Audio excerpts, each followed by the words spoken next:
Justice Watchers, before we begin, I want to make this absolutely clear. The following broadcast contains public domain courtroom footage, commentary, and legal analysis. This content is presented under the Fair Use Doctrine as defined by 17 U.S.C. 107 and is protected by multiple Supreme Court rulings, which you see below. This stream is transformative, educational, and journalistic in nature. It includes original commentary, trial breakdowns, legal interpretation, and critical analysis, not raw redistribution. We do not claim ownership over any public domain footage, and all use is strictly within legal bounds. If you're watching this content, you're engaging in a protected, transformative experience, grounded in law, never in speculation. And if anyone has a problem with that, take it up with Campbell, Brady, Miranda, and Irvin. Remember, guys, justice always works better when we watch. So keep watching. See you in the courtroom.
Court's now in session. Come to order.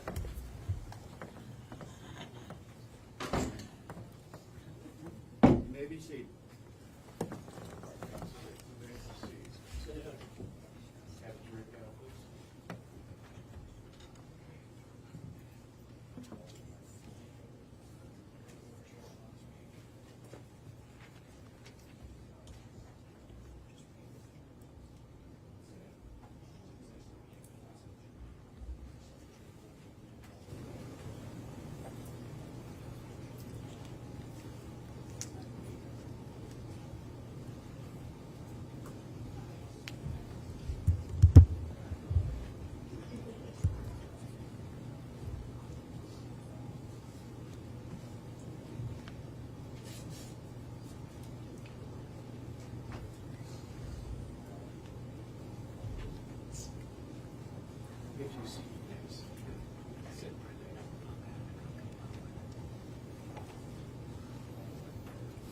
Just so you know, there are no magic seats. You can sit anywhere you want. You don't have to sit in that particular seat. Although people do tend to get attached to their seat. There's nothing magical about it. All right. All right. Mr. Carter. Yes, sir.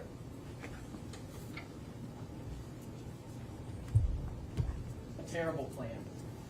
Justin Sales' terrible plan was to hit a lick. You will learn this phrase in this trial. Hit a lick means commit a robbery. Almost 6 years ago, on June 25th, 2019, Doris Puleio and Trudy Goetz were in their home at 210 Fall White Road in Amherst County, Virginia. It's late. It's a few minutes before midnight. They are alone. Trudy's husband is out of town. Doris, age 92, is already in bed, and Trudy, age 73, is sitting in the living room on the couch watching television. It was a normal, routine night. It's late, so it's dark outside. Trudy will testify that she did not see or hear anything outside until 6 shots were fired rapidly into the living room from outside the outside window, striking her multiple times. 2 more shots are fired into the bedroom, striking and killing Doris. The shooter leaves without ever entering the home. Trudy, heroically, manages to compose herself. She composes herself enough to call 911, and law enforcement and emergency medical personnel race to her home at 210 Bob White Road in Amherst, Virginia. Tragically, Doris Puleio died at the scene. But miraculously, Trudy survived and will testify as a witness in this case against her attacker, Justin J. Sales.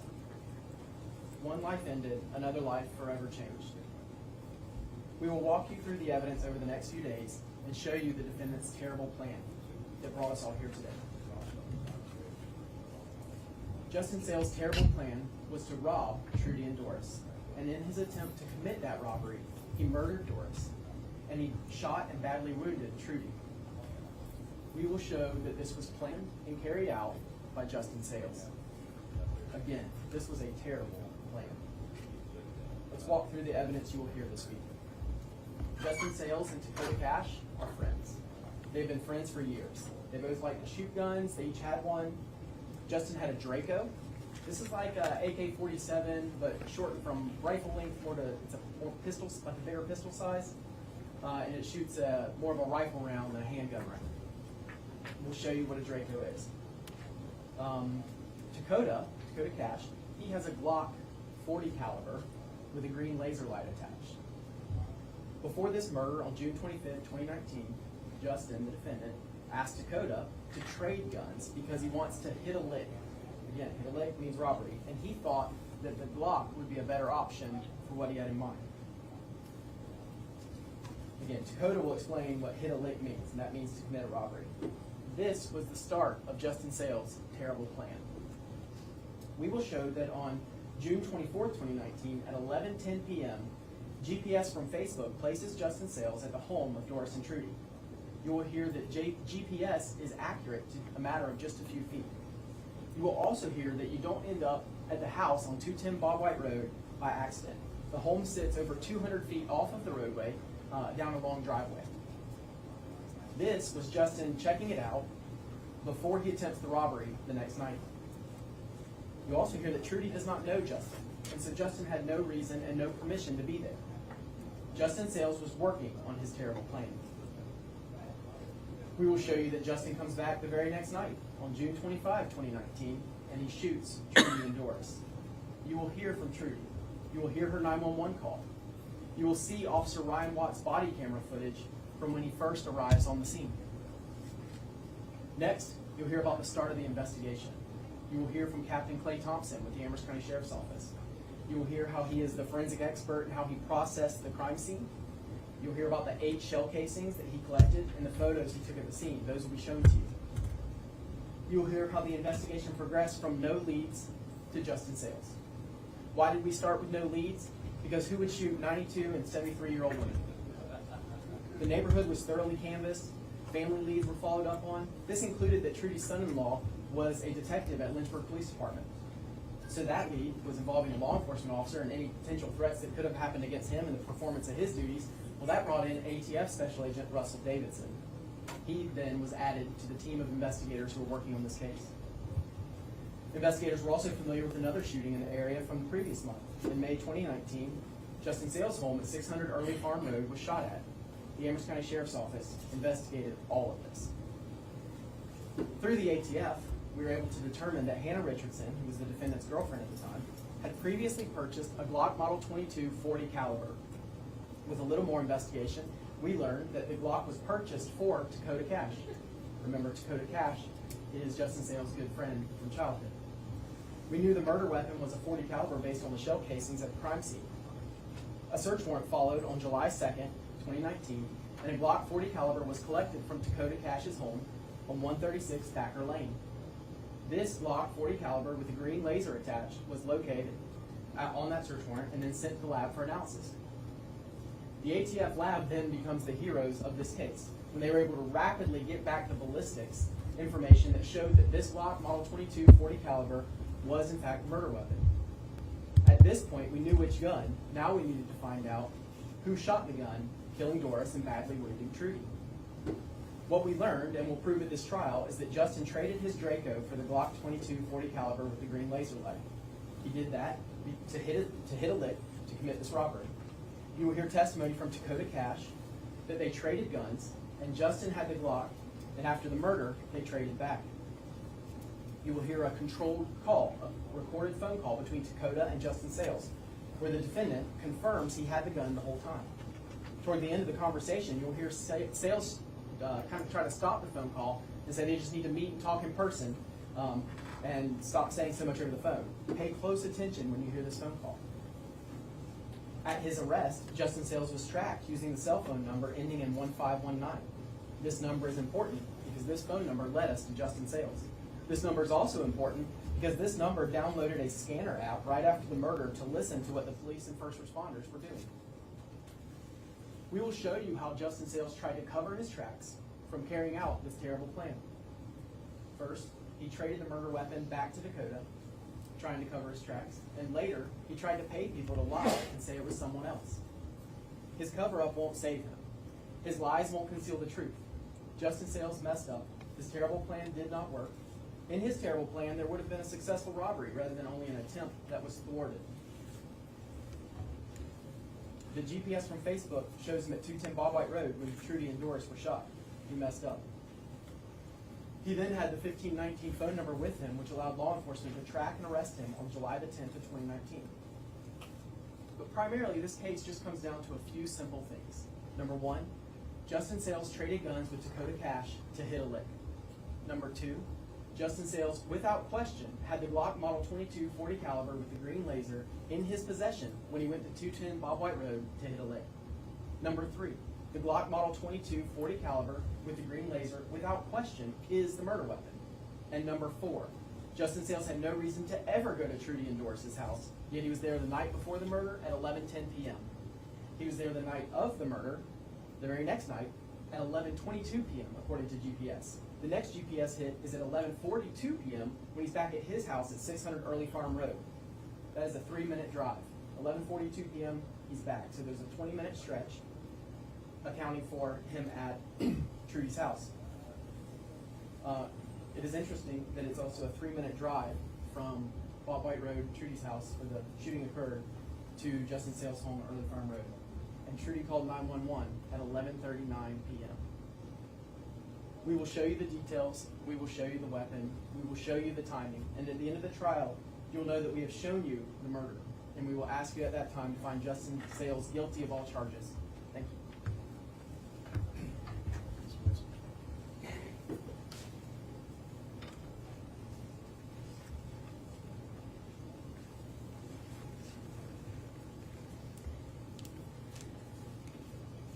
What happened to Doris Puleio and Trudy Goetz in June of 2019 is indeed a tragedy. And it's the type of tragedy that does call out for justice. But an important part of seeking justice is making sure that it's the right person who is held accountable. Not just some person, but the correct person. The Commonwealth has charged my client, Mr. Sales, with these crimes. And as jurors, it's going to be your job to make sure that the Commonwealth proves beyond a reasonable doubt that the Commonwealth has singled out the correct person. As you may recall from, I guess it was back on Wednesday when we were doing voir dire, there were a lot of questions asked to you about circumstantial evidence. And that's because circumstantial evidence is going to be pretty much the only kind of evidence that you hear from the Commonwealth in this case. There's no eyewitnesses to this crime. There are no fingerprints left at the scene. You're not going to hear anything about DNA from Mr. Sales being left at the scene. In fact, what you are going to hear is that DNA recovered from shell casings at the scene point to 2 other individuals. And I'll get back to that. And this terrible plan that Mr. Carver has been referring to apparently is to commit a robbery, but you're going to hear absolutely no evidence that anyone ever tried to make entry into this house, and that no items were taken from the house. During voir dire, Mr. Carver made some correct statements about the fact that circumstantial evidence can be relied on. You're going to get a whole lot of instructions at the end of this case, but I expect one of them will be that in order to rely circumstantial evidence, every reasonable theory of innocence must be ruled out. The Commonwealth bears the burden in our jurisprudence system. It is their burden to rule out all reasonable theories of innocence. And I submit to you that as you listen to the evidence over the course of the next few days, you will conclude that they have failed to do so. Certainly when a case is based on circumstantial evidence, you'd expect that the preservation of that evidence and the documentation of it is extremely important. But as the Commonwealth moves through their evidence of what they termed as a terrible plan, I expect that you're going to hear that there was a lot of police work, but some of it was very terrible police work. I expect that you're going to hear a shocking lack of protocol being followed and a shocking lack of attention to detail from law enforcement, particularly from the Amherst County Sheriff's Office. First and foremost, amongst the folks that I think you're going to hear those shocking failures from is Robbie Oliver. He's going to be testifying, I would expect, today. He was the lead investigator on this case back in 2019. And you'll notice I'm not referring to him as captain or investigator, and that's because you're going to hear that he lost those titles back in 2022 when he was terminated from the Sheriff's Department. But for a full 2 years, he was the lead investigator on this case. He's going to be here testifying in this trial, but I expect that you're going to hear that during those 2 years when he was leading this investigation, he wrote a total of 0 police reports. 0.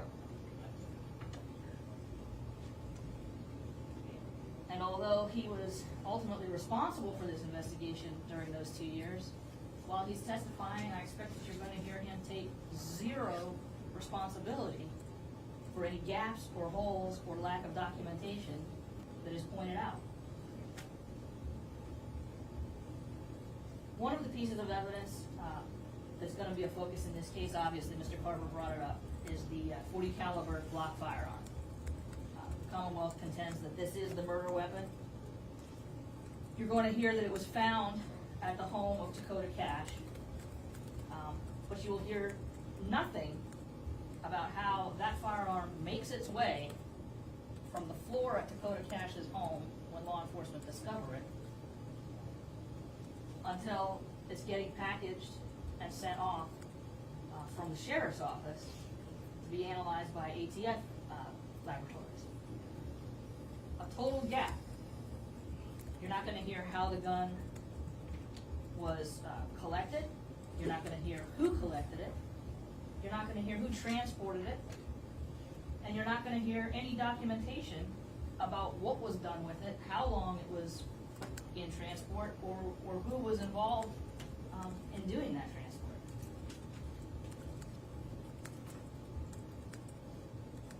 You're going to hear from several people testify they absolutely are not the person responsible for collecting it or transporting it, one of those being Robbie Oliver, who I've already discussed. But you're not going to hear anyone take responsibility from finding the murder, for getting the murder weapon from where it is found in Dakota Cash's house to the Sheriff's Department when it's being packaged on a different day. Another key piece of evidence in this case is a pink iPhone. Mr. Carver was talking about the GPS locations, and I think he referred to the Facebook tracking, that's how that's done. This is all related to a phone number that he referenced to, but this is a phone that we're talking about is a pink iPhone. We know that this iPhone was collected by Captain Thompson. Captain Thompson is going to testify to that, I'm sure. And we know that because he wrote a report. Then that phone, I believe you're going to hear, was at some point transported to the state police for some work. And then the phone apparently comes back to Robbie Oliver again. I expect Mr. Oliver to testify that he has a vague recollection of initially receiving this phone from Captain Thompson in the parking lot of a Hardee's, possibly wrapped in tinfoil. He may testify to having a vague recollection of sending it to the state police to have some analysis done. When he testifies, I expect he's gonna say he has absolutely no idea what happened to the phone after that. No recollection of actually getting it back from the trooper or the state police. And I expect that you're gonna hear Mr. Oliver say that there were a few places in his office where sometimes he kept phones that were being processed for evidence. Doesn't really remember this particular phone or what he might have done with it. But he's gonna have to concede that he had no idea where that phone was located when he was fired in 2022. A little bit later on, Christopher Persons takes over this investigation. And when Christopher Persons takes over the investigation, I think he's gonna testify, he tried to kind of go back through and redocument where all the evidence was and kind of get a fresh start. And I think he's gonna testify that that phone was nowhere to be found. Not only does Robbie Oliver not know where it is, but he and the other members of the sheriff's office searched for it high and low, and it is not found. And it's not known where it is today. As far as the analysis of the phone that Mr. Lyle was discussing, I expect you're gonna hear Christopher Persons talk about how all of that was a result of work that was done in 2019. And yet, it wasn't, I believe, until 2023, when Christopher Persons takes over the case, that any of this is actually looked at, documented in any way that's useful, or actually linked directly to Mr. Sales. Keep in mind, at that point, they're gonna change the administration, and Mr. Sales had already been narrowed down as the suspect and arrested previously for it. By the time Christopher Persons discovers evidence that supposedly should have been available to law enforcement in 2019. Despite all the sloppiness I've been harping on, the Commonwealth, I expect, is going to be able to prove several things, beyond a reasonable doubt. I think they will certainly be able to prove that Ms. Puleio was killed by a gunshot wound. They're going to be able to prove that Ms. Goetz was also shot in her home. They will be able to prove that the basic location outside of the house where the shooter would have been standing. And getting a little bit more specific, I expect that the Commonwealth will be able to prove that they do have the murder weapon, that it is this .40 caliber Glock that we've been discussing. I expect that they'll be able to prove that my client did have access to that weapon. But when it comes time to rule out all theories of innocence, all reasonable theories of innocence, I think that you're going to hear from this witness stand that Mr. Sales was far from the only person who had access to that .40 caliber Glock during the time frame of the killing. You're going to hear that that firearm was purchased by Hannah Richardson. You're going to hear that, despite the fact that Hannah purchased it, Dakota Cash was the owner of that firearm. You're going to hear that it's actually found at his house. And I'm fully expecting that Dakota Cash is going to come in here from his jail cell and say that he traded it with Mr. Sales at the time of the offense, and it's all Mr. Sales. But even if you believe Dakota Cash's story, that he had this trade going on with Mr. Sales, I think you're still going to find that Mr. Sales was not the only person who had access to the firearm during that time period. Mr. Sales lived on Early Farm Road, and evidence is going to show that not only did Mr. Sales live there, but Hannah Richardson, the person who actually purchased the firearm in the first place, lived in that residence. And you're also going to hear that my client, his mother, Christy Sales, she also lived in that residence. So at least two other people, even if you are going to believe Dakota Cash's story, you're going to hear that at least two other people had similar access to the firearm at the relevant point in time. Another pivotal piece of the evidence, like I said, is going to be this pink iPhone. And again, I fully expect that that the Commonwealth is going to be able to prove that iPhone was very close to the house at the time of the shooting. I expect the Commonwealth is going to be able to prove certainly that my client had access to that phone. And while my client had access to the phone, think you're also gonna hear that that phone actually belonged to his mother, Christy Sales. And it may seem like a random assortment of characters I'm kind of throwing out there to you, but a random assortment kind of comes together when no legitimate motive is going to be offered by the Commonwealth. They keep saying this terrible plan and this robbery, but as I stated, they're going to offer no evidence whatsoever that anyone ever entered the house, that anyone ever tried to enter the house, that anything was taken from inside or outside of the house. And so when you're left with a situation like that, the range of suspects becomes rather broad. You're going to get to hear directly from Dakota Cash, and you're going to get to hear directly from Hannah Richardson. So you're going to have an opportunity to judge their credibility and think about what kind of motives they may have for what they say. But you're not going to get to hear from Christy Sales. And the reason for that is because I expect you're going to hear testimony that she is wanted and has fled to New England.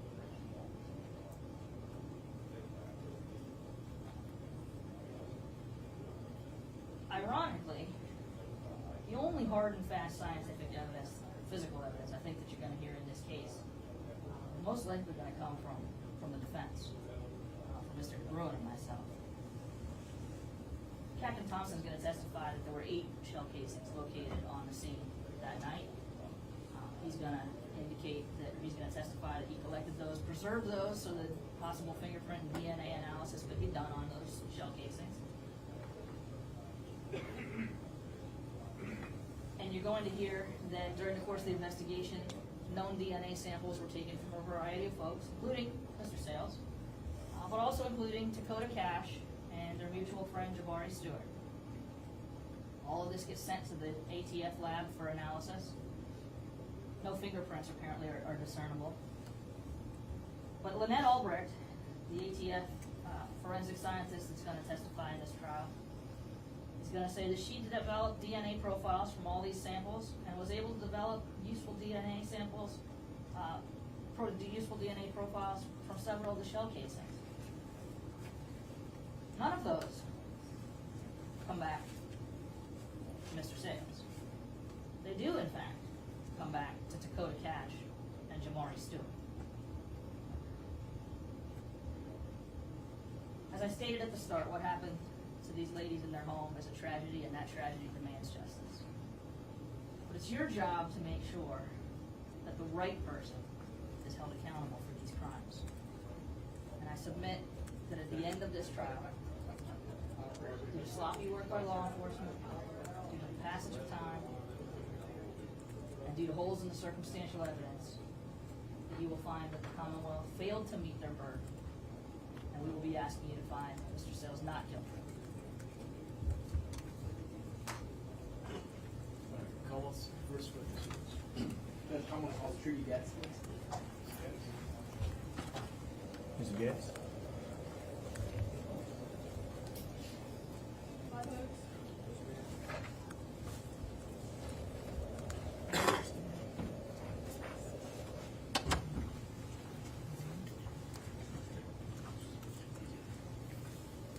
Ms. Goetz?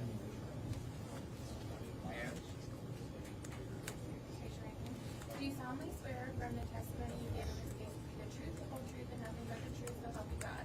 I most certainly do. And if you don't see better pictures.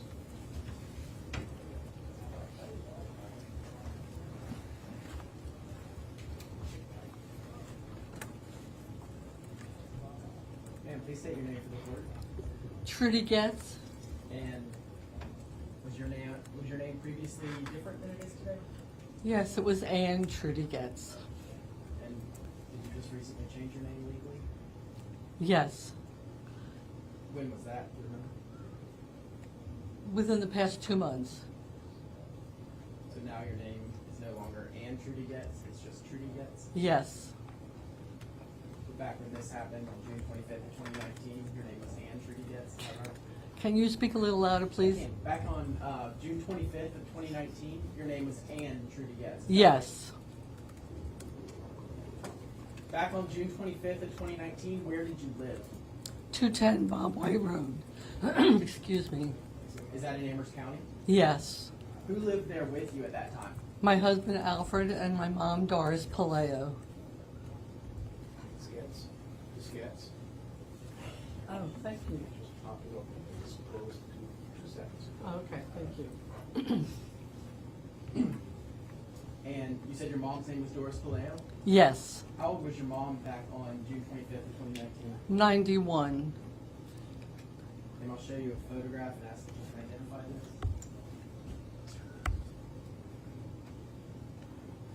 Can you identify that picture? Yes, that is she. Does that picture fairly and accurately represent your mother? Yes. Judge, I offer a photograph. It's called No objection. No objection.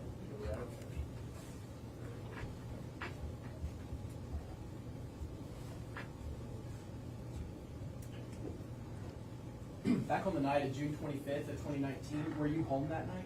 Yes. Who else was home with you? My mom. And that's Doris, who we just looked at. the Correct. photo. And you remember that night? I most certainly do. Are you going to be able to walk me through what happened that night? Surely. All right, so turning your attention to sometime after 11 p.m., what happened? I was sitting in my mom's TV room. She had gone to bed around 10, and I usually sit in the evening. I would sit with her, and I was watching TV, watching the news, and I heard gunshots, and then I realized I was shot.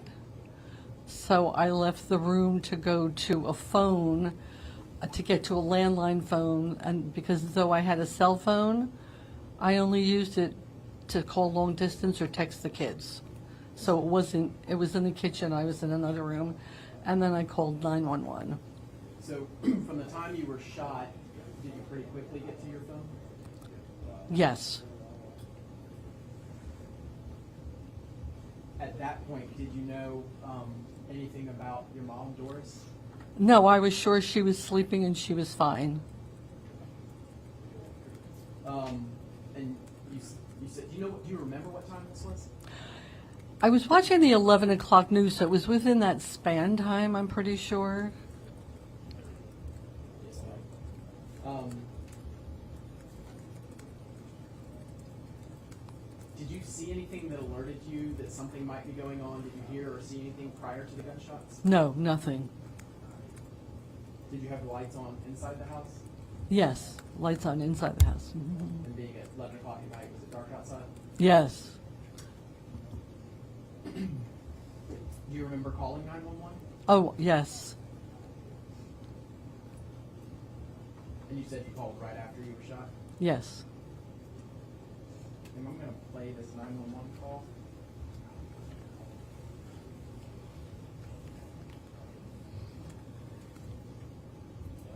Have you had the opportunity to listen to this 911 call? prior? Yes, I have. And is that how you remember it as well? Yes.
Please send somebody, we've been shot. Okay, do you know who done it, ma'am? No, we're in the house, they shot through the front window.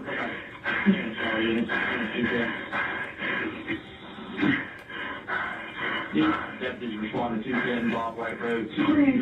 Bob White Road. All of us have been shot. Not sure who's done it.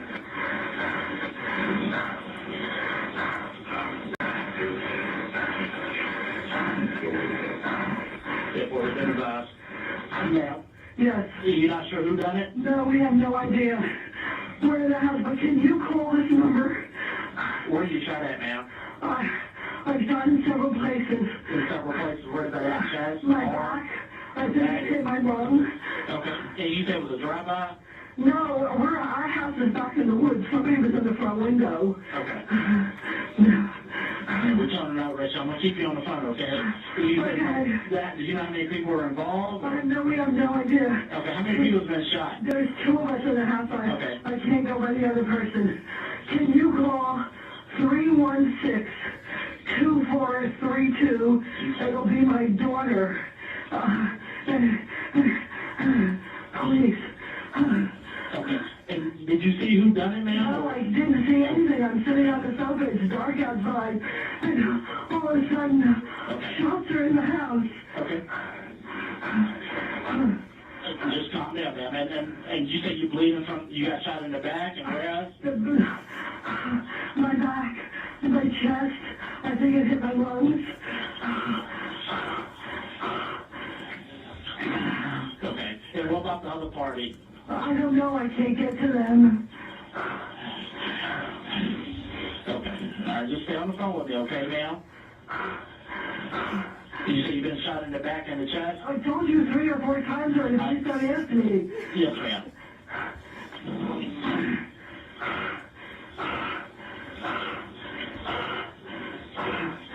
Oh, Lord Jesus, be with us.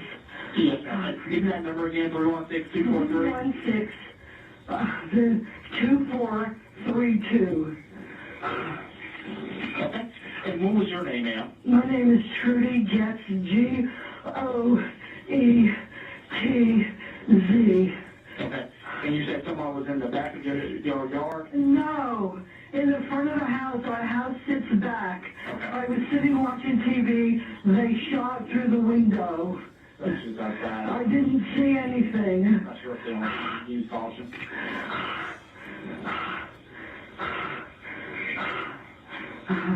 No, sir. She's not sure who done it.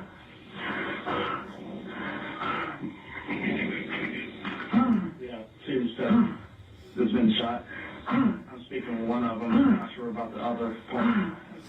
She's been shot in the chest.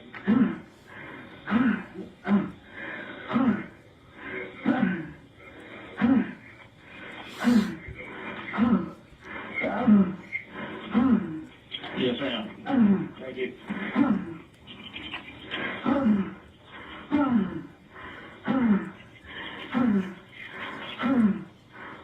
We got unit. We got help on the way, ma'am. Just stay on the phone, okay?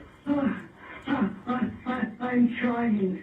Tell them. Okay, I'm trying. Yes, ma'am. I'm trying. Yeah, just calm down, ma'am. I got help to you, okay? Okay. Okay, well.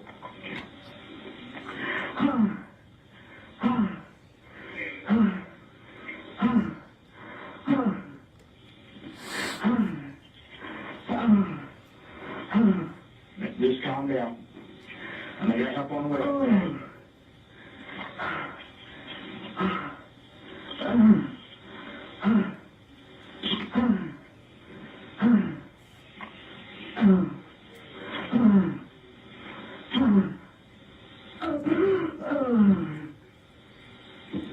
Oh, please, Lord Jesus. Call 110-103.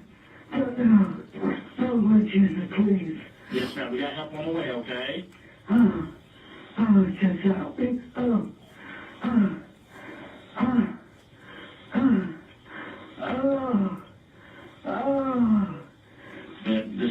Yeah, just calm down now. I got help on the way, okay?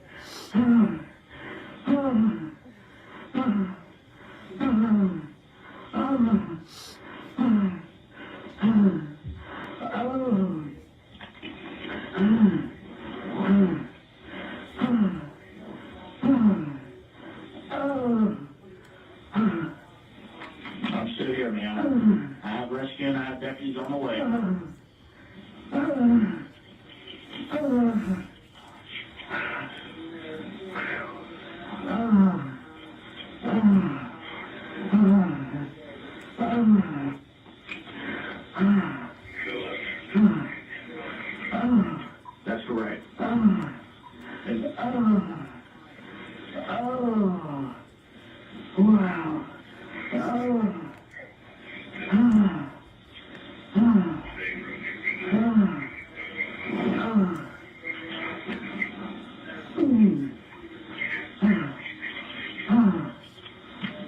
I can see you come in there, Hills Drive, according to the map.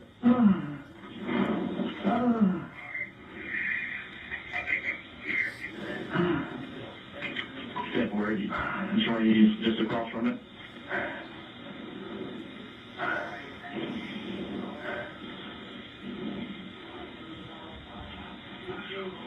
Are they near here?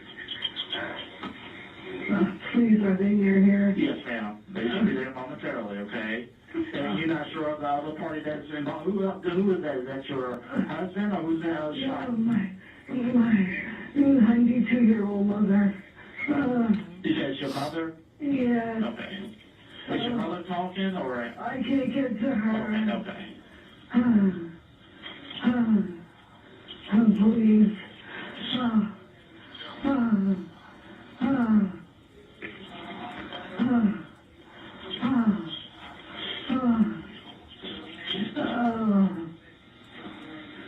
Oh my gosh.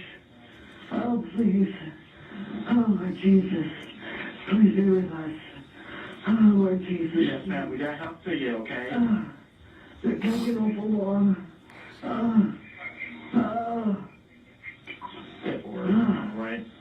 That's a long driveway, according to the map.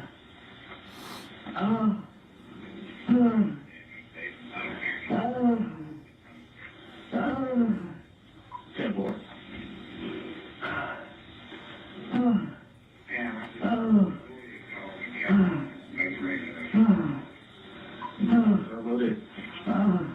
We're calling them. Where are they? They're not that far. Where are they? Yes, ma'am. They're almost there to you, okay?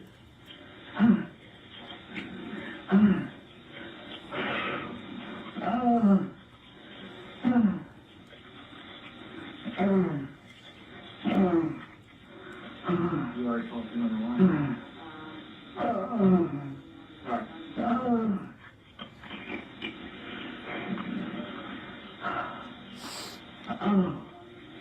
Lord have mercy.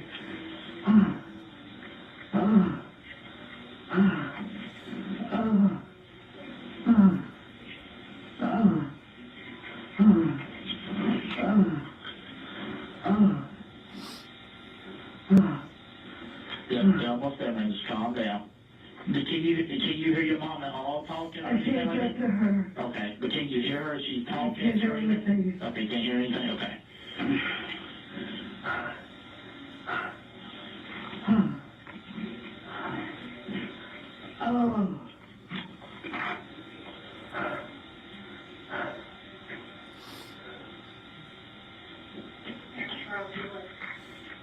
Oh my gosh, where are they?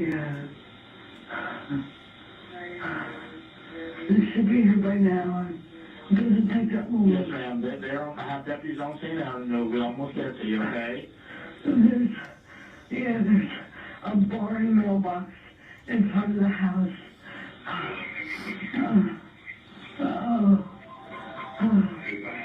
I don't hear sirens. I don't hear anything. Oh, please.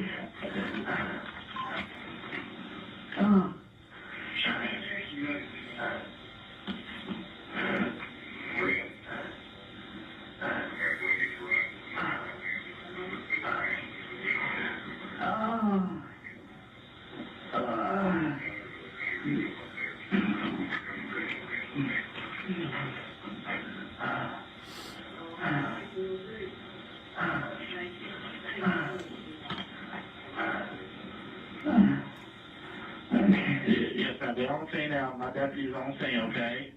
Okay. I don't know what driveway they're coming to. And you do have a long driveway, correct? We have two driveways. I don't know if they're coming from the front or the back. Okay. I see. As long as they're here, then whoever's there is gone.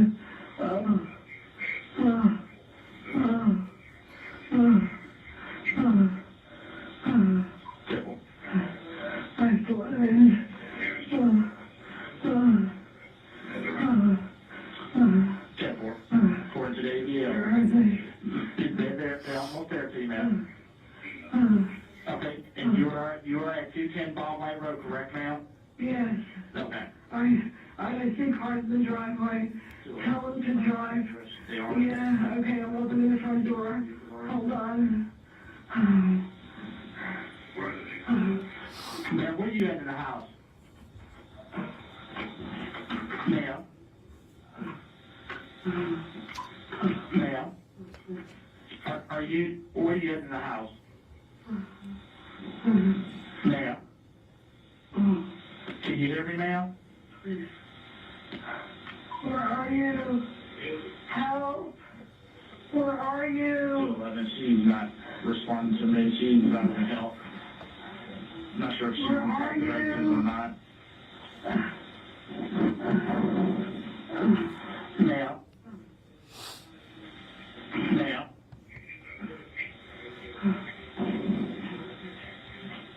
Doctor? Ma'am? Ma'am? Ma'am, can you hear me?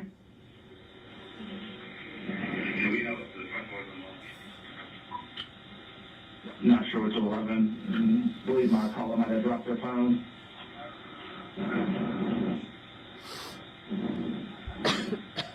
Ma'am?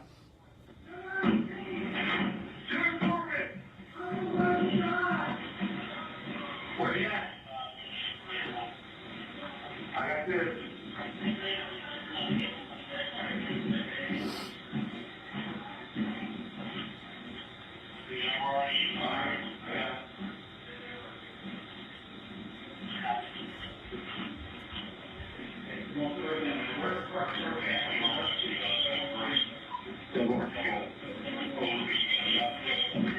Everything's good now. Should be another guy in here in the hallway.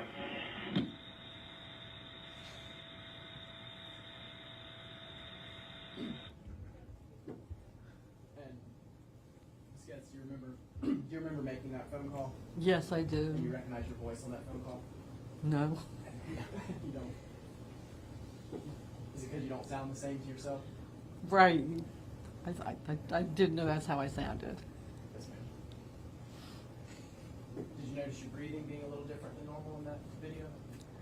In that audio? Did you notice your breathing being a little different in the audio? Very different, yes. Yes, ma'am. Judge Alford, the 911 call is Commonwealth Exhibit 2. Any objection to? Without objection.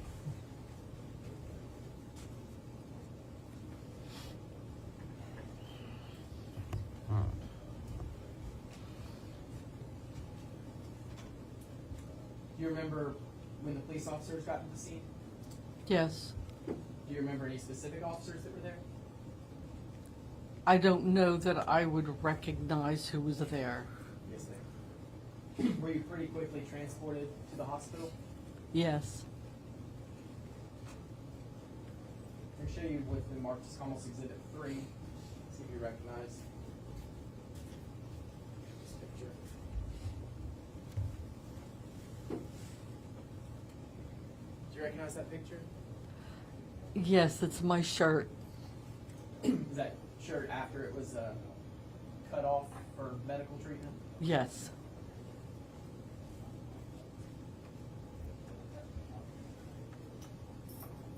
I'm going to show you a few other pictures from the hospital and ask you to identify them.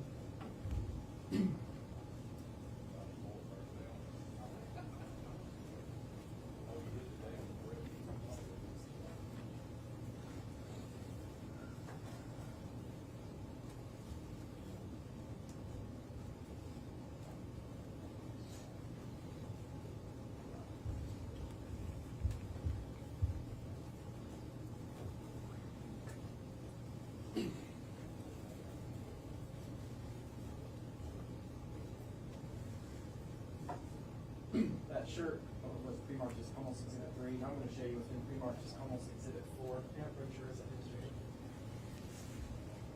So, Carver, how are you kind of publishing these? Digitally through the Okay.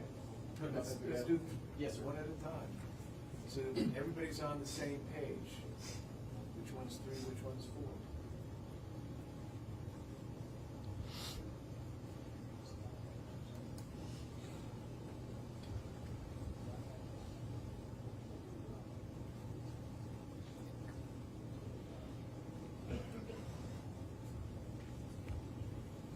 Judge, we have registered truth Cross-Exhibits.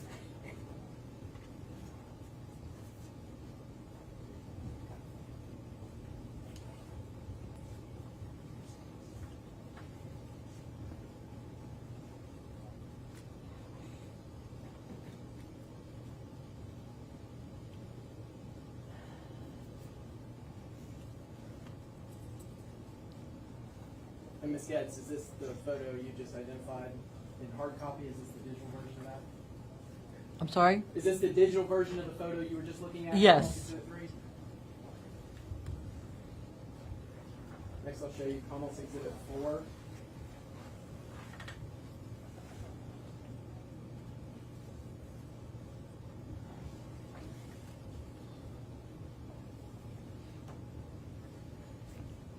Does this picture fairly and accurately represent Yes. how you looked that evening?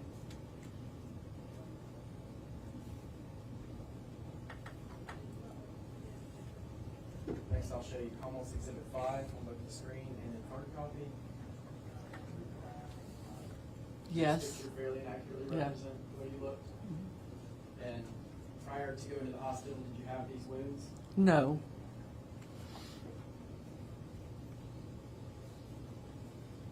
I'm going to show you a close-up image of a wound. Remarked as Commonwealth's Exhibit 7. It's on the screen as well as in hard copy. Yes. Does this fairly and accurately represent the way your wound looked? Yes. And prior to this night, you did not have these wounds? No. Is that correct?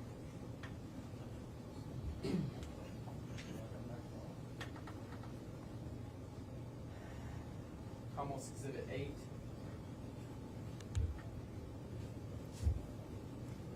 Does that fairly and accurately represent the Yes. from that night?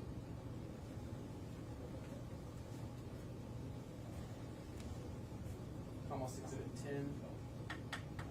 Show you a close-up of that wound. Does that fairly and accurately represent your injury? Yes.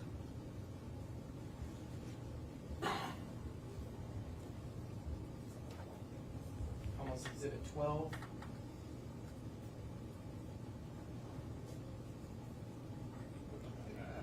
Yes. That fairly and accurately represents the injury to your back, is that correct? Yes. Judge, I would offer Commonwealth's Exhibits 3, 4, and 5. Judge, I'm putting them back in order. And the numbers get off a little bit, but then 7, 8, 10, and 12. Each of the pictures we just walked through with Ms. Goetz. Any objection? No objection. Comments 3, 4, 5, 7, 8, and 12. Thank you, Your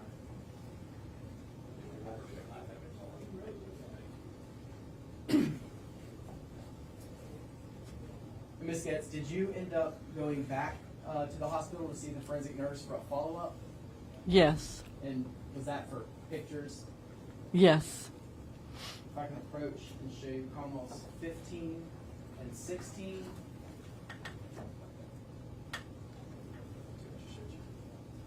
This one. First, I'll show you Commonwealth's 15. It's also on the screen. Yes. Does that picture fairly and accurately represent the scarring? Yes. And so these pictures were taken after you had time to heal and scar over. Do you still have those scars almost 6 years later? Yes. And then Commonwealth's Exhibit 16.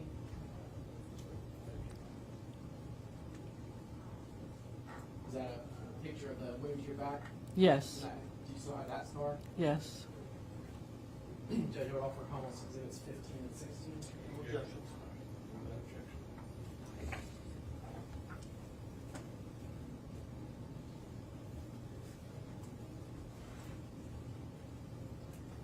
Do you remember how long you were in the hospital?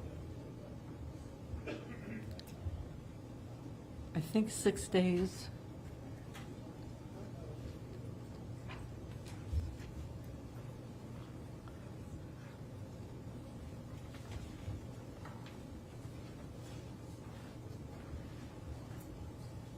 Back on June 25th of 2019, did you know Justin Sales? No. Did you ever give him permission to be on your property at any time? No, Did he ever have any permission to remove any items from your home or property? no. Thank you, ma'am. Those are my questions for you. Please answer any questions defense counsel might have. Ross? Yes, sir.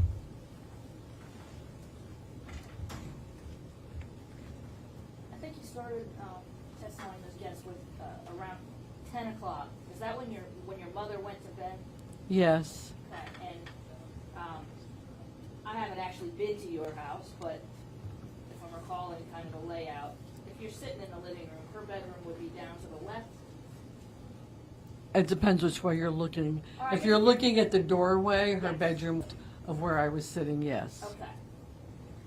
And when she went to bed, did you check on her at all between when she went into her bedroom and when the incident actually happened? No, I went to get a phone, to get to the phone, which was not in that direction. Well, I mean, prior to the incident, did you check on her to make sure? Between she needed 10, anything, between or- 10 and 11, no. Okay. No, I knew she went to bed and she was fine. So you wouldn't know if she was sitting up or laying down or exactly what she was doing? No, I knew her routine, and once she lay down, she would fall asleep. Gotcha. Would she typically have all the lights off when she went to sleep? In her room, yes. So if you're out in the living room around 11 o'clock watching the news, did you have other lights on in the living room? There would be other lights on in the house, yes. Okay. Do you recall specifically that night which lights you may or may not have had on? Not specifically, no. Fair to say that after you were shot, you didn't do anything to change the lighting before the police arrived, correct? No. So whatever their testimony would be about the lighting and so forth, no reason to think they're mistaken about. No, that's the way it would have been when the incident happened. I think when you were answering Mr. Carver's questions, you said you really had no inkling that something was going on prior to realizing you had actually been shot. Is that right? Correct. So you didn't see any laser lights or flashlights, anything like that pointing into the house? No.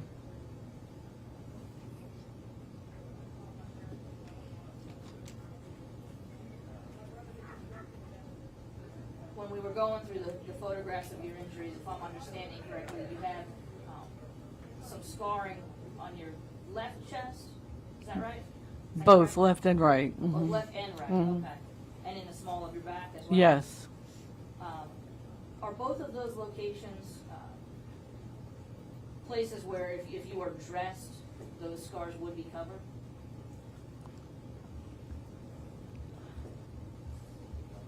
Yes. Okay.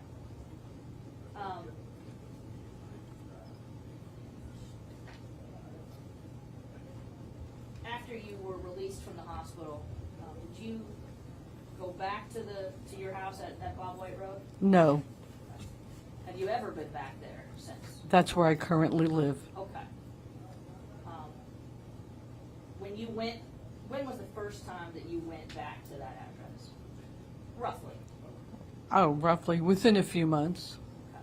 Not that I returned to live there, but I went back to the house. Okay. When you went back to the house, did you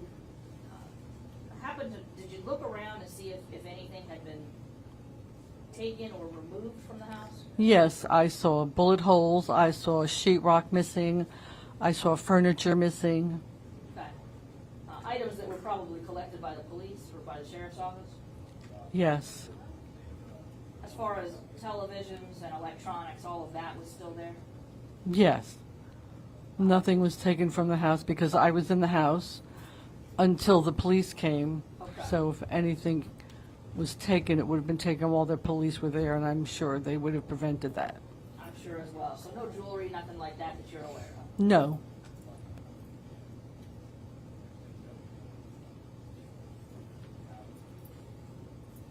At any time while you were present at the house, did you hear or see anyone trying to make entry into the house? No. And when you went back to the house, again, you described some bullet holes and so sheetrock missing. No damage to the front door or back door, anything like that, correct? No. And those would be my questions. Okay. Correct. Briefly, Judge.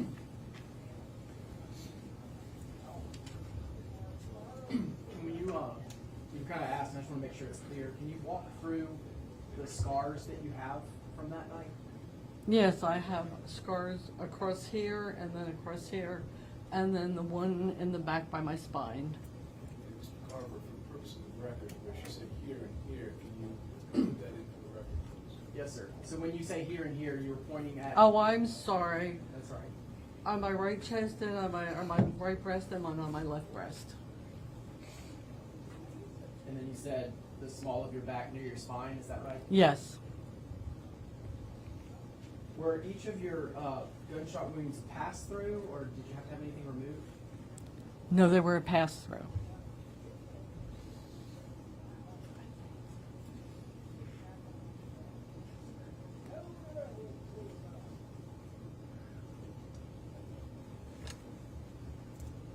Thank you, ma'am. Those are my questions. David Cross. No, sir. They should be excused. From the Commonwealth. We'd ask that you remain.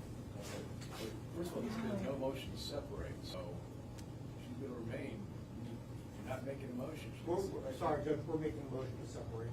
And if you go with the sergeant back there and he'll put you back in the witness room. I'm sorry. Go with the sergeant, please. I can't sit in the gallery. No, ma'am. No, you may be called as a witness again. Thank you. Thank you.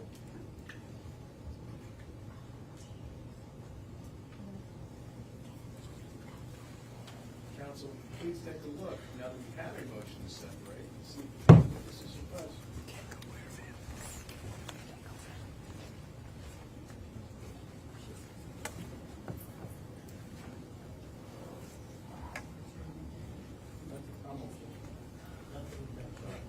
Next witness. Ryan Watts.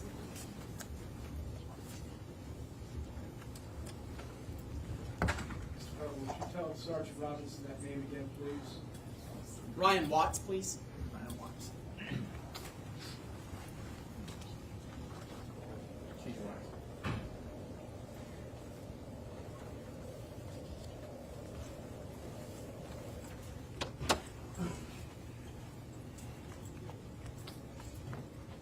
Please raise your right hand. Do you solemnly swear or affirm the testimony you give in this case will be the truth, the whole truth, and nothing but the truth to help you God? I do. Thank you. You may be seated. Sir, please state your name Ryan Watts, and what is your job title? Chief of Police, Town of Amherst. Back on June 25th of 2019, were you working with the Amherst County Police also? Yes, sir. What was your job title back then? Investigator. Were you working on June the 25th of 2019? Yes, sir. Did you get called to assist the Amherst County Sheriff's Office with the Amherst County Sheriff's Office with a call outside of the town? Yes, sir. Do you remember where you responded to?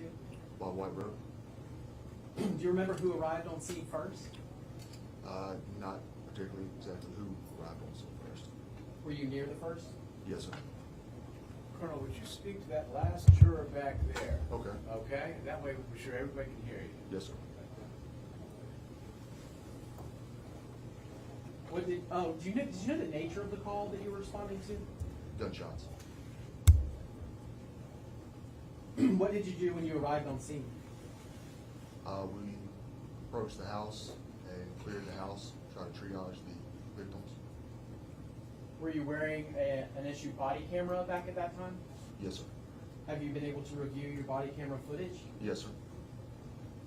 Does it fairly and accurately reflect what you saw that night? Yes, sir. Judge, I'm going to play what's been pre-marked as Commonwealth's Exhibit 70, which is 12 minutes and 30 seconds of Officer Watts' body camera. Objection to come on 7. No, Judge.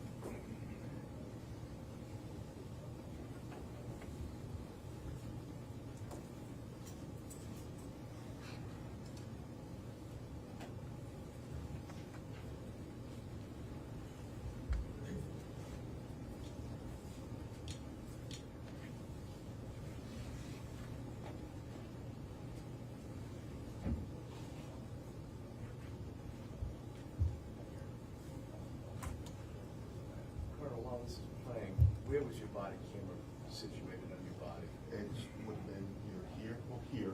Don't tell me, tell them. Sorry, sir. Would have been either right here or right here, depending on how I had it at the time. When you say here or here, are you referring kind of your chest pocket area of your, Yes. it Yes, could have been on the left or right? yes, sir. Does it take a few seconds to sound?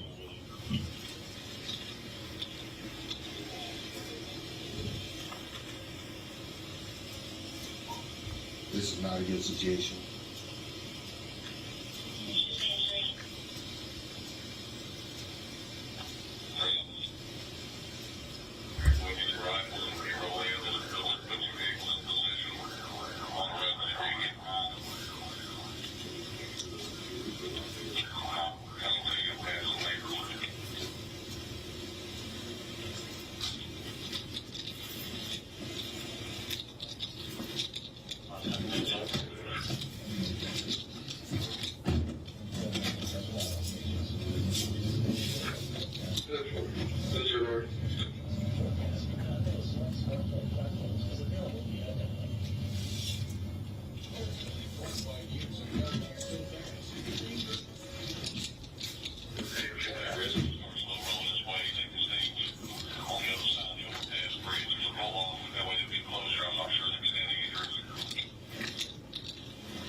Watch this.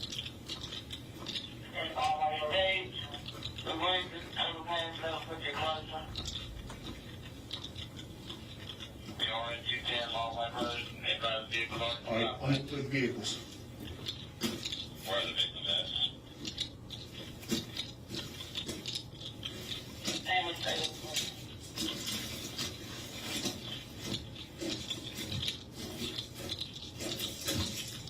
Vehicles clear.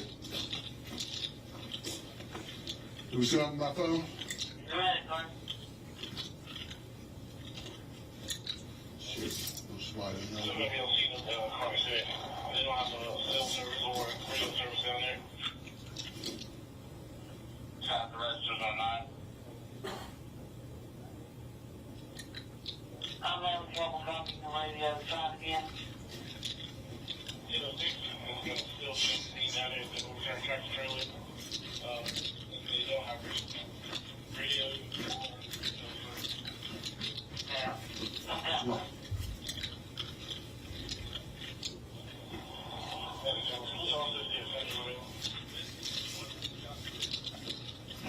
I got to clear that in the cars. All right, the door's cracked. All right. I don't have a rifle. All right. Sheriff's Department! Where you at? I got this.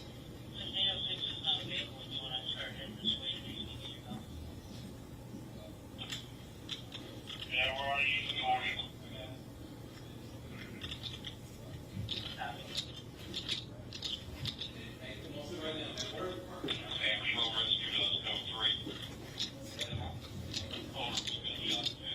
Good. We need to clear the house. Sean? Yeah. Got it? Yeah, good. All right, I got this.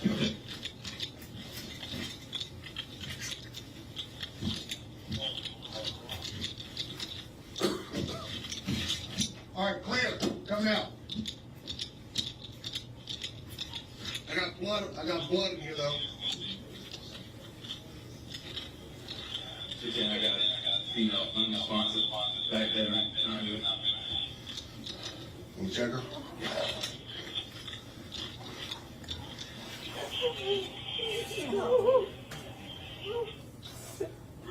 Right here. I think I got a weak pulse, I think. Folks, have to step out while this is playing, okay? You step out. Are you all set? You're safe, please step out.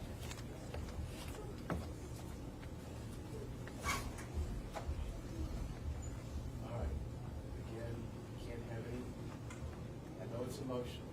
Try to contain your emotions. If you can, fine. If you cannot, you'll have to step out while this is going on. Mr. Carter. Thank you, Judge. Let's start replaying it again. Start playing it this one. Check.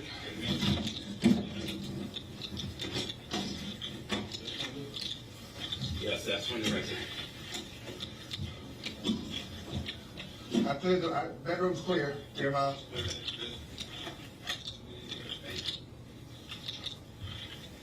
Son of a bitch.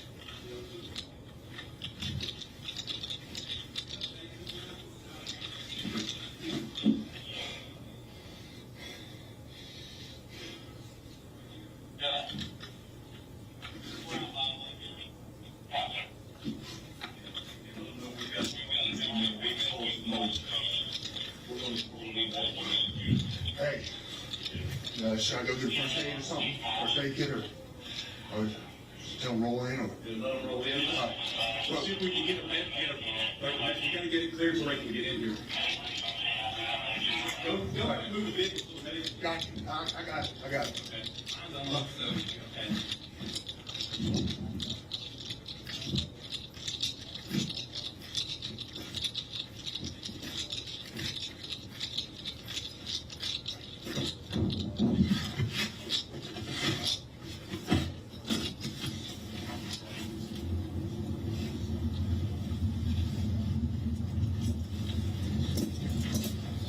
Oh, good morning.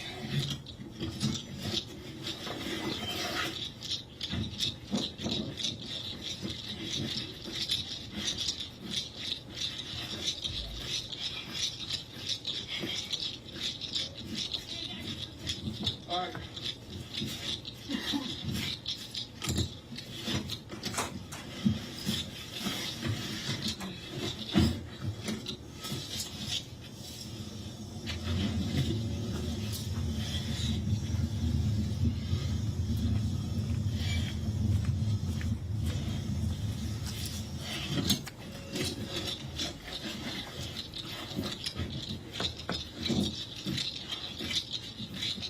I got to go home.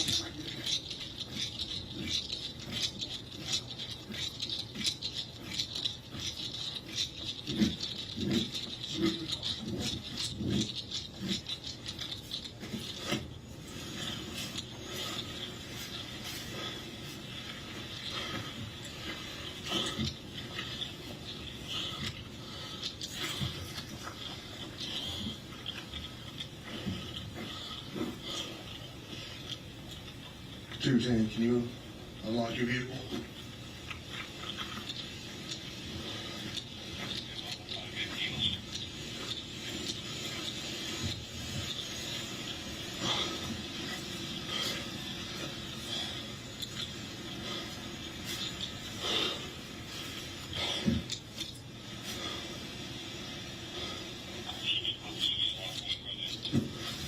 Got it. Got it.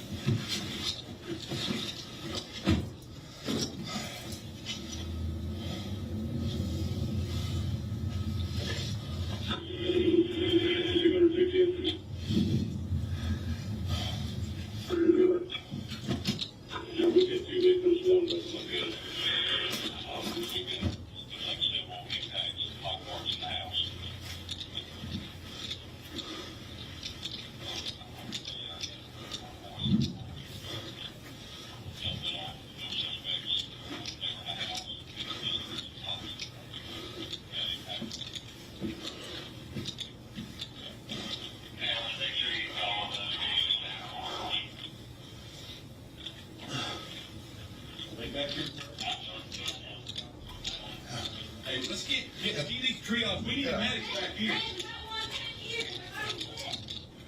This was more critical. This was critical back here. Back right.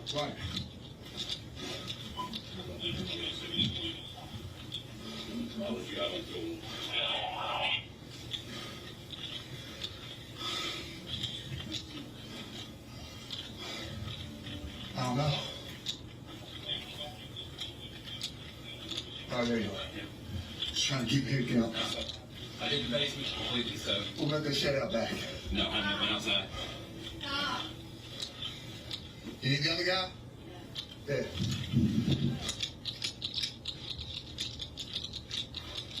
She's on for you. She's pretty gonna be sick in a minute. This one's getting ready to go down. Oh, that one is down. I need her to be going up to that.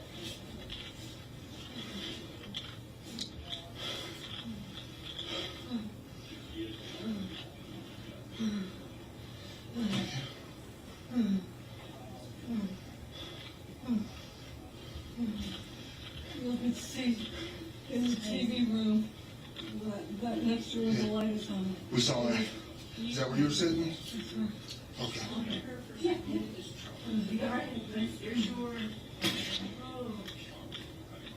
No, I think they call anything downstairs. All right. All right, George. You know how they do crime scene all the time? Crime scene tape. All right, let's go work on that.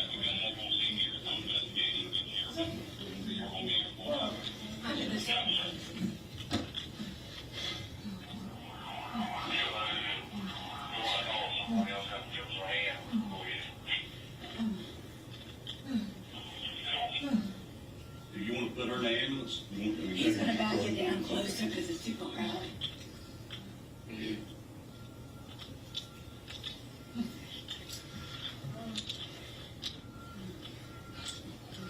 This is an ambush situation here. This is an ambush situation out here. Yes, that's exactly right. Y'all want to point your vehicles in different directions, Lifewoods, just in case. All right. If you got any takedown or anything, just so we can. I'll put up whatever I have. I ain't got much. But Yeah, I know they.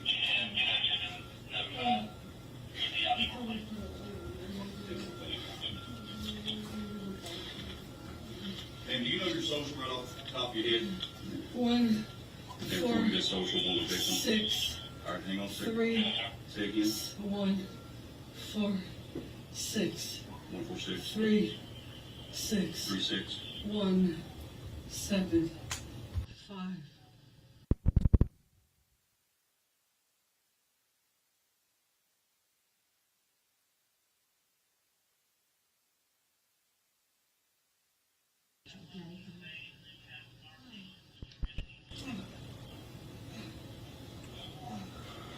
is there a back door back here?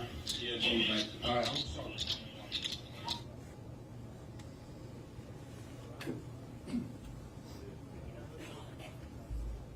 Chief Watts, does that body camera footage fairly and accurately reflect what you saw that night?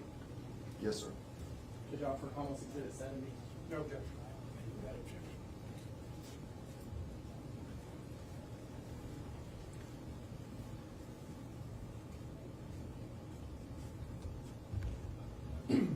From the time your body camera ended, did you remain on the scene?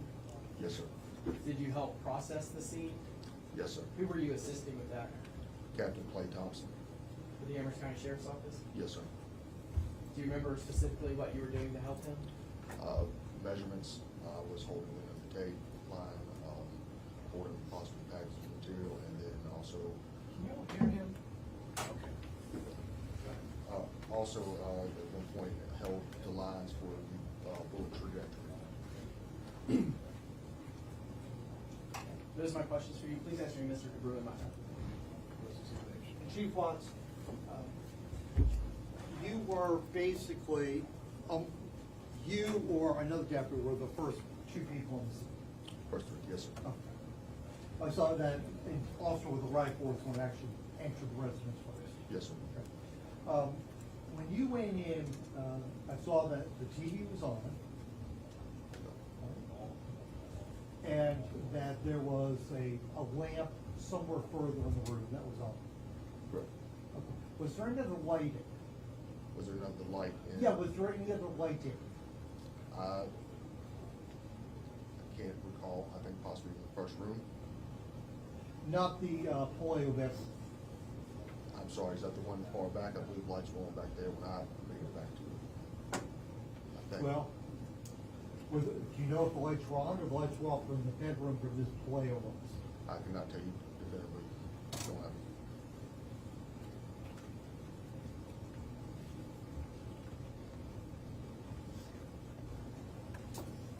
When you approached the house, did it seem dark? Yes, sir.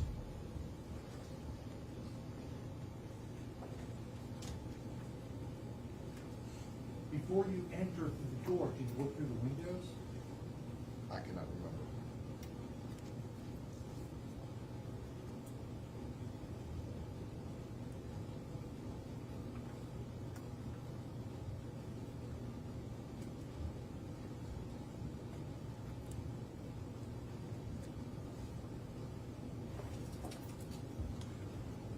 Who's the other officer that was with you? Good morning. Was that Deputy Templeton? Yes, sir. When you entered through the front door, the door was slightly ajar. Yes, sir. Did it appear to have been forced at all? I do not remember. Well, you helped process the scene. I would say correct. I did not take the pictures. Crime scene photos.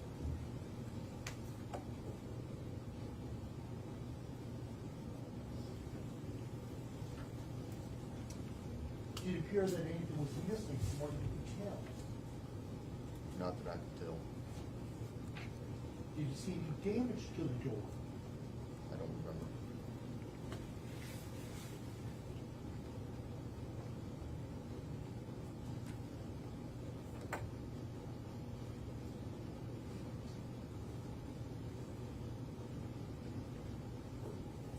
And you said that you were also taking measurements. I was correct? assisting, taking Okay, you're measurements. assisting. Clay Thompson was the one who was actually doing that. Yes, sir. What things were you measuring? The baseline of the house, baseline. When you talk about baseline, Baseline is a measurement of where from a corner of the house to it. I can't remember if he did a baseline or if he did a triangulation. There's two different versions. But I was holding in the measuring tape. Are you asking to what evidence I was holding? well, you said that you were doing measurements, and then you started using baseline triangulation. I'm My not sure. question was, what exactly is a baseline measurement? Baseline would be like if baseline against a wall, you go down until the piece of evidence and you would come in at a Okay, different. so a straight line. Correct. Okay. And triangulation is from another angle. It'd be from a certain point.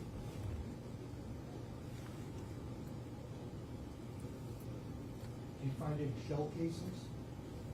I'm not sure who got them, but there were shell casings located on the scene. But you didn't find those shell casings yourself? I do not remember.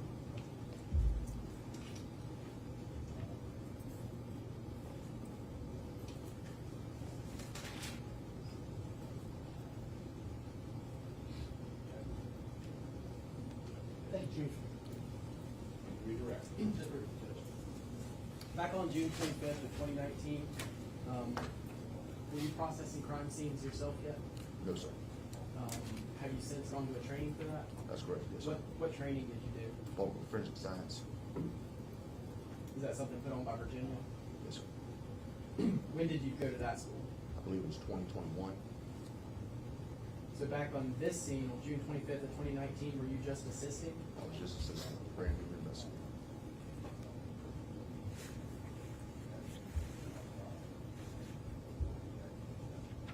Thank you, those are my questions. Deputy Cross. Deputy Cross. This will just be excused. Yes, sir. Yes. So you're welcome to stick around, you're also free to go. Thank you, sir. All right. How long is your next witness? 5. It's pretty late. At least an hour. All right, let's take a, go back and watch the 15. Take a 10-minute recess, and then hear this witness. Counsel, can I see you back? Yes, sir.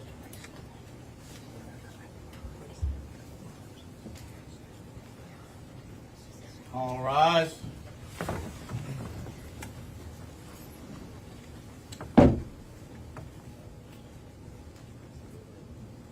May be seated. Yeah, right, you need to go to the bathroom.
Yes, sir. Yes, sir.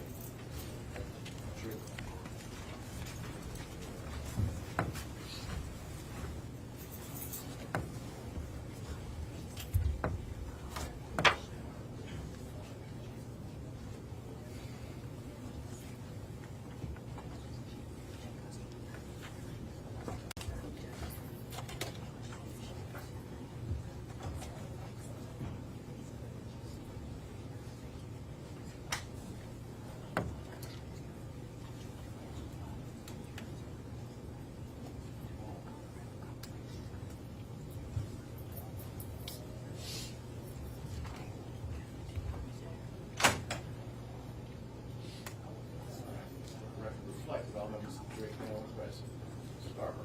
This Commonwealth calls Captain Clay Thompson. Captain Thompson.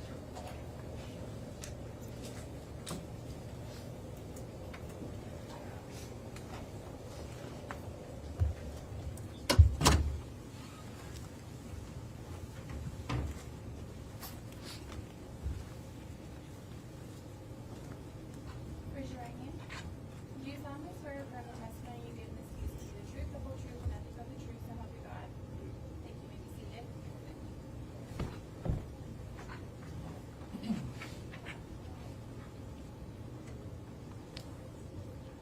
Please state your name for the jury. Clay Thompson And where are you employed? with the Amherst County Sheriff's Office. What is your title now? I'm Captain of Investigations. Back in June of 2019, what was your title then? Investigator. And have you received training to be an investigator? Yes, sir. What sort of training have you gone through? I attended the Forensic Academy, put on by the Department of Forensic Science in Richmond. It's a 9-week school that they offer twice a year. They take 12 students. It's an application process and a waiting list for it. Do you remember when you did that? 2016. Let me turn your attention to June the 25th of 2019. Were you called to assist with a homicide investigation? Yes, sir, it was. Now that call came out late at night on the 25th. So do you know, were you called on the 25th or 26th, or do you remember? I was called it was around 12:30 on the 26th is when dispatch notified me. What was your assignment as you assisted with that investigation? I assisted Investigator Oliver with processing the crime scene. Why were you assisting Investigator Oliver? He was the case agent or lead investigator for the case. Why would you process the scene instead of Investigator Oliver? Because I've been trained to do it. Sorry, I didn't hear your answer. I've been trained to do it. Was a search warrant obtained to process that scene? Yes, sir, it was. What is the purpose of obtaining a search warrant? Search warrant gives us it's a legal document that allows us to search a person place or time. And what do you do after you complete your search? The search warrant is filed with the local circuit court's office. So in this case, we've been filed in the Amherst County Circuit Court. What's the first thing you do when you arrive on a homicide scene? Usually I assess the situation, see what I've got going on, get my stuff together, wait for a search warrant or permission from the property owner to search the crime scene or search the scene. Then I start taking overall photos of the entire scene. Then I work each individual piece of evidence itself. I will take mid-range photos of an item of evidence. And the mid-range photo is probably about 20 feet away. And I will take a close-up photo of it and a close-up photo of the item of evidence with the scale. I then measure it, mark down my measurements on a sketch, and collect the item of evidence. After the item of evidence was collected and packaged, I would secure it at the Amherst County Sheriff's Office and evidence. Is that what you did on this scene? I guess in the early morning hours of June 26th of 2019? Yes, sir. Did you collect evidence in this case? I did, yes, sir. Can you explain to the jury the evidence collection process? Again, so item number one in this case was a cartridge casing. I took a mid-range photo of it. Then took a close-up photo of item number one, a close-up photo with the scale, then measured item number one, marked down on the sketch where item number one's measurements were, and then I collected item number one and packaged And do you repeat that process with all the items of evidence you collect? Yes, sir. Did you ultimately transport the items back to the sheriff's office? I did, yes, sir. What happens once they get to the sheriff's office? They're entered into evidence. Teresa May's evidence clerk. She takes them out of the temporary evidence locker, and then she puts them into our evidence storage. Who all has access to the evidence system at the sheriff's office? At that time, it was just Lieutenant John Tedderton and Teresa May's our evidence clerk. That's who had access in the summer of 2019? Yes, sir. How is the evidence room secured? It has a ADT secure padlock, or key code, excuse me, and it's got a swipe card. The room takes a special key, and it's got cameras inside. Do you also, you said you take mid-range, whatever photos, did you take photos at this crime scene? I did, yes, sir. And did you end up making a video at this crime scene as well? I did, yes, sir. All right, so back to June 25th, going into June 26th, 2019, what time did you arrive? Again, dispatch called me around 12:30. I don't have an exact time I got there. I'm guessing between 1 a.m. and 1:30 in the morning. What address did you respond to? 210 Baldwin Road. Is that Amherst County? It is, yes, sir. Was it still dark when you arrived? It was, yes, sir. It was early morning now. Let me show you some pictures. That have been pre-marked.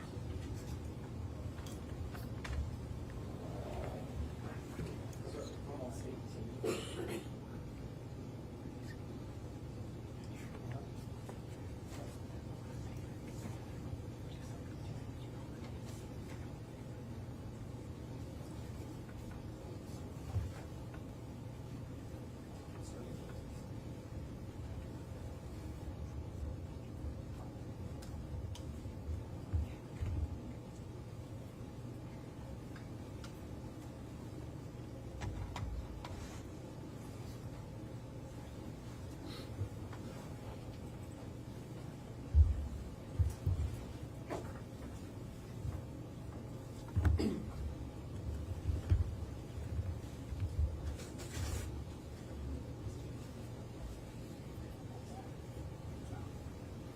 Show you what's marked. May I approach him, Jeff? You may. Pre-marked is almost exhibit 18. Can you tell the jury what that's a photo of? This is a photo of the front of the residence, specifically the bedroom window where Doris was shot. That's almost 18 behind you as well.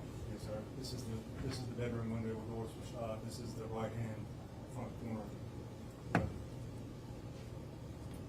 That picture fairly accurately represents what you saw that night. Yes, sir. Okay. You just set them down off to the next one. Okay, click on this part. Show you what's been pre-marked as almost exhibit 19. That's going to be the right-hand side of the residence. This is the front of the house here facing Baldwin Road. This is the right-hand side.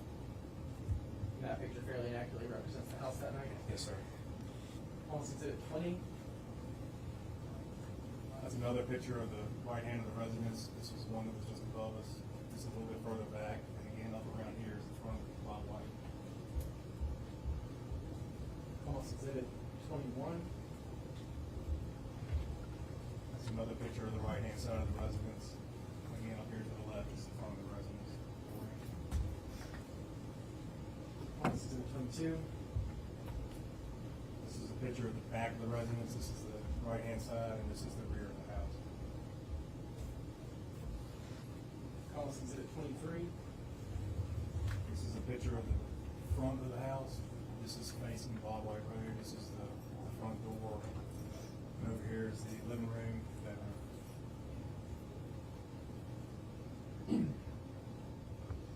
Almost exhibit 24. That is a picture of the front of the house. This is the living room, and these are flags on where cartridge casings were recovered from. Did you place the flags there? I did, yes, sir. Almost exhibit 25. This is another picture of the front of the house. This is the living room. The cartridge casings were recovered underneath the living room window. This is the bedroom window where cartridge casings were recovered under there.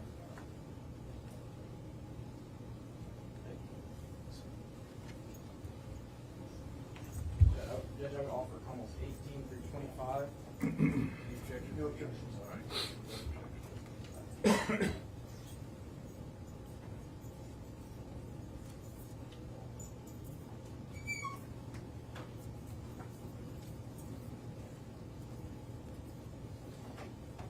Yeah, raise your arm. Can I have a, thank you. All right. Yes.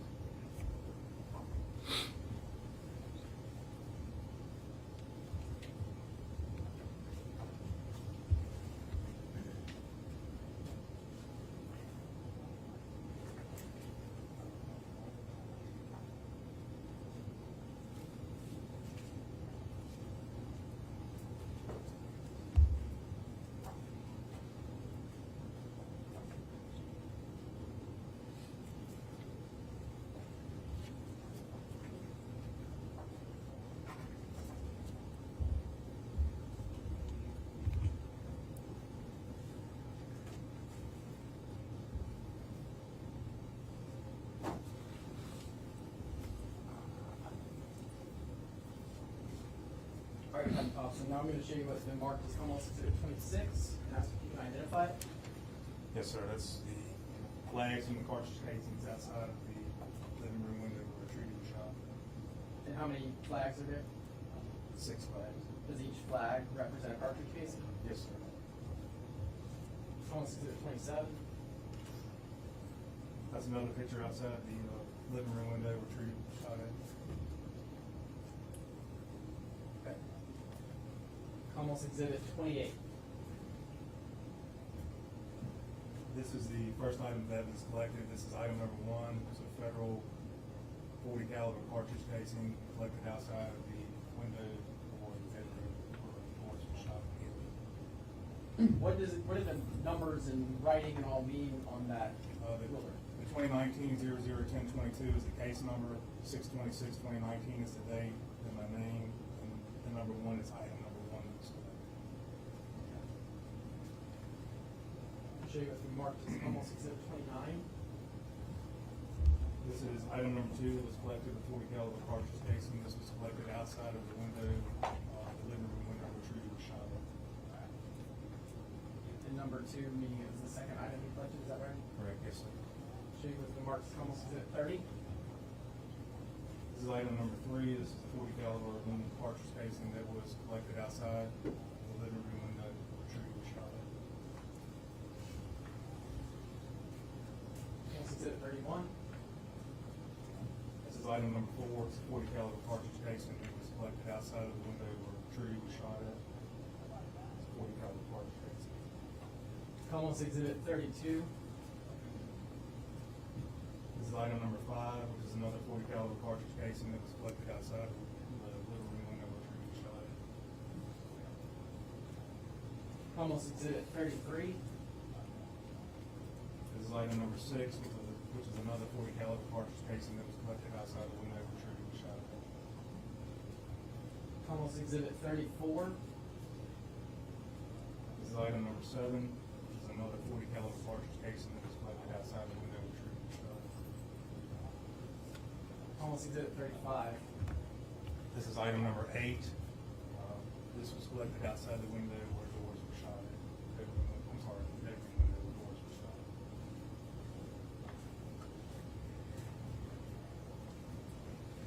Judge Offer, almost exhibits 26 through 35. No objections.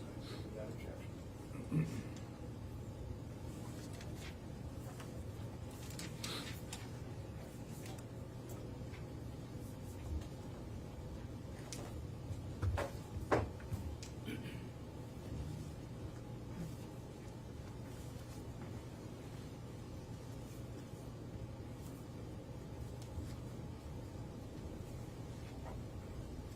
Yeah, raise your arm.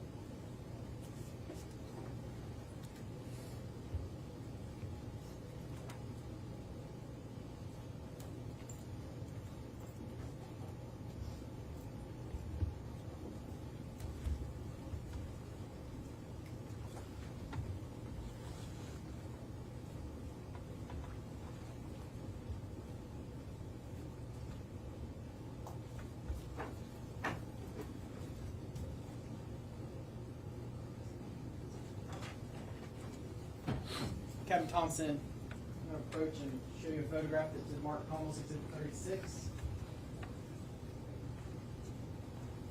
This is a picture of the window outside the bedroom. It's a bullet hole in the window looking into the bedroom. The doors were shot through. Almost Exhibit 37. This is another picture of looking from outside the house into the bedroom through the window. There's a bullet hole in the glass. Almost Exhibit 38. This is a picture looking outside the living room with multiple bullet holes in the window looking into where Trudy was sitting. Almost Exhibit 39. Another picture of the living room window bullet holes where Trudy was sitting. Almost Exhibit 40. This is a picture of inside the living room, and you can see the bullet holes in the glass, bullet holes in the glass. Trudy was sitting right here when she was shot. There's a bullet stripe on the wall, a couple bullet stripes in the ground. You say she was sitting right here, for the purposes of the record, where's right here? Right here on the couch. No. Carver, help him. Yeah, so we have to describe for the record, you're pointing and helping the jury, but just to make the record clear, when you say here, what are you referring to? What do you see? The right-hand side of the couch. Okay. From the perspective of facing it? Yes, sir. So that would be the seat furthest from the window, is that right? Correct. And it's on the couch? Yes, sir. Okay. Should almost Exhibit 41. This is another picture of the inside the living room. Trudy was shot. Again, the bullet holes in the window and the couch. Where Trudy was sitting next to the right-hand side, furthest away from the window. All right, now I'm going to show you almost Exhibit 42. Judge, I would mention that almost Exhibits 42 through 44, so these three images could be a little bit harder for some of the family. Okay, well, again, if you can handle it, fine. If you can't, just time to step out. Go ahead. Almost Exhibit 42, if you could identify that, please. This is the bedroom where Doris was shot and killed. Again, bullet holes in the window. This is the bed. There's a blood stain on the left-hand side of the bed if you're looking at it from the foot. Almost Exhibit 43. This is a picture of the left-hand side of the bed, the left-hand corner of the room as you enter it. Doris is in the floor to the left-hand side of the bed. There's a bullet strike here on the dresser and also hit the lamp on the dresser as well as the wall behind the dresser to the left-hand side. Almost Exhibit 44. This is a full picture of Doris beside the bed to the left-hand side on the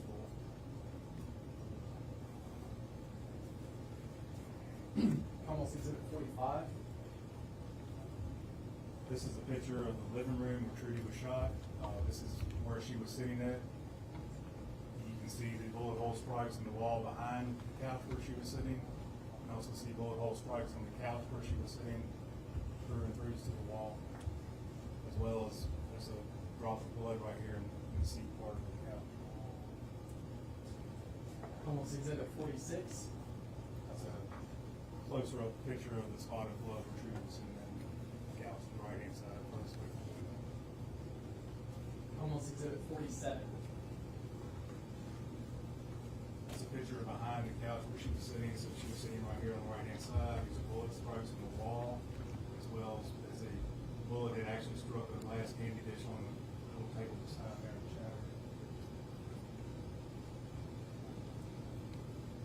And these pictures each fairly accurately represent what you were taking pictures of that early morning? Yes, sir. Judge Alford, almost Exhibits 36 through 47. No objections.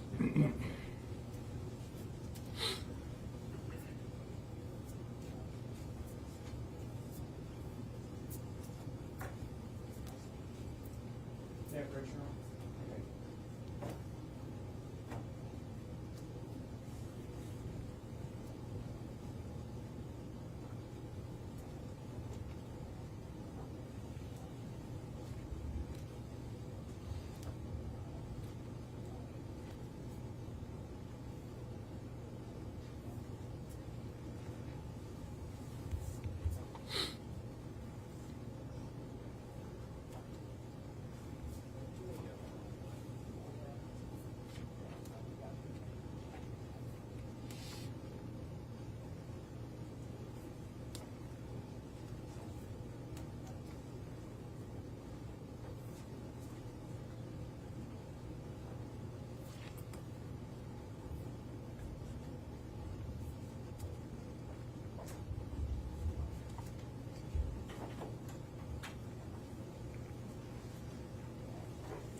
Captain Thompson, I'm going to show you what's been marked almost Exhibit 48. That is outside the living room window. We were using string and dowel rods to try to do a trajectory on the bullet pad. I'll have you explain that in a moment, and I'll show you a couple pictures before we get to that. Almost Exhibit 49. That is another picture of inside the living room where Trudy was shot at. Again, we're using dowel rods stuck into the bullet stripes on the wall and the couch. Dowel rods and string, and the strings are going back to the corresponding holes in the glass to show the path of the bullet trajectory. Almost Exhibit 50. Another picture of the trajectory dowel rods. Again, they're stuck in each individual hole that we find, with strings running back to the window, bullet back. Which room was that? This is the living room. As well. Yes, sir. Almost Exhibit 51. This is a kind of a shot back out the window. This will be Trudy's perspective of what happened that night. So this will be where Trudy was sitting on the right-hand side of the couch. These are the dowel rods stuck into the couch where she was sitting, with the string back through the corresponding bullet holes in the window, with Chief Watts outside holding the string up. Almost Exhibit 52. This is another picture of the living room where I'm doing trajectory with dowel rods and string back into the couch and then going back out the window. Almost Exhibit 53. This is after all the trajectory was done, we moved the couch out of the way to look at the bullet hole strikes on the wall.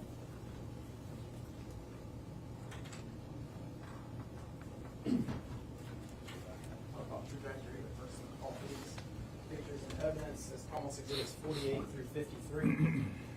48 to 53. No. Yeah, approach room. Yeah.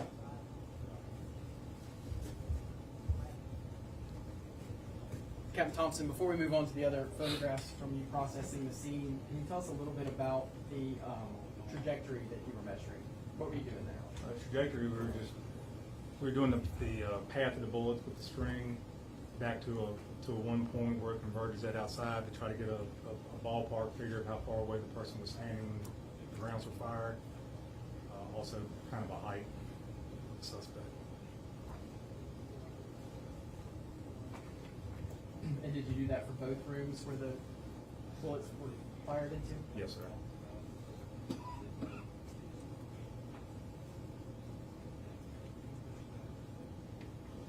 Now specifically on 53, you've got BH2, BH3, BH4, BH5. Yes, sir. All right. That does not indicate the order in which they were fired, does it? No, sir. It's just how I marked bullet hole 1, bullet hole 2, and 1. All right. I just want to make sure the jury understands that this is not the second shot, third shot, fourth shot, fifth shot. No, sir. It was just numbers to keep them distinguished. Yes, sir. Thank you. Following up on that, when we had the shell casings, we marked columns 1 through 8, or not columns 1 through 8, but as you, on your numbers, your evidence numbers, 1 through 8, same question. Does those determine the order in which they were fired, or just distinguish them with numbers? No, sir. I just distinguished them with numbers, and as I got to one, that's the one I collected. I didn't skip over top of one intentionally to go to another one. Turn your attention to almost Exhibit 54. As you can identify this.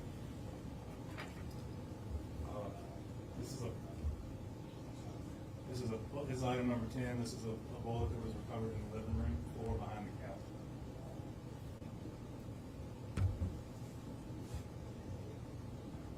So you were looking for the projectiles themselves, is that right? Yes, sir. Cartridge casing and projectile. Can you walk the jury through the difference between the bullet and the cartridge casing and what those items are? The cartridge casing is the shell that the bullet and the powder is held in before it's fired. After it's fired. When it's fired, some weapons eject the cartridge casing out, and then the projectile, the bullet, is fired from the weapon. So when you get to a scene like this, you're looking for them separately, is that correct? Yes, sir. And this would have been a bullet projectile that you? Yes, sir. It's a bullet. Good job for this photograph. It's almost exhibit 54. No objection. Next, I'm going to show you almost exhibit 55. This is another photo of the front of the residence. This is a daytime photo. Again, this is the bedroom window where Doris was shot at, and this is the living room window where Trudy was shot at. Why are you taking daytime photos? Did you come back another time? No, we were there all night till daylight, and I decided to take daylight photos of what better accurately represent the crime scene. So you almost exhibit 56. There's another picture of the front of the house. Here's the front porch, the living room, and the bullet holes in the window where Trudy was shot. Almost exhibit 57. This is a picture of the right-hand side. This is the right-hand side of the residence. The front's around the corner, as well as the back. Were you able to attempt trajectory in the bedroom where Doris Puleio was? I was, yes, sir. Show you almost exhibit 58. This is, so again, here's the dowel rod. This was a little bit trickier because we didn't have a hole right here. We had to go with the graze on the desk, on the dresser. So the dowel rod's taped to the dresser, string through one of the bullet holes in the window. Almost exhibit 59. That's another picture going across the bed of the dowel rod stuck to the desk, with the string back to the corresponding hole in the window. Almost exhibit 60. That is a picture from outside the residence looking in. The dowel rod, the string going to the dowel rod. Over top, this is the bed to the dresser where Doris was laying. Almost exhibit 61. This is another picture outside the bedroom window with the string going through to the dowel rod on the bed. This is Chief Watts holding up the string on the outside. Almost exhibit 62. Another picture from outside the bedroom where Doris was shot. Again, this is Chief Watts holding up the string from outside. Almost exhibit 63.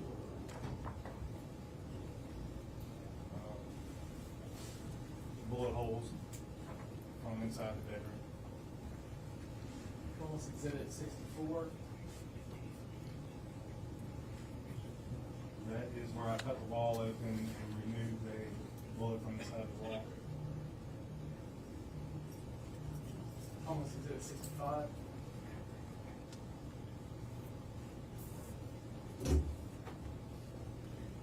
That's going to be the same picture.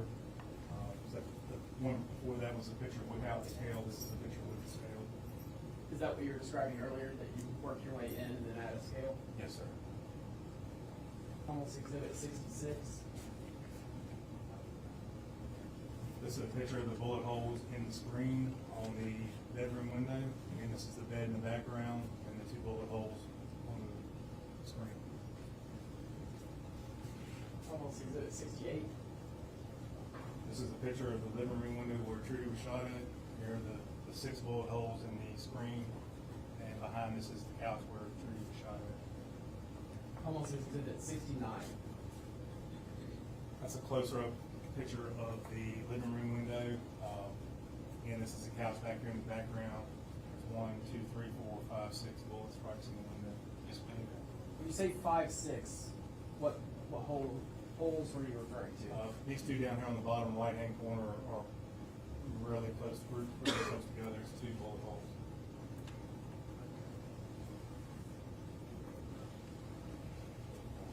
All for these. This would come 55 through 66, as well as 68 and 69. No objections.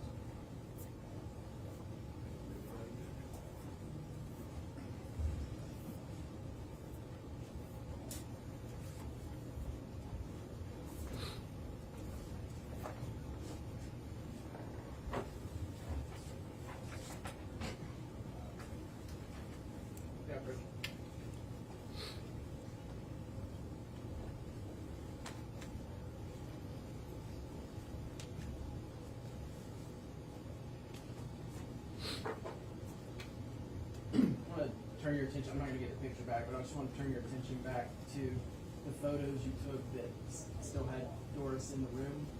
Yes, sir. Do you remember those? Yes, sir. Do you remember her being there when you started your forensic investigation? Yes, sir. So she was apparently still there when you arrived on scene, is that right? That's correct, yes, sir. How do you go about, like, when do you know when to move her body, or when, how do you work with that situation? Before anything is moved or processed on the remains of the deceased, the medical examiner's office is notified and contacted, and we get permission from them to remove or do any kind of evidence collection. Is that what you did in this case? Yes, sir. Investigator Oliver notified the medical examiner's office and was given permission to move the order. Is that when her body is allowed to leave the scene? Yes, sir. I photographed her body, measured her body, bagged her hands. She was placed in the body bag and sealed. Do you know about what time you finished processing the scene? It was around 10 o'clock that morning. Did you also take a video from outside the house that day? I did, yes, sir. I started at the road, at the end of the driveway on Bob White Road, and walked down the driveway video. So I'm going to play two short videos marked as comments 102 and 103.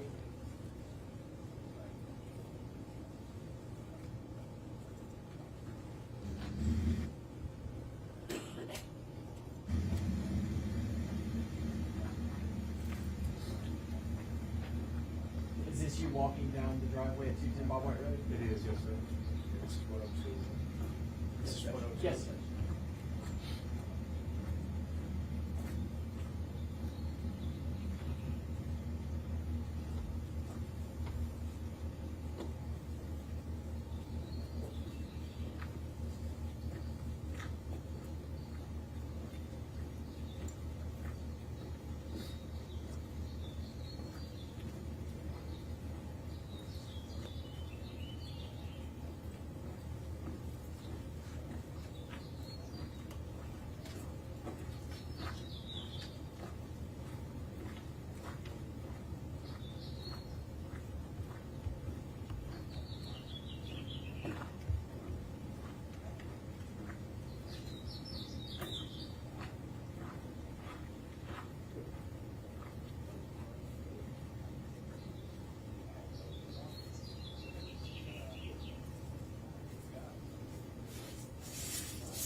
When did you take that video?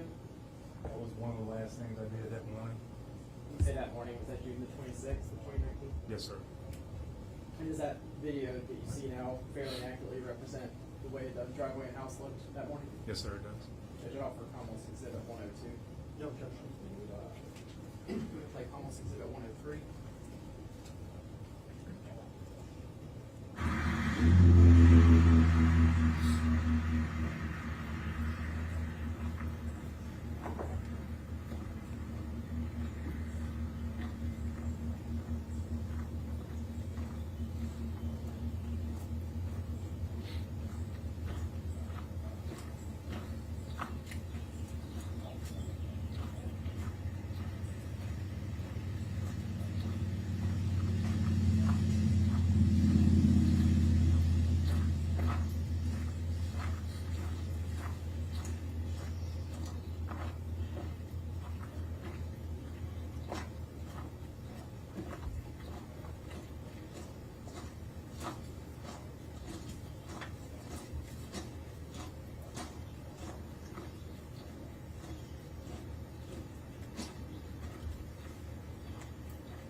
that video is almost exhibit 103. I'm assuming that's the second driveway.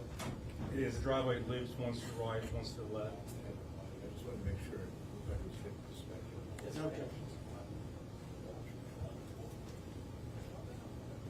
So the reason for two videos is there's two different approaches to the house, is that right? Yes, sir. And you captured each of them on each video? Yes, sir. Do you know how far Trudy and Doris's house sat back off the road? It was approximately 200 feet off the road. Can you see the house from the road? The house is in the woods, but you can still make out that there's a house there. You know how long you were on scene doing all the forensic processing that early morning? Search warrant came in around 4, approximately 6 hours. What did you do with the evidence you collected? Once I collected all evidence, I took it to the Amherst County Sheriff's Office and put it into the evidence locker. You followed all the procedures as you're trained, is that right? Yes, sir. In the first few hours of this investigation, did y'all have any suspects or leads to act on? No, sir. We had no suspects, no leads, very little information. What did y'all do? We canvassed the neighborhood, spoke to all the neighbors. We checked all the local sex offenders that lived in the area. We were starting to research.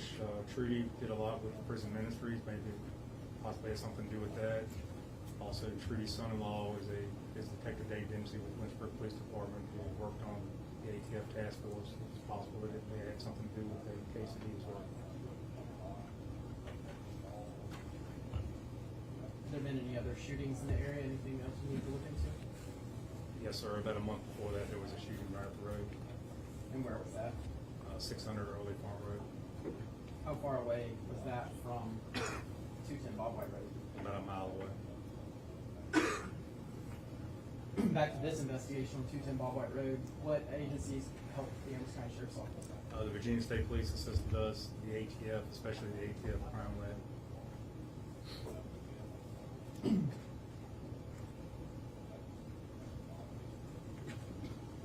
Did you assist with a search warrant at 600 Early Farm Road? I did, yes, sir.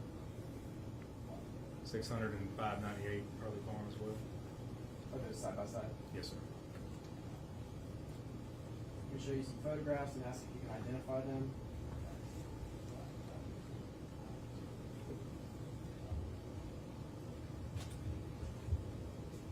Show you guys the marks, Commonwealth Exhibit 71.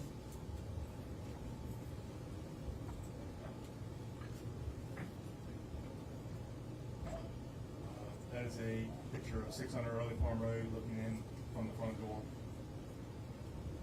The living room. Commonwealth Exhibit 72. That is a picture of outside of 600 Early Farm Road.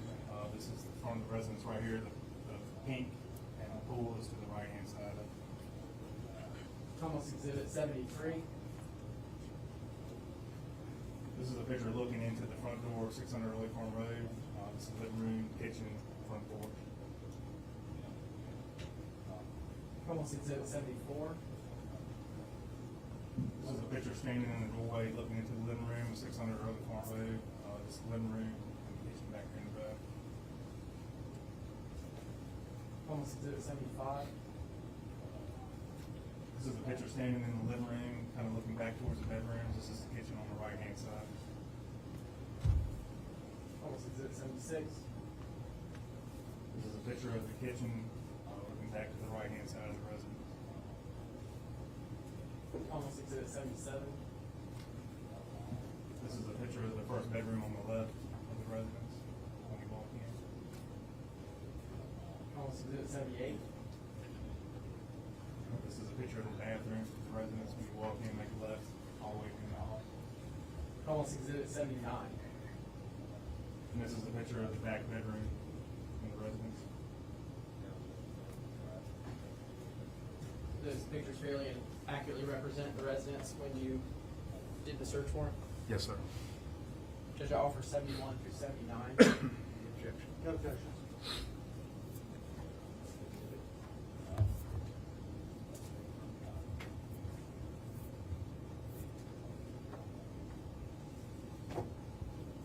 Yeah, Rich.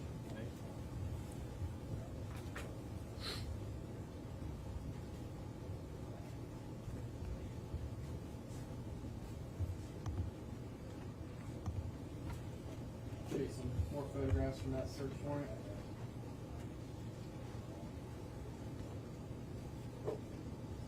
Should almost exhibit 80.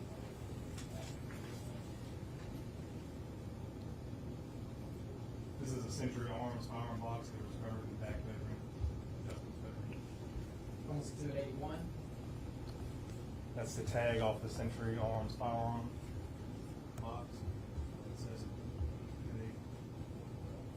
contained a Draco. Almost exhibit 82. This is a trash bag that was found in the shed in the backyard behind the residence. Inside the trash bag is a Draco rifle. Almost exhibit 83. And this is the Draco rifle that was found in the trash bag. The Draco is essentially a scaled down version of an AK. So, Do these pictures fairly and accurately represent what you saw at the search warrant? yes, sir. Should all almost exhibits 80, 81, 82, and 83. No objections. May I approach?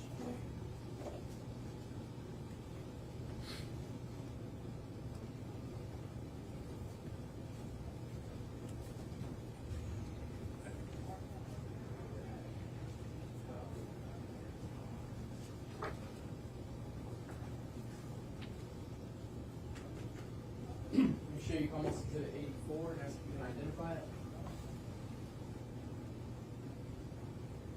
So that's the yard, 600 Early Farm, 590 Early Farm share the same yard.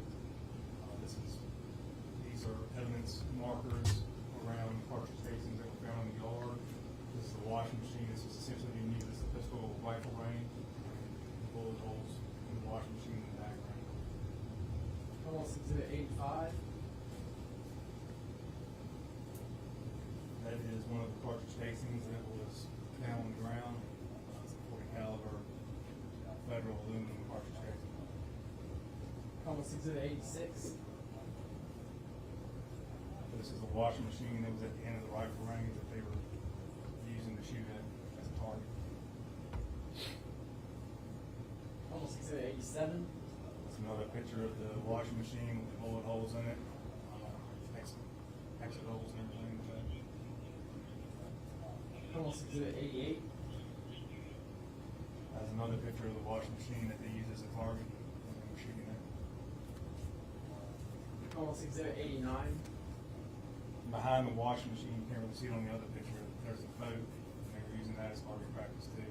Bullet strikes in the boat. And almost exhibit 90. That's a better picture of the boat, where the bullet holes all drilled into the boat. Did those pictures each fairly and accurately represent what you saw at the search warrant that day? Yes, sir. Judge, I offered almost exhibits 84 to 90. No objections. May I approach?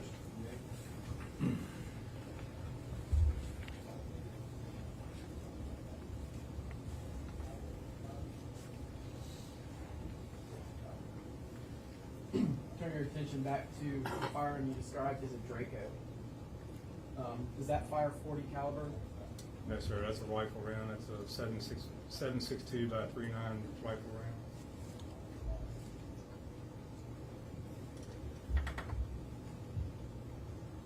Were you responsible for processing this scene just like you processed the scene at 210 Bob White?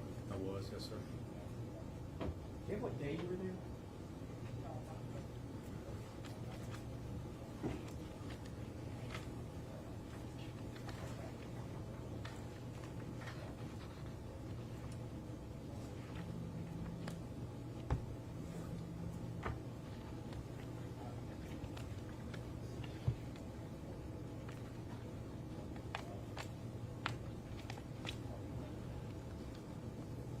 It's like it was 7/12/2019.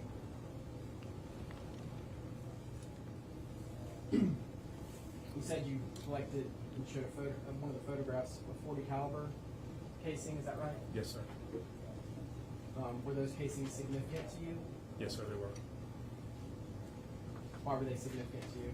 They were the same brand, caliber, and color as the cartridge casings found at 210 Bob White Road. And you collected those and put them into evidence? I did, yes, sir. And turn your attention to the arrest of Justin Sales on July 10th, 2019. Were you present that day? I was, yes, sir. How did you locate the defendant? We did an emergency ping through Verizon for the phone he was using. Do you know what phone number you used to be pinged? I do.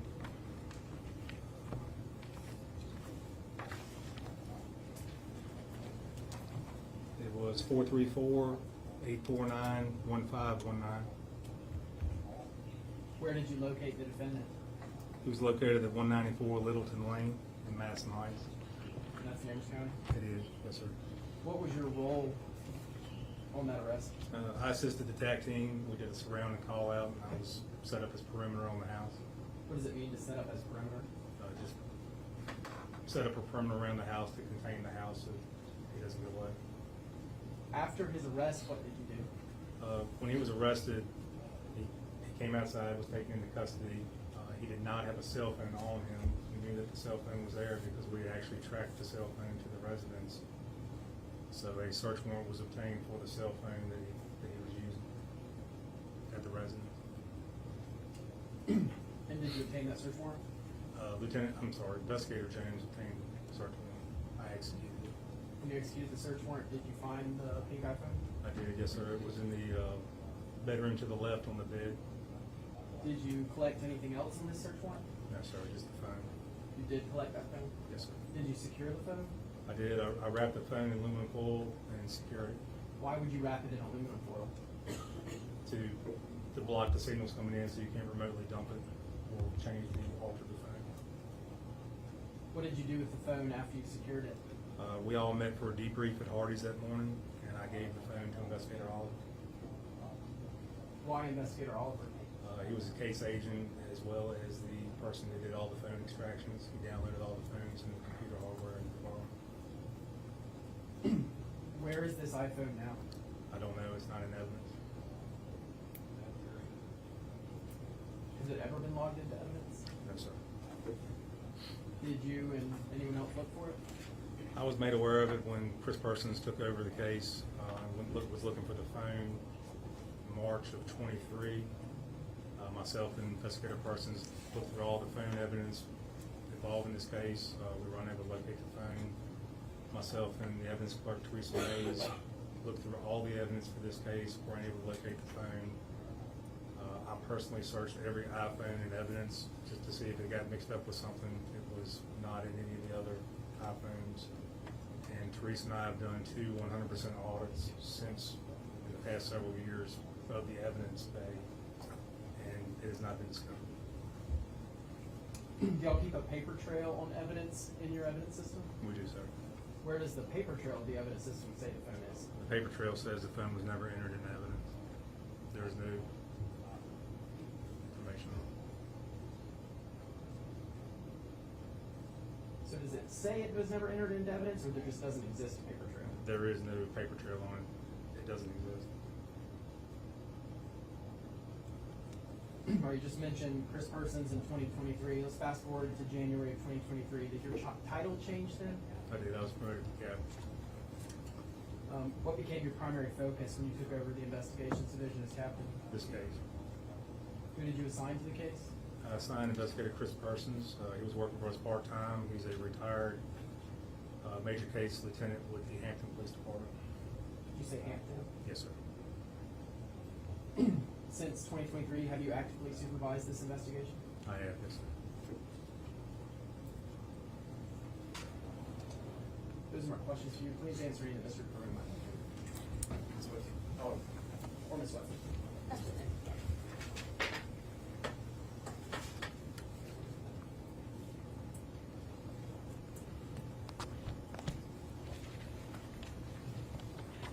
Captain Thompson, I apologize if I have to skip around a little bit. I want to start with some of the first set of photos that were shown to the jury. We don't need to pull them back up here, but they were from the exterior of the house, and there was obviously light inside the house. Yes, sir. I am. So, Fair to say, you took those photos probably 2-ish hours at least after when the incident took place? maybe a little bit more. We waited on the search warrant. It took a little bit to get the search warrant there. I'd say probably 3 or 4, to be honest with you. Okay. And so that's when the photos would actually be taken. You said, I think, that you probably arrived around 1 or 1:30. If I'm doing my math right, that's an hour, 90 minutes-ish after the first officers arrived. Yes, ma'am. So when you said that they were fair and accurate depictions, they're fair and accurate depictions of what you saw when you were there. Correct. So you don't know whether those lights were on or off at the time of the incident.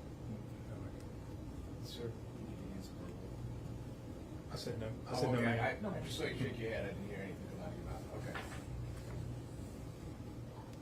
As far as the, moving ahead a little bit to the dowel rods and the trajectory measurements that y'all did.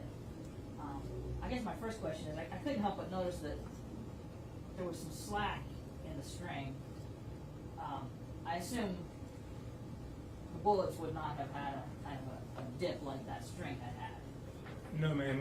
It was kind of an arc trying to get all that taut and held tight with them slipping out of the bullet holes. That was about the best we could do and get a good photograph of it.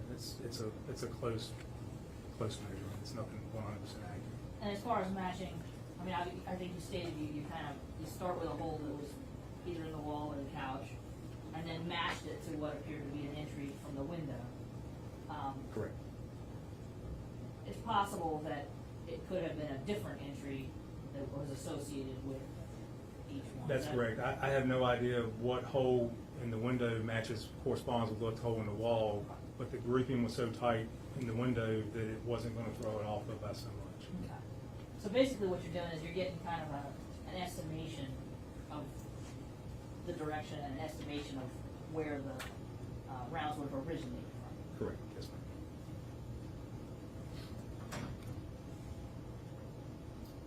As far as the cartridge casings that you recovered, with photos of them, there's 8 total, is that right?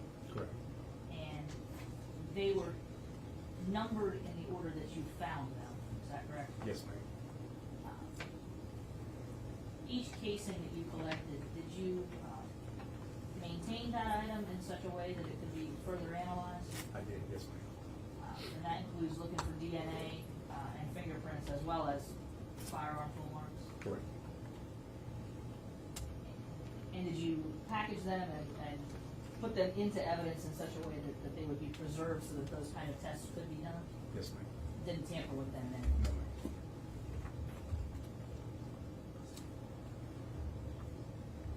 Were you able to, based on the dowel rods and the location where you found the spent casing, were you able to get an estimate or a basic idea of where you thought the shooter was standing? Outside of the living room window, I guessed about 6 feet. And how about outside of the bedroom window? About the same.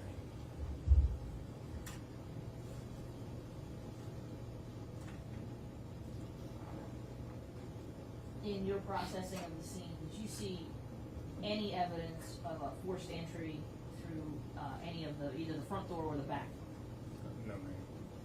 And we saw a bunch of photographs of the windows. Nothing was pointed out as far as any forced entry on any of the windows either, is that No, fair to say? ma'am. Just fired from outside the residence.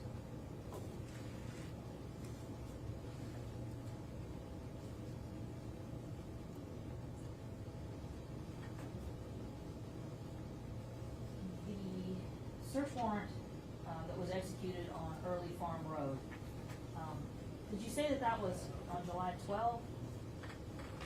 And I might have just not misheard. I might have not heard correctly.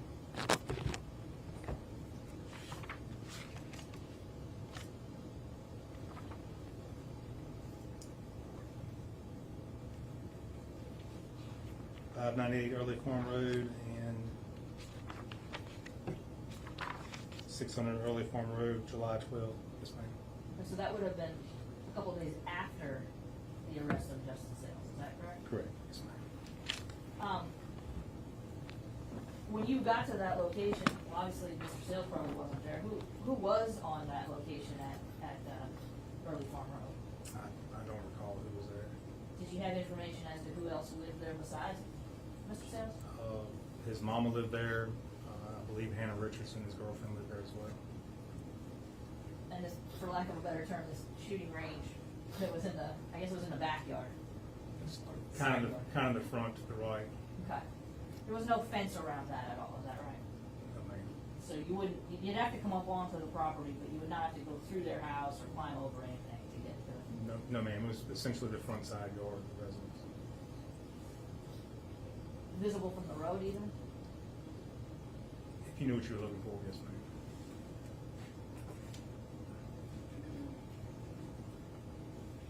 The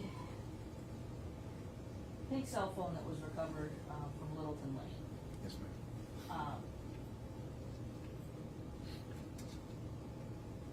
You collected it, wrapped it in tinfoil to preserve, basically preserve the accuracy of the data. Is that what that's about? Yes, ma'am.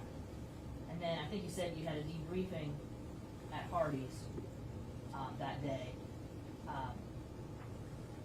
Do you recall that you said it was Investigator Oliver that you gave the phone to? Yes, ma'am. Do you recall, did that take place in the parking lot or in the restaurant? Or? It was in the parking lot. We met there real quick. We've been up all night. Met real quick. Just got a game plan going. Sleep a couple hours. Come back out 1 or 2 o'clock in the morning. 1 or 2 o'clock in the afternoon. Did you ever see that phone again after you handed it to him on July 10th, 2019? Never saw it again.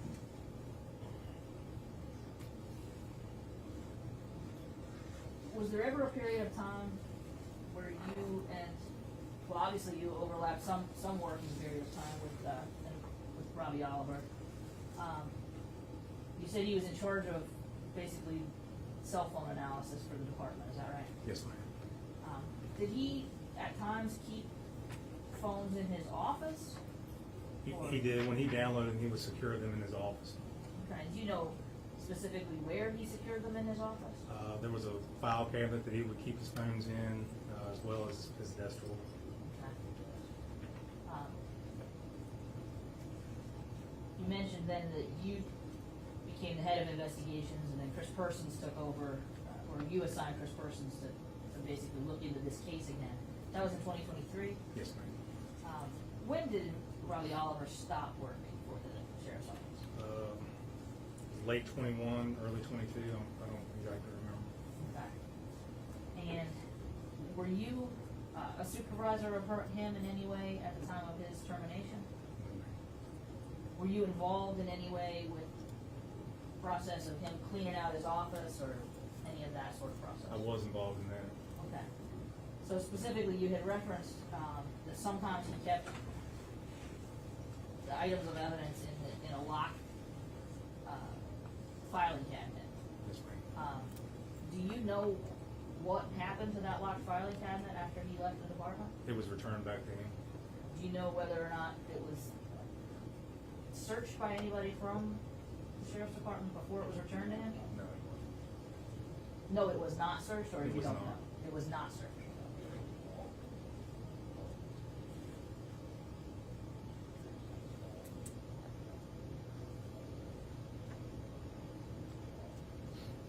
May I confer with Mr. DeBruin very quickly?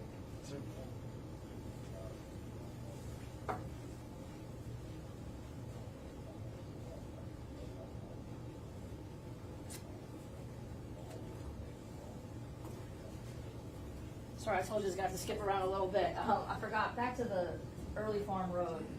I think you said that Mr. Sales' mother lived there. I think I forgot to ask you, do you know what Mr. Sales' mother's name is? Christy Sales. Christy Sales? And do you know her status at this time? I believe she's still in New Hampshire. Okay. And She's still in New Hampshire. New Hampshire.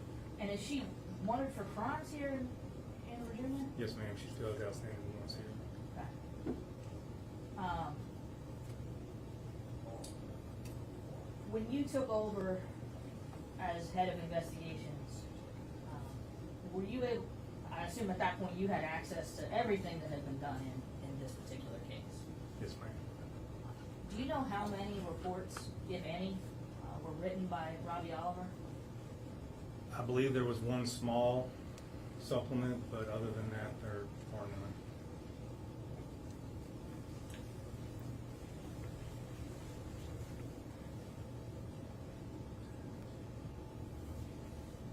And as far as the ownership of that phone, the pink phone we've been talking about, were you able to determine who that actually belongs to? I believe Chris Parsons was able to. Thank you. You redirect. Briefly,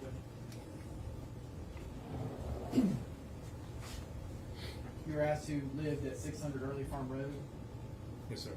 and you mentioned 3 names. Would you recognize those people if you saw them? Yes, sir. You also said you were present at Littleton Lane, is that right? Yes, sir. And that was at the defendant's arrest? Correct. Did you recognize anyone there when Justin Sales was arrested? Justin Sales, and there was a couple other people there. I don't remember who they were right off. Do you remember if you saw Christy Sales there? Christy was not there. Back in 2019, you would recognize Christy Sales? Yes, sir. You also asked about when you took over in 2023. What day did you take over as captain of investigations? I believe it was January 1. Do you know what day you assigned Chris Parsons to this case? It wasn't long after that. Is that days, weeks, or? Probably within a week.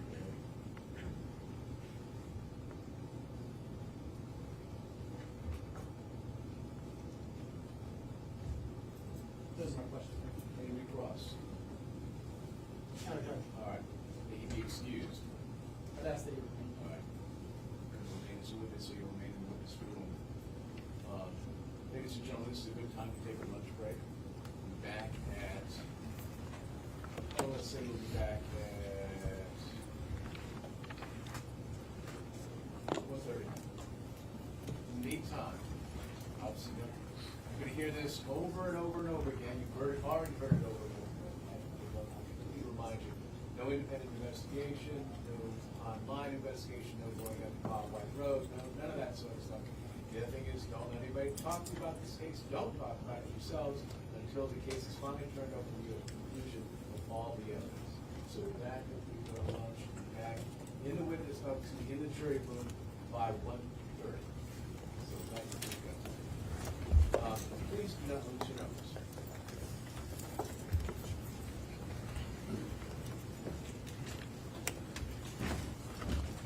We'll recess until 1:30. And you can take care of your witnesses as far as getting that line.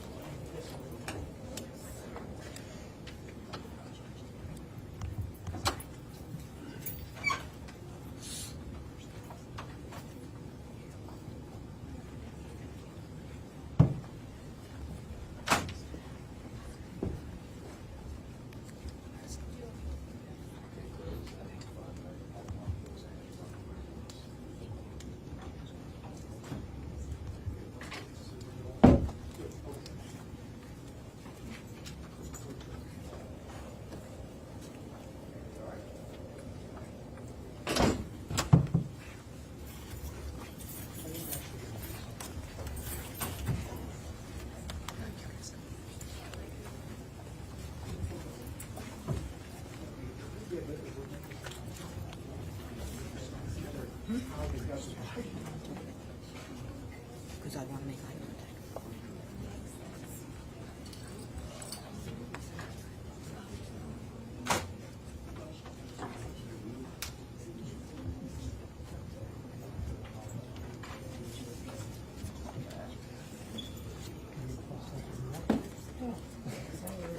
I'm going to take the sealed transfer out of my office.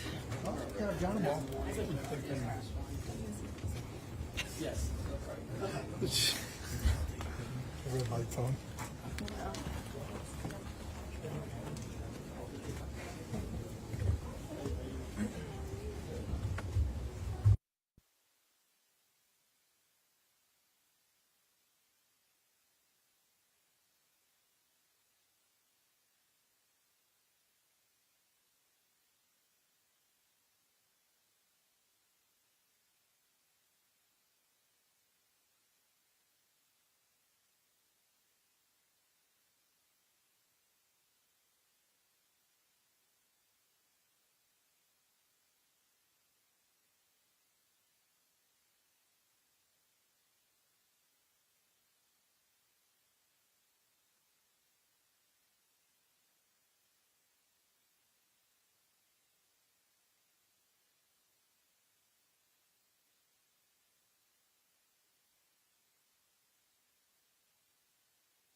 routine and humble.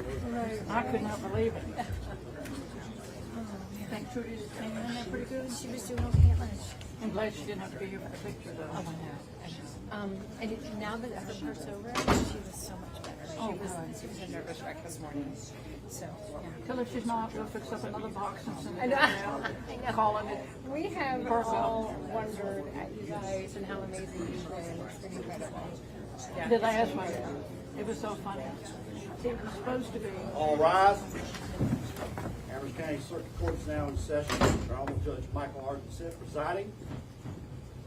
Be seated, give attention to the court. All right, counsel, you ready to resume? Yes, sir. All right. Put the jury panel back in, please.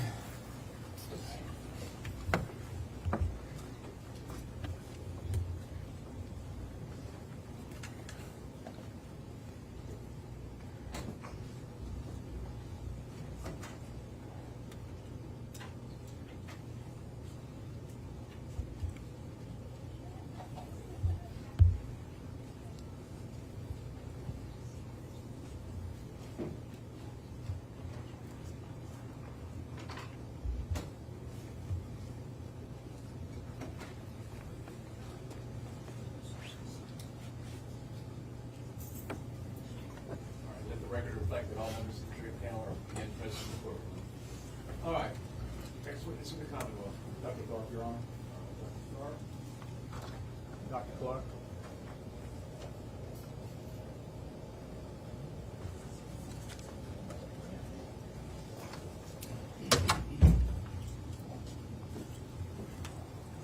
Raise your right hand.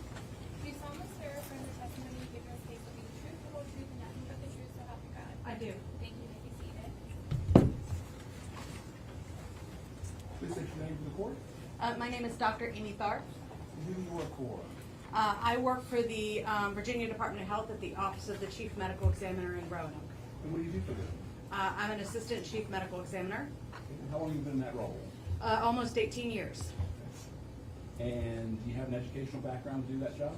I do. What is your educational background? Well, after college, I got my bachelor's degree from Miami University, and after college, I went to medical school at New York Medical College. After medical school, doctors choose their specialty. Some choose surgery, some choose pediatrics. I chose pathology, which is the study of why we as human beings get sick and why we die. And I did 5 years of general pathology training at Wake Forest down in Winston-Salem, as well as an additional 1-year fellowship in forensic pathology, which is why we get sick, why we die, with the added element of external factors like trauma, drugs, things of that nature. Are you board certified for this kind of things? I am. I'm board certified in anatomic and forensic pathology. What's the difference between those two? Well, anatomic pathology is kind of a general pathology, all the things that can go wrong with various parts of our anatomy.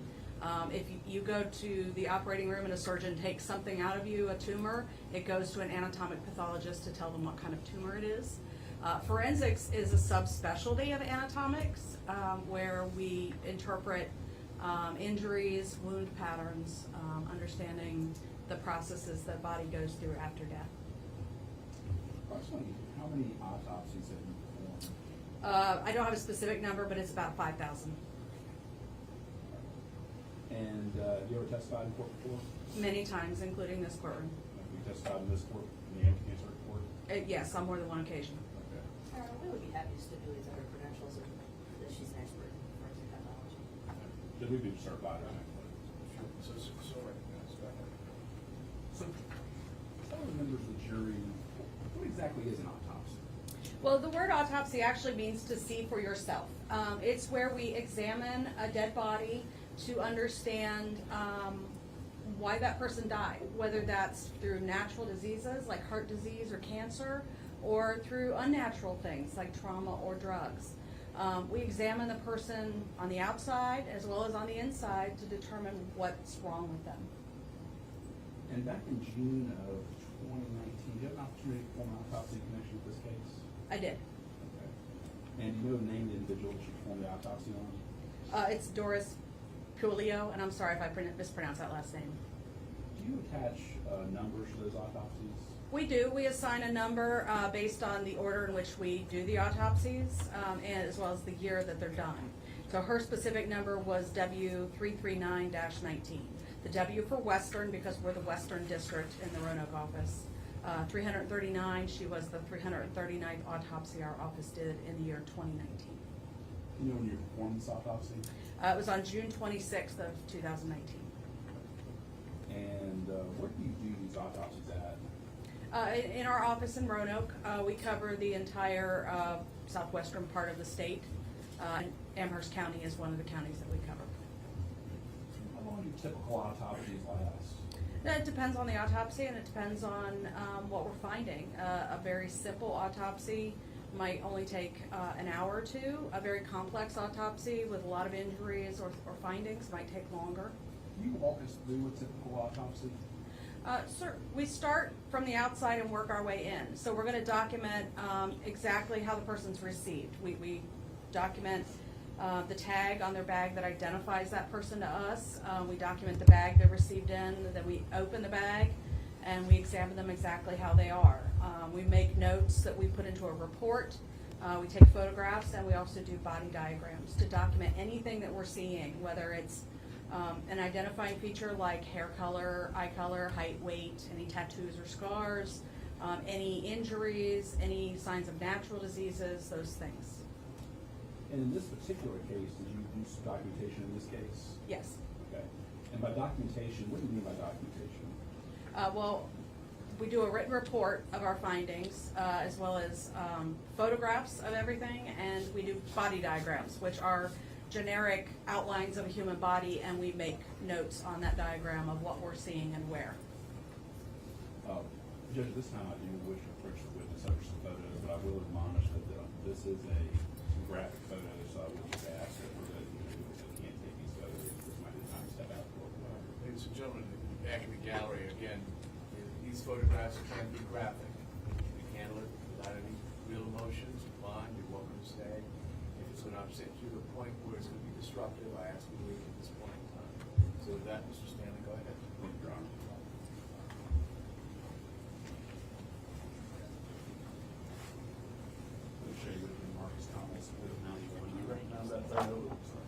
And these photos are also on the screen behind you as well as to your right. Sure. Yeah, this is a photograph. This is often the very first photograph we take at an autopsy. When a person is brought to our facility, the person transporting the body to our facility fills out one of these tags to tell us who they're bringing, as well as when that is happening and who's bringing it to us. So this is the identification tag that was on her body bag. And you can see all of our photos are taken with a ruler, with her autopsy number marked on the ruler.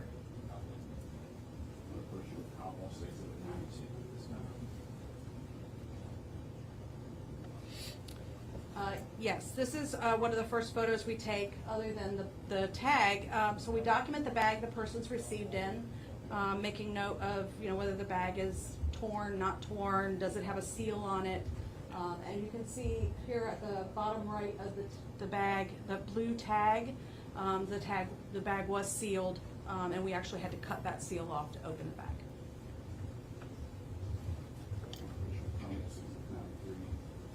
And I should say, where I have showed defense all these exhibits.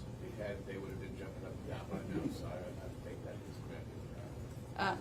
Yes, Exhibit 93 is one of the first photographs I took after opening the body bag. We document them exactly how they're received. That includes whatever they're wearing, any blood staining, anything that might be on or around the body. It's not unusual for law enforcement to bag the hands with paper bags on scene. That's to preserve any potential trace evidence that might be on the hands.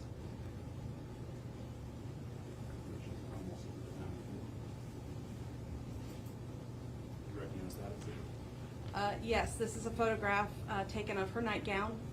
We document the clothing in any case that has trauma of a questionable nature. And you can see that there is staining on the nightgown that appears consistent with blood on the mostly left side and front of the nightgown. Almost 95 this We also take photographs a little closer up of any defect in the clothing. So where the ruler is in the clothing, on that left front part of the arm of the nightgown, there is a hole there. And that hole does correspond to an injury that I found on the skin as well.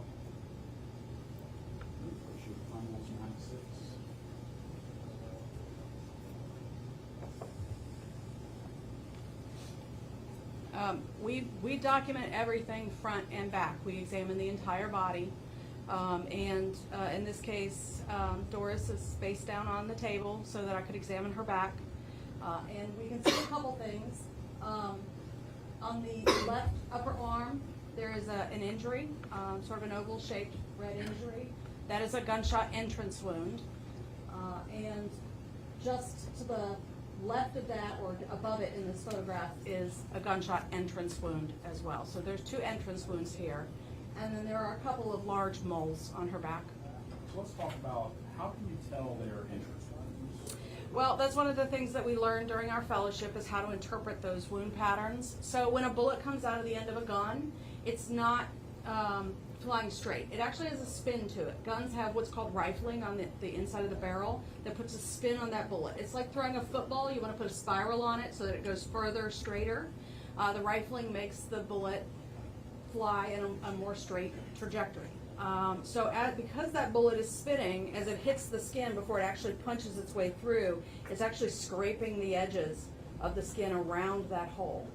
So those are some of the things that we look for when we're trying to tell entrance from exit, because when a bullet comes out of the body, it just pushes the skin out ahead of it. It doesn't scrape the edges of the skin around an exit.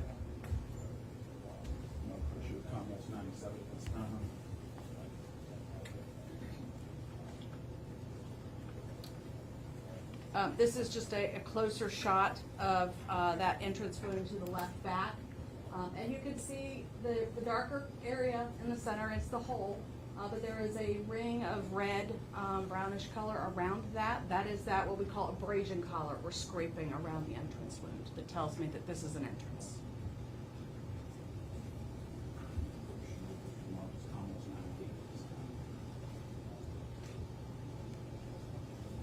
This is just another closer shot. We do photographs at multiple different levels of magnification so other people can see it as well. And you can see the hole in the center and then the scraping around the edges of the hole where the bullet went in.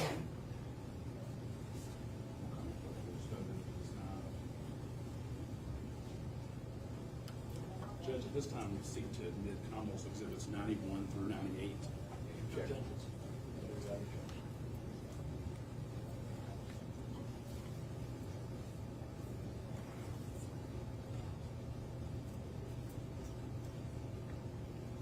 And we can just talk about that wound for a second. That wound, can you describe how that bullet enters the body on that wound? Certainly. We document our findings as if the person is standing perfectly upright. That's not necessarily the case, because we as human beings are in a lot of different positions. So when I talk about trajectories and how this bullet moved through the body, it's described as from her back to her front, from her left to her right, and from an upward in her body. That doesn't necessarily mean that the gun is below her. It means that in relation to her, the gun is to her lower edge, so that it's going upward through her. The bullet went between a couple ribs in the left back. It went through the spleen, which sits kind of in our left back part of our abdomen, through the stomach, and there were stomach contents in her abdomen. The bullet then went through the diaphragm, which is a muscle that sits between the chest and the abdomen, grazed the bottom edge of the left lung, and then through the heart, both sides of the heart, before coming out through a rib in the front of her chest. Let's see first the judge on Exhibits 91 through 98.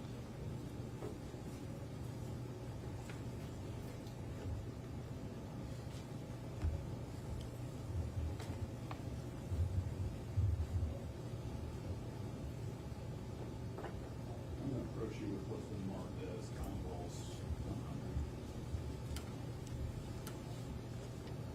Going to a different area of the body. body. Do you recognize this image? Yes, this is a close-up image of the exit in the front of her chest. And unlike the entrance wound, we're not seeing that big ring of scraping around the edges. Again, when a bullet comes out of the skin, it just tears the skin as it comes out. It doesn't scrape the edges around the hole.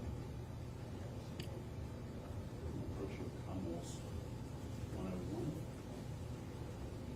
Once again, shifting to a different area of the body. Can you describe for the jury what this depicts? This is her left upper arm. So where I'm pulling with my thumb to show this wound on the back side of her arm, this is the entrance wound. It's going mostly just through the soft tissue of her upper arm and then comes out at the wound to the left of where my thumb is. That is the exit wound. And again, we describe our injuries as if she's standing perfectly upright with her arms to her side. But if you tilt her arm to the back, it's going more back to front as opposed to side to side. At this time, Commonwealth was seen to introduce exhibits 100 and 101. Okay. If I may approach Judge. You mentioned earlier that you document your findings in a report. Why do you document those findings in a report? Well, because we're creating medical records just like any other doctor. Just like a doctor has to document their findings when you go visit them, we document our findings as we examined our patients. And that way they can be used for the family, for criminal proceedings, for any other purpose, but it's to document my medical findings from my exam. Let me walk you through some pages of that report.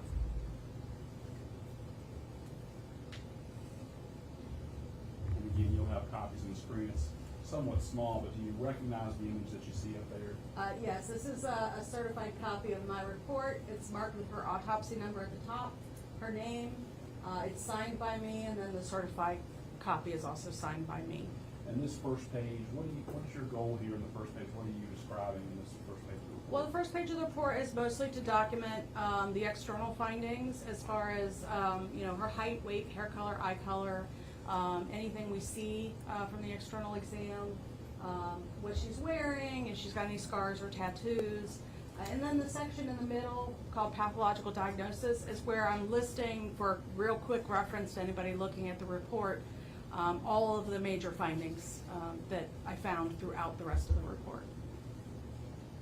And page 2 of your report? Page 2 of my report is what I call my evidence of injury. When I have injuries, I separate them from the rest of the general investigation or general exam so that they're easier to read. And we document, where the bullet went in, the path that it took through the body, where the bullet came out, whether we recovered a bullet or any bullet fragments, and the trajectory that the bullet moved through the body. And the 2 injuries you document here, are those the ones you described in the photos? Yes. And I mark them as A and B, but that doesn't mean that gunshot A happened first and gunshot B happened second. I literally just letter them as I'm finding them on the body. And how about page 3? What are you documenting page 3? Well, page 3 is our internal investigation. So we're not just looking at injuries, we're also looking for any natural disease that she may have had, because that's part of a full investigation. And so these are the findings as I examined each of her internal organs, and also any additional procedures we did, like making a DNA card, collecting toxicology samples, and where those things went. And page 4? What do you reserve page 4? Page 4 is for a couple things. At the top of the page is my microscopic examination. So at an autopsy, we might take small samples of things to look at under the microscope. There are certain diseases and problems that we can have that we can't see with the naked eye. We have to look at them under the microscope. And so part of a complete examination is to look at everything that might potentially have diseases that we just can't see with the naked eye. So we're generally going to look at things like kidneys, liver, heart, lungs, brain, because those things are the most common organs that might have diseases that we can't see. And then in a case involving any kind of gunshot trauma, it's not unusual to do an examination of the actual entrance wound under the microscope to look for any small black particles that might indicate soot. If a gun is close enough to the skin, we might get some of those particles going into the skin as well. And then the second half is basically a summary of my findings. In this case, what were your findings? She had 2 gunshot wounds, one to the left upper arm, which really just caused injury to soft tissue, and the lethal wound was the one to her back, that injured her spleen, her stomach, her left lung, and her heart. When you call it a lethal wound, what would that mean to you, calling it a lethal wound? Well, anytime you have an injury that goes through both sides of the heart, it's, even if you're in the operating room, your odds are not good that they're going to be able to repair it. And so did you have a finding as to the manner of death in this case? Yes, I'm required by my code section to determine a manner of death. That's the circumstances under which a death occurs. The 5 basic categories that we use are natural. That's death due to natural disease causes that has nothing to do with trauma, like heart disease, cancer. Accident, meaning that there was no intention to cause any harm. Suicide, meaning that the person intended to harm themselves, and homicide, meaning that the action was caused by somebody else with an intent to cause harm. There's a lot of motives that can go into that, and that's a decision for the court to make, but I have to put a manner of death on the death certificate, and I marked homicide. The next page of your report, where you documenting here? These are the body diagrams that I mentioned. So in addition to the photographs and the written report, we do the body diagrams just as a quick and easy way to document where we're seeing and what we're seeing. So I split her findings into 2 different diagrams. It's not unusual for us to put injuries on one and other things on another, just to keep the diagram from getting too busy. So she has a couple of EKG pads on her. We're medics, we're checking her for vital signs.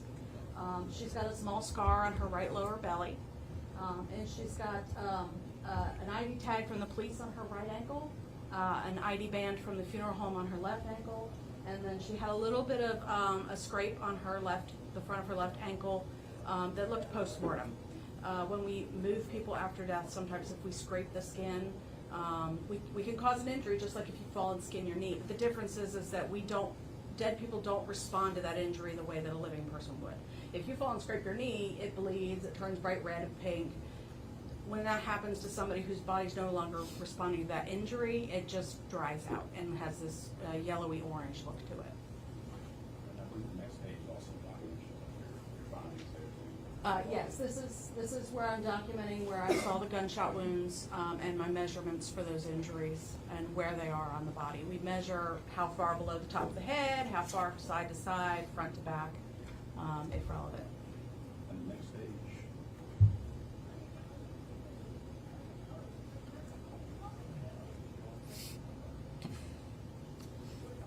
Another document that we produce as part of our investigation is called a report of investigation. It's a 2-page document where we're basically taking the information from the police, hospitals, paramedics, to document times and addresses where things happened, any information from her death certificate as far as like her date of birth, her social security number, and the second page includes any medical history she might have that we were able to find from medical records, as well as a brief summation of the circumstances.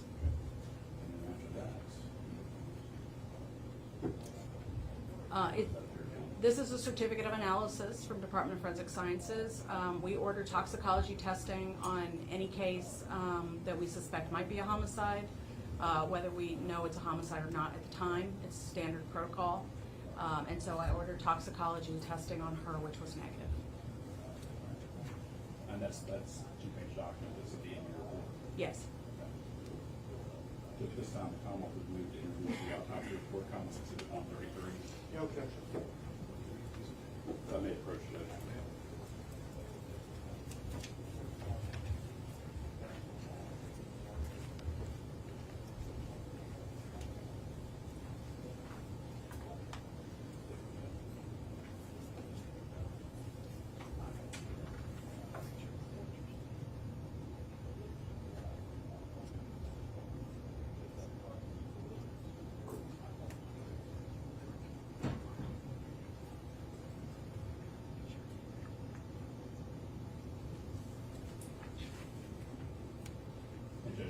think, we have a couple of sets of photos that have been admitted at this time, almost 91 through 98.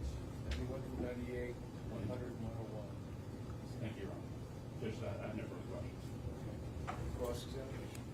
Just really briefly, nice to see you, Dr. Tharp.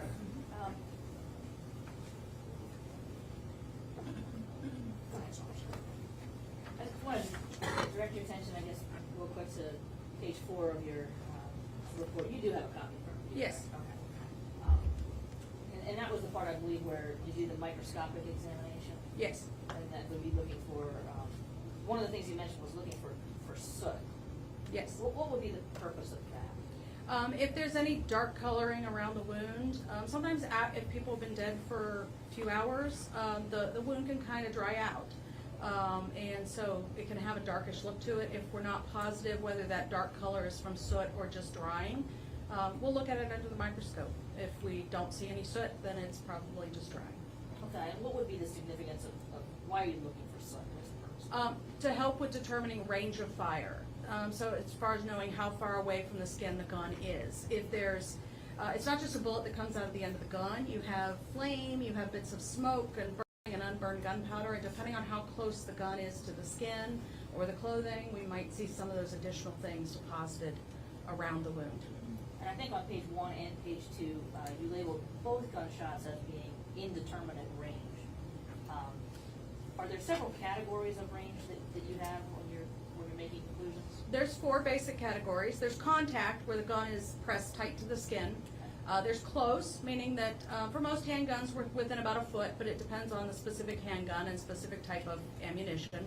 But that's where we see flame, smoke, or what we call soot, or what's called stippling, which is bits of burning gunpowder strike the skin and create almost a sandblasting effect. So that would be number 2. That would be close range.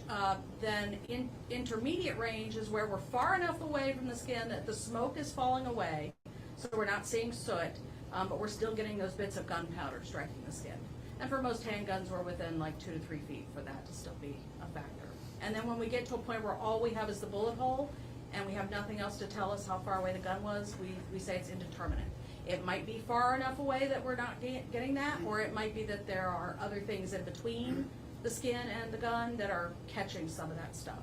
Since I only have her and her clothing, and I'm not aware of what else necessarily may be over her, she's got a lot of heavy comforters or things over her that might affect that range of fire interpretation. So if the police estimated that shots came from outside the home, there's nothing about your report that would contradict that? No. Thank you, those are my questions. And redirect. No redirect, Your Honor. You should be excused. She may be excused, Your Yes, Your Honor. Honor. Dr. Clark, welcome to Thanks. stay, but you're still welcome to leave. Thanks. Thank you. Next witness. Major Begley, Your Honor. Please raise your right hand.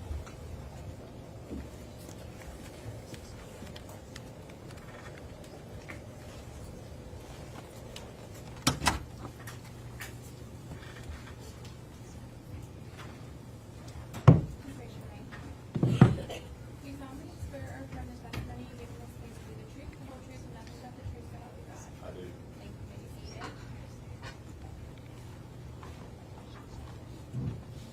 Are you Major Begley with the Amherst County Sheriff's Office? Yes, sir. Were you back on June 25th of 2019? What was your title? I was a field lieutenant. What does it mean to be a field lieutenant? I was a supervisor that ran a shift in the county. Were you also on the tactical team back then? Yes, sir. What was your title there? Team leader. What does that title mean? I ran the operations of the county SWAT team. What is your current title at the Amherst County Sheriff's Office? I am currently the chief deputy of the 2nd Command of the Sheriff's Office. Is that also called major? Yes, sir. Back on June 25th of 2019, were you working that day? Yes, sir. Would you have been the ranking person working when the call came out to respond to 210 Bob White Road? Yes, sir. And did you respond to that call? Yes, sir. Where is 210 Bob White Road? It's, well, there's many ways to get there, but it's on the northeastern part of the county. Sort of comes in from Ebenezer Road, or you can get to it off of Coolwell Road. Who else responded to the scene? Chief Watts, at the time would have been Officer Watts with the town police, Jeremiah Templeton, who was field sergeant at the time, Deputy Jordan Cindric, who was a field deputy at that time. If there was anybody else I don't recall, I can look at my report and see if anybody else responded. When you arrived on scene, did you see Trudy Goetz? Yes. You back up for a minute. Do you know which order y'all arrived in? I was the last one to get there, and I asked that Sergeant Templeton hold at the top of the road before going down till other officers could get there, because he was the north end deputy that night. But I think all three, Deputy Cindric, Sergeant Templeton, and Ryan Watts were there first, and they had went down the driveway to the house when I got there. So no one went forward until you arrived? They may have been advancing on the residence as I was coming on scene. Okay. But you feel like you caught up with them by the time? Yes, sir. And you said you saw Trudy Goetz when you arrived? Yes, sir. What condition did she appear to be in when you first saw her? So she was around sort of to the right side and back of the house on a porch. What had drew my attention to that area was Deputy Cindric actually had a patrol rifle on somebody screaming, "Just come out, show me your hands." And when I came around, I saw Miss Gates there, and went forward and approached her, and she had some blood on her clothing. So did she appear to have injuries when you saw her? Yes, sir. Was she able to speak with you? Yes, sir. Was she quickly transported from the scene for medical attention? Pretty quickly. The medics were not on scene at that time, as we had not cleared the house and made sure the scene was secure for their safety to come in. But it was shortly thereafter that they did. Can you explain that to the jury, like why the medics wouldn't have been there at the same second you got there? Yes. So because of the nature of the call of gunshots, someone had been shot. Our medics, EMTs, or EMS personnel, they're not armed. So they wouldn't come in and start rendering medical treatment until we deemed that scene to be secure and safe for them. Were you able to see a second victim in the home? Yes, sir. Was that Doris? Yes, sir. What was done for Doris medically? So once we located Miss Puleio in the bedroom, and the medics did get on scene once we had made it safe for them to be there. They came in, and one of the, I think it was a female medic, I don't recall her name, went back and checked the pulse, and she said that she was deceased. When you say make it safe, what does that mean? To make sure there's no threat to harm anyone there. I mean, we cleared the house tactically to make sure there was no other persons in the house or anybody that would be armed or violent. When you do that, do you clear the entire house or just the rooms that seem relevant at the time? Ideally, you would clear every room. You have to do them systematically. Yes, sir. What did you ultimately do with this crime scene? So once we had cleared it, the medics had arrived, and Ms. Puleio was pronounced deceased. The other medics took Ms. Gates to the hospital. Our investigation team was called out. I tasked Sergeant Templeton to start a crime scene log and also to spread crime scene tape around to basically cordon off the structure of the house. And we called for our investigations folks, and command staff all came out to the scene shortly thereafter. Is that all normal procedure on events like this? Yes, sir. Did you make any other observations of the scene? I did. I noticed that there were some casings out front of the house, laying on the ground, and some of it could have been some vegetation there under the windows. If you're facing the front of the house, the windows that appeared also that had been shot, holes in them, there were some casings lying on the ground there, and I asked that those not be disturbed. At this point, until investigations got there, you were in charge of this scene, is that right? Yes, sir. Did you make the call to bring out investigations? I don't recall whether I probably did, but I'm not 100% certain on that. You would have been in on that decision, though, since Yes, you were sir. ranking officer there? Yes, sir. Did you alert them to what they'd be walking in on, or if you or someone direct someone to do that? I think that I spoke with, at the time, would have been Captain Elliott, who was the captain of investigations, to tell them that they needed a lot of light because it was, this house is down in the woods, that they would probably need a vast amount of light to work this crime scene. Yes. Do you know who responded from the investigations division? Going off memory, Captain Elliott, at the time, Captain Elliott, Investigator Oliver, Investigator Tedderton, Sheriff Byer came out. I want to say all of them came out. I don't remember. I'm just going off memory. I can't remember if Lieutenant Jones was there or not. I can't remember. Well, now Lieutenant Jones. I think he was Investigator Jones at the time, and I'm not sure. I just know Investigator Tedderton, Investigator Oliver, Captain Elliott, and Sheriff Byer for sure. So it was a pretty big response. Yes, it was. What time did your shift end that night, you know? So we worked 6P to 6A. I was working night shift, so my shift would have ended if I'd have gotten off on time at 6 a.m. that next morning. Do you remember now if you were home at 6 a.m.? No, sir, I don't recall. When you would have, at some point, you did go home, right? Yes, sir. When you finally did go home, what would you have done with the scene at that point? So I had been asked by command staff, and I don't remember who, to go ahead and resume my duties in patrolling and answering calls for service in the county. I was asked to leave 2 personnel there. I think Sergeant Templeton and Deputy Cindric were there to assist investigations and whatever tasks they would have needed done. But I went back shortly after all investigations got on scene. Sheriff, I was asked to go back to resume my duties, in which I did. Because I guess the rest of the county is still operating when this Yes, sir. big event happens, is that right? Yes, sir. So when you left, the crime scene was still being processed when you went home? That is correct. Let me turn your attention to your other role. You said you were a field lieutenant, but also the team leader for the tactical team? Yes, sir. We use a lot of teams for the tactical, a lot of terms for a tactical team. Sometimes it's SRT, sometimes it's SWAT, sometimes it's TAC team. What do those terms mean, and are they the same thing? They're an acronym, but basically the same thing. And we don't coin our tactical team as SWAT, Special Weapons and Tactics, as some other agencies, metropolitan police departments do. It's the acronym is SRT, which is Special Response Team. So our team is an SRT, Yes, sir. and that's the one you were a team leader of. Yes, sir. Can you tell me about your role as a team leader generally and the types of things your team would be asked to do? So, I mean, a multitude of things. If executing high-risk search warrants, executing high-risk arrest warrants on people where the guns, violence, assaults, stuff like that. Basically where it's deemed to be extremely dangerous, and so they would ask, the SRT to be activated. Normally that's because we have additional training and skill sets. When you respond to I think you said a high-risk search warrant, so when you're assisting with a search warrant, what's your role? My role is to coordinate the actual team and the tactics to approach and have the search warrant executed. In other words, it's our job to take, it really depends. I mean, there's different operations you do on executing a search warrant, but typically what would happen is we would eventually make entry and clear the residents of any dangers or other people with weapons, and then whoever the search warrant had done the search warrant, as far as writing the search warrant, to execute that search warrant, actually search for the evidence for which the crime they're investigating.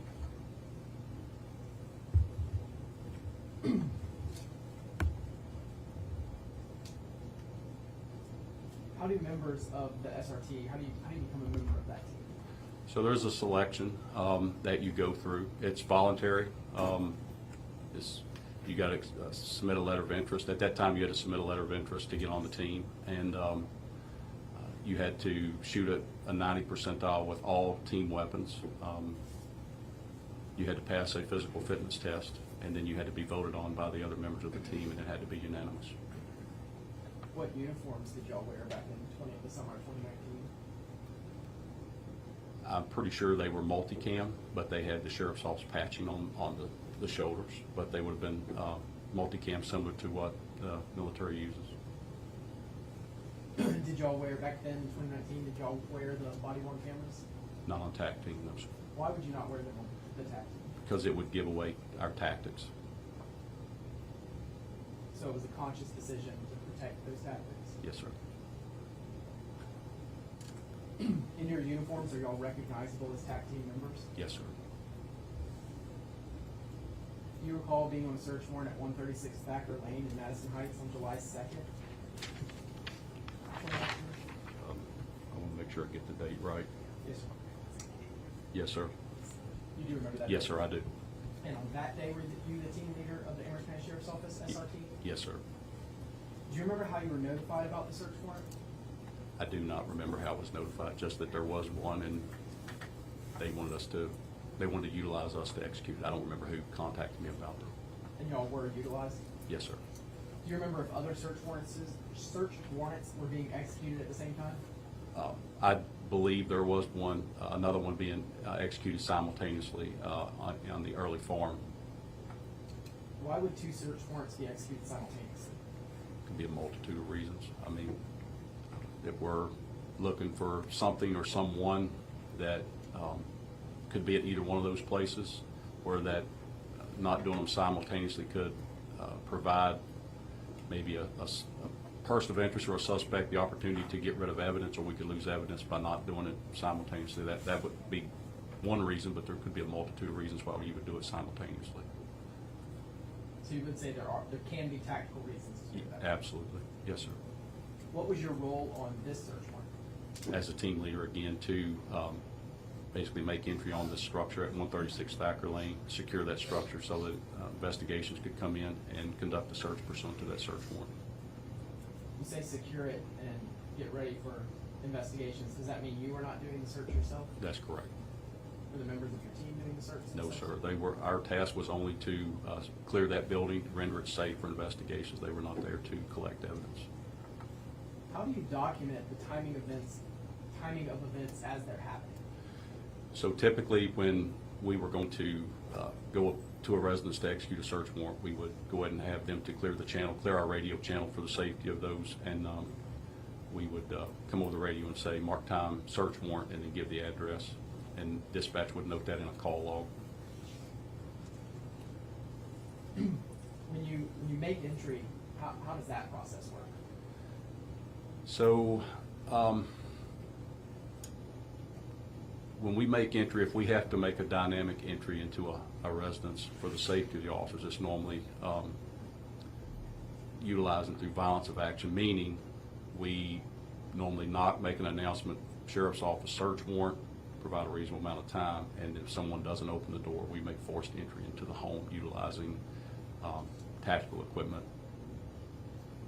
How many members were on the team at this search warrant? I don't know the exact number. I don't have an exact number. I would have to go back and look at maybe an ops plan or something like that, which I don't have in front of me today. But you know, I mean, is it you and one other person? oh no, no. Again, this is just that probably 6, 7, 8, maybe 10 people, SWAT or SRT guys. How do you determine the order you go in? So I make that determination based on the experience as to what order sequentially they go in. As for typically, you've got to have a breacher that would breach the door or window. In other words, they would make a path for the team to flow through that door to go in to the residence.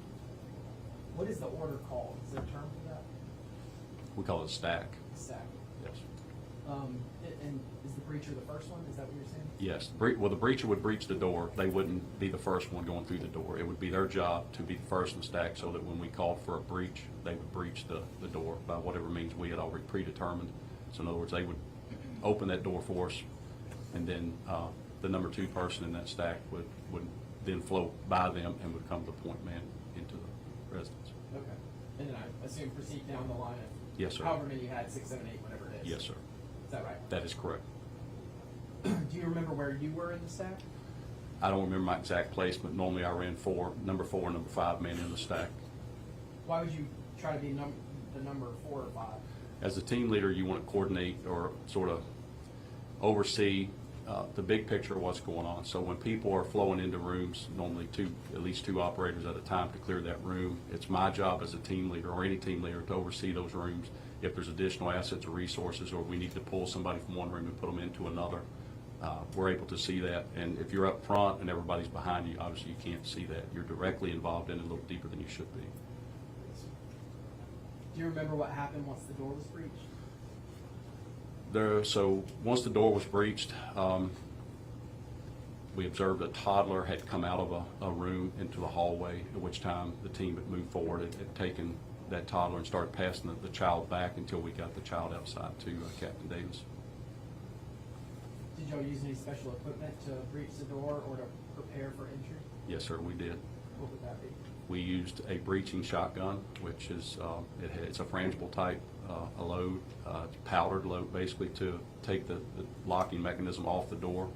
And then once that door had been breached, the next thing we did is we actually threw what most people know as a flashbang. It's a distraction device. So that was rolled into the hallway basically as a distraction for any occupants in the room to give us an element of surprise so that we could get on in the building, hopefully without getting shot. Is that for your safety? Yes, sir.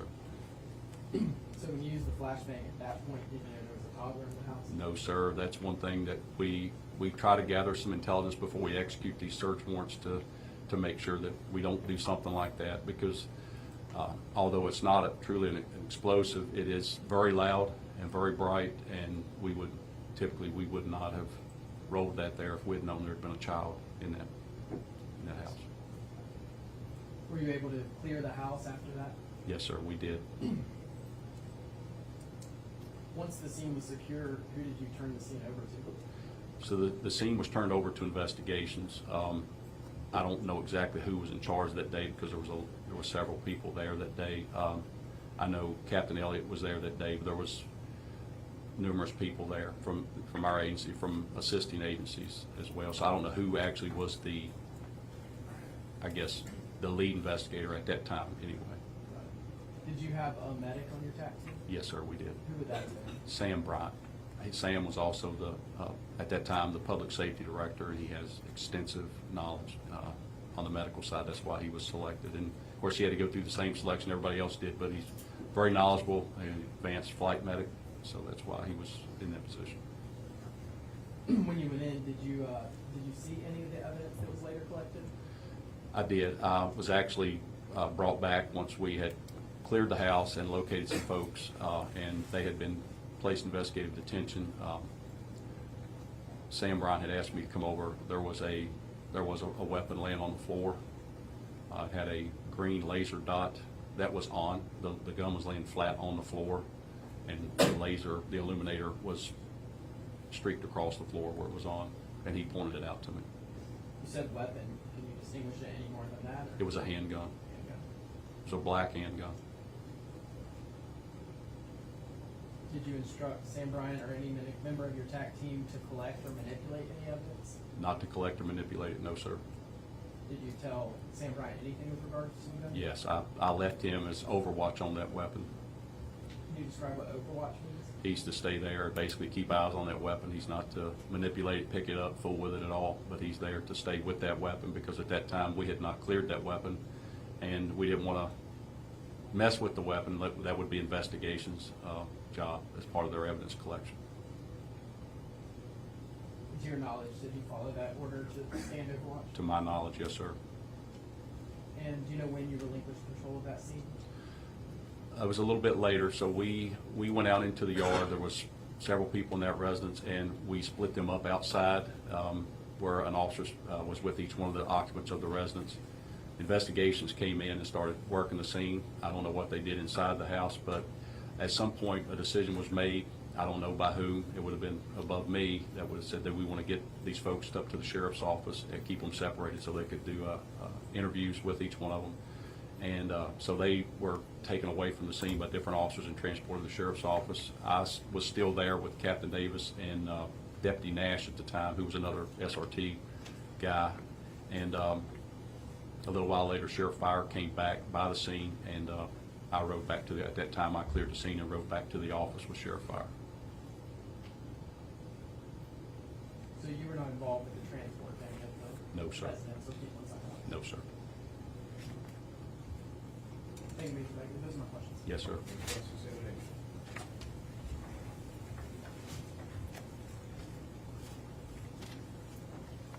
Major,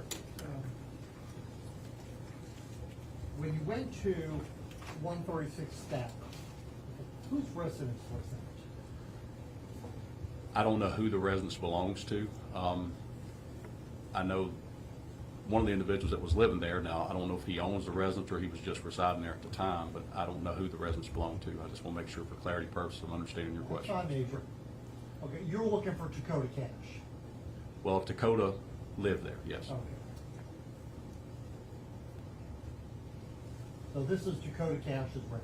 Yes, sir. At that time, yes, sir. Well, I understand that now he's housed someplace else. Yes, sir. Okay. Now, when you stage the area, okay, you gotta make sure that all your people in place before you actually hit the door, right? Yes. Yes.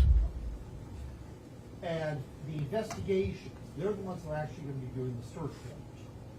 So we execute it, but in other words, we mark time when we breach, once we knock and announce sheriff's office search warrant and give a reasonable amount of time for someone to open the door. Once we do, we're marking by radio search warrant. As far as searching pursuant to that search warrant, that would not have been the SRT team. That would have been follow-up With investigation. investigation. Yes, sir. Now, before you make the entry into the house and you sort of stage and you do the search warrant, is investigations already there? I don't think so. I don't recall them already being there. It wouldn't have been safe for them to be there. Okay, so how long do you wait around before investigation shows up?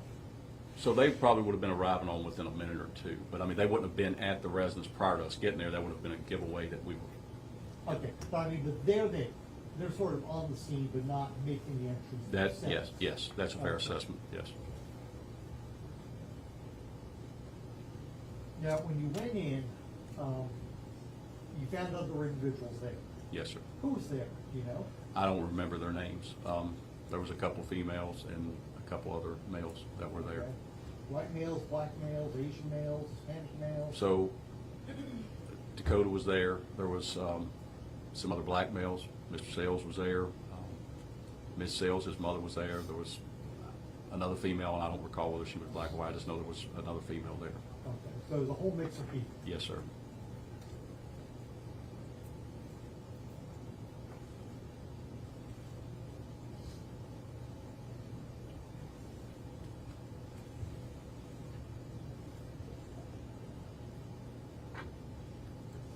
Now, Sam Bryant was the one that pointed out this firearm to you that was on the phone. Yes.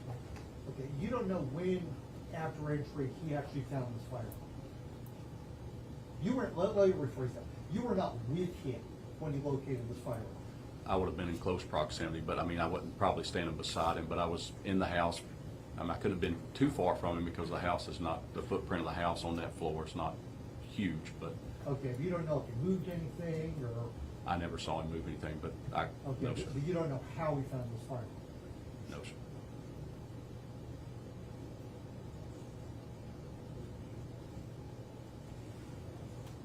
Now, do you know who from investigations was there to do the search warrant? I remember seeing Captain Elliott there.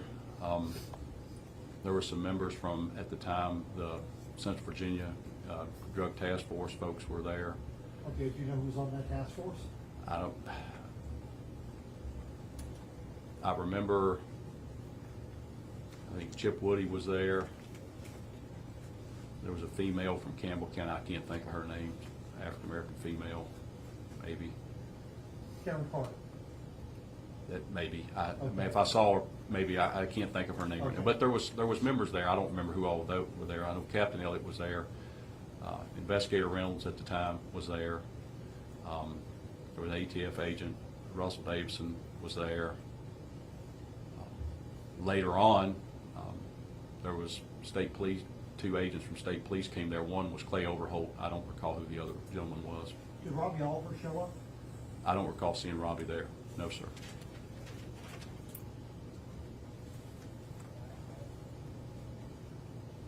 Are you aware that at this time he was the lead investigator? At that time, I was not. I'm aware now, but at that time, I wasn't sure who the. Would you expect to see the lead investigator at a search warrant or a major search warrant?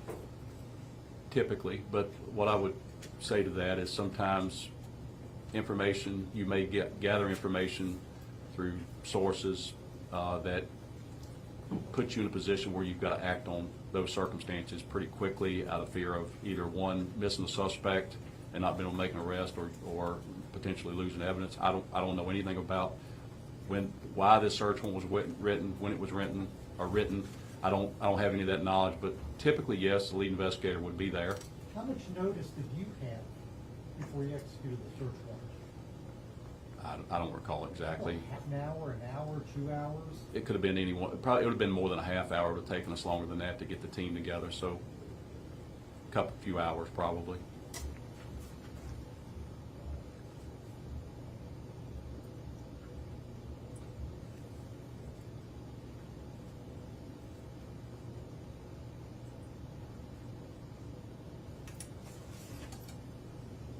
And after you left, you have no idea what happened with this firearm that you found at the scene, of your own personal knowledge. So it's my understanding the firearm left the scene before I left the scene. Did you see the firearm leave? No, sir. So you don't know who transported it? No, sir, I do not.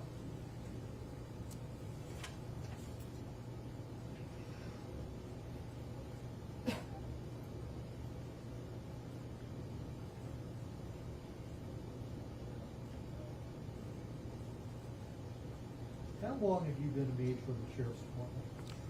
Sheriff Ayers asked me to serve in this position since January the 1st, 2024, when he came back in the office, since day one, yes, sir. Hey, you've been a deputy for a long time. You were in Amherst for a long time, and then you went to Nelson for a little bit. Yes, sir. And you came back as the manager. Yes, sir. Okay. Handling firearms, that may or may not be involved in a crime, is a pretty important piece of evidence, isn't it? Yes, sir. Isn't the standard procedure is to keep track of that firearm? Yes, sir. It's called chain of custody. So with chain of custody, you want to make sure that, you transport this firearm from 136 Stacker, it somehow ends up at the Sheriff's Department. You want to know how it got there. Should be documented, yes, sir. Okay. And if it's not documented, that's really not following standard procedure.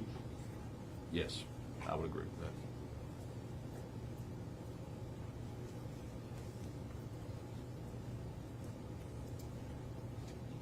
Were you at the Amherst Sheriff's Department when Robbie Oliver got terminated? Yes. Was one of the problems that you were having with Investigator Oliver was lack of documentation? I can't speak to that. I'm not aware of that. He was in a different division than I was. I was in patrol.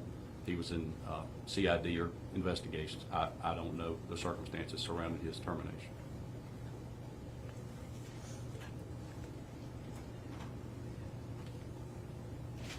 Okay, thank you. Yes, sir. May you redirect? Just briefly. While Robbie Oliver was an investigator, were you ever supervisory to him? No, sir. Turn your attention back to the search warrant we've been talking about. Do you know what time you left the scene?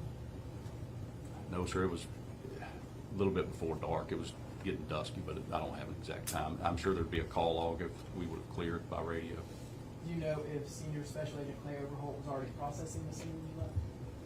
He was there. I don't know what he was doing up at the house, but he was there at the time. At that point, were you mostly on the outside of the house? Yes, I was outside the house. You didn't go back there? No, Once you sir. got to that point, you didn't go back inside? No, sir, did not. Before your tech team trains, is that right? Say it again. Your tech team train, or SRT team, y'all train? is that Yes, right? we do train. Yes, sir. And then you have some sort of briefing or meeting before any particular mission, is that right? That is correct. Did you have some sort of briefing before this one? Yes, there would have been a briefing. Did you go over, don't collect and manipulate evidence, or were you told to collect and manipulate evidence, or how did that go? I can't speak to that exact brief. It's understood. I mean, that's not something that would be necessary to brief to the SRT team. Everybody on that team at that time knew our job is only to execute the tactical side of the house, to clear the residence, to make it safe for investigations. It's not our search warrant. We're just there for the safety of all to execute it, make it safe where that investigations could come in and do that. We're not there to collect or do anything with evidence at all. Yes, sir. Thank you for your time. Yes, sir. No regret. Sorry. In the nature be excused. Yes.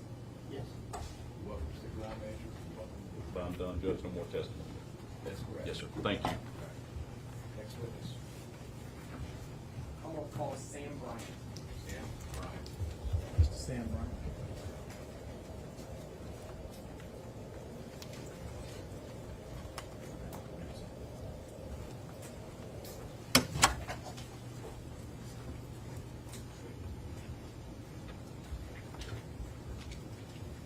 Please raise your right hand. Do you solemnly swear that the testimony you give in this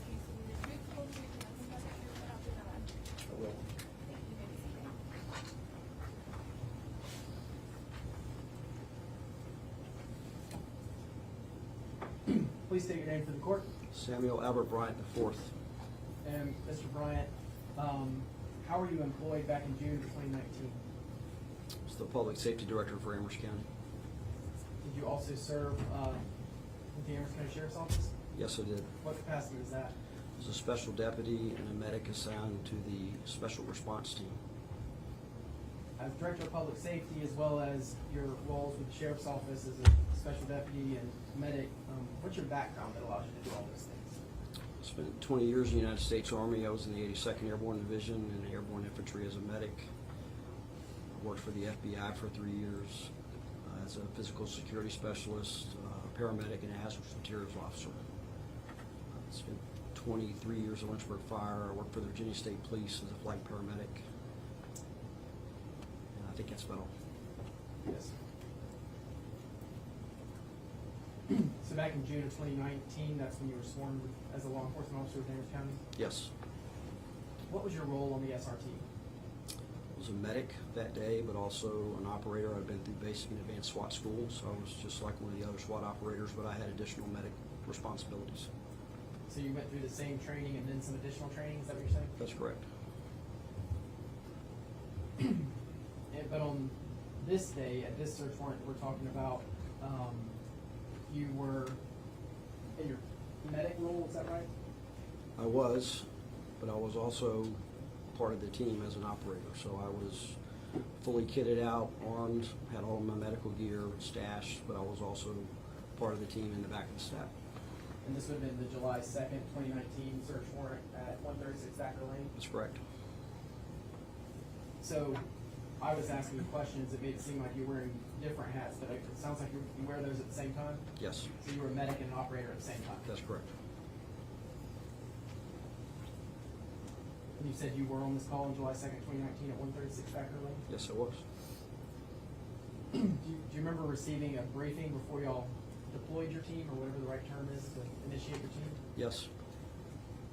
Who led that briefing? At the time, his rank was a lieutenant, I think, but it was now Major Jamie Begley. What types of things do y'all cover in briefings? The operational focus, what the objective is there anybody in the house or any children in the house, the layout of the house, who we're looking for, what we're looking for, and what we're trying to do, what we're trying to accomplish. How do you know what order you go into a house? It's assigned by the team leader, but typically the medic is in the back so he can help the most people when it doesn't get hurt. Is that what happened this time? Yes. Did you enter the home? I did. What happened upon entry? The first thing that I found was a screaming child, like a toddler child that was, I guess, afraid or disoriented from the flashbang we had used to go in. And I cleared the child and made sure there were no life-threatening injuries. The child was okay, and handed that child to Captain Davis of the Sheriff's Office.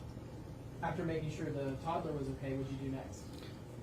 Found my partner and cleared the rooms, looking for any other people that were in the house that could cause harm to us.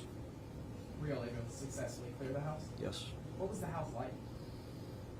It was a large house, older frame type house. Lots of big rooms with, it was somewhat disheveled. There was a large room down the hallway that led to a kitchen and a porch that went off to the left. Was the visibility good inside? It was decent. There was a lot of smoke in the house in that large room. Smoke that y'all created? Smoking smoke, like tobacco smoke. What did you observe, I guess, once you got fully into the house? Green laser line through the smoke that led me to a weapon on the floor. What did you do after you spotted that green laser? I walked to the weapon and called the weapon out to the team.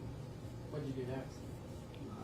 Waited for my assignment, stayed by the weapon, and Major Begley, or Lieutenant Begley at the time, gave me the duty to stand by the weapon and guard it.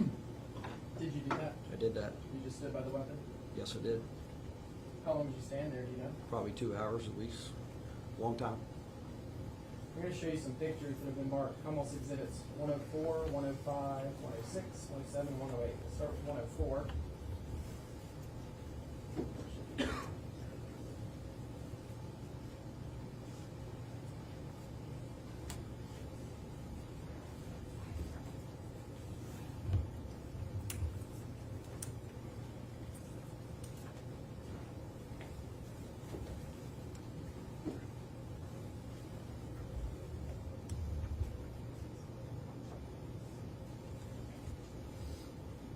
starting with 104.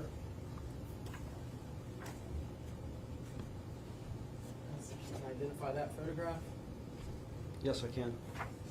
What is that a picture of? It's a Glock hand Let me give gun. you just a second so we can get this on the screen as well.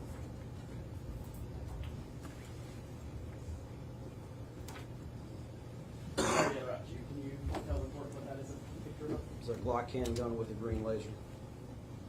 Does that appear to fairly accurately represent what you saw? Yes. that day at the search warrant? Yes, it does. Should be almost exhibit 105. Just set 104 on here. We'll just fix that. What does that appear to be? Glock handgun with a green laser. Should be 106. Glock handgun with a green laser on the floor. Also exhibit 7. Glock handgun, green laser on the floor. And almost exhibit 8. Closer picture of a Glock handgun with the serial number on the side. Are you able to read the serial number from that picture? I can. What is the serial number? Bravo Alpha Whiskey Bravo 711. Could you repeat that for me, please? Yes, sir. Bravo Alpha Whiskey Bravo 711. Thank you. You're welcome. And when you say that, Bravo, Alpha, Whiskey, Bravo, does that mean BAWV? Yes, it's an alphanumeric term that we use in the military. Phonetic alphabet. Oh, for almost exhibits 104 through 108.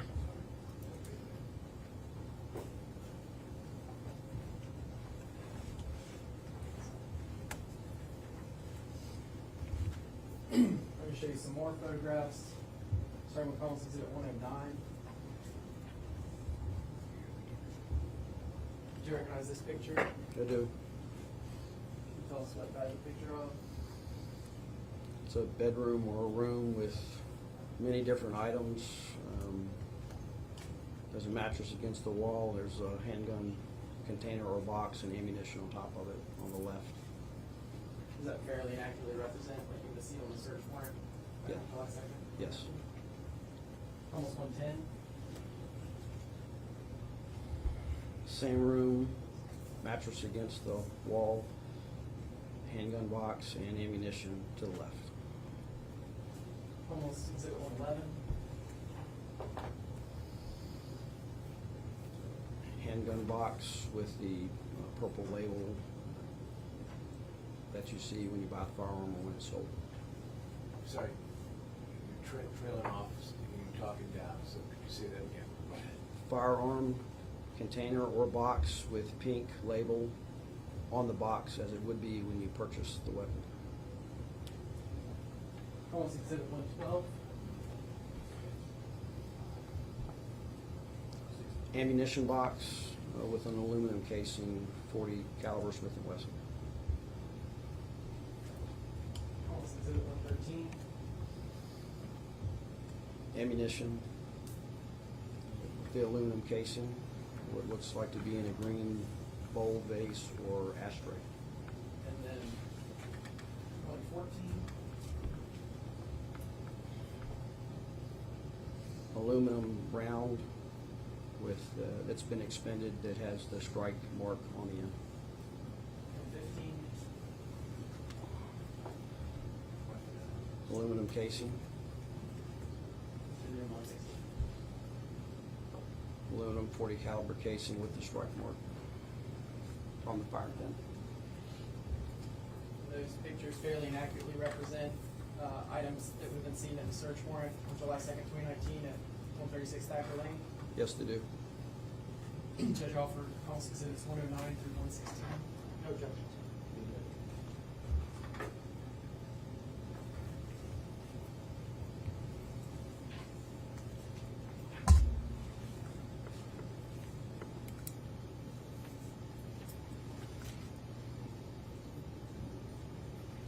Turn your attention back to when you first saw the firearm with the green laser on. Track. Yes. Had anyone called out the firearm before you saw it? No. So to your knowledge, you were the first one that observed it? I was. What happens when someone observes something like that? You take responsibility for it and stand beside it and call it out to the team to create a safe environment. Is that what you did here? Yes, I did. And who was in charge of the scene at that time? Lieutenant Jamie Begley. You said you stood over the block for about 2 hours? Yes. How were you relieved of the responsibility of standing over it? A federal law enforcement officer showed up to collect the weapon. And once that was done, I was able to leave and use the bathroom. Yes, sir. You say a federal law enforcement officer. Do you know what agency he worked with? It was ATF. I say he. Was it a male? Yes, I can name him if you want me to, but yes, it was a male. And you know his name? Russell Davidson. Did you know his name back on July 2nd? I did not. I did not. You learned his name later? I did. What was done with the firearm when Agent Davidson got there? He showed up with his badge of authority, his khakis on, and his ATF polo. He took the weapon and cleared it, made it safe, separated the magazine and the weapon, and safetied the trigger with a Ziploc, and then put it in a cardboard box and left with it. When you say a cardboard box, was it a particular type of cardboard box? It was a white cardboard box that you would use to transport a weapon for evidence. It was white on the outside. Yes.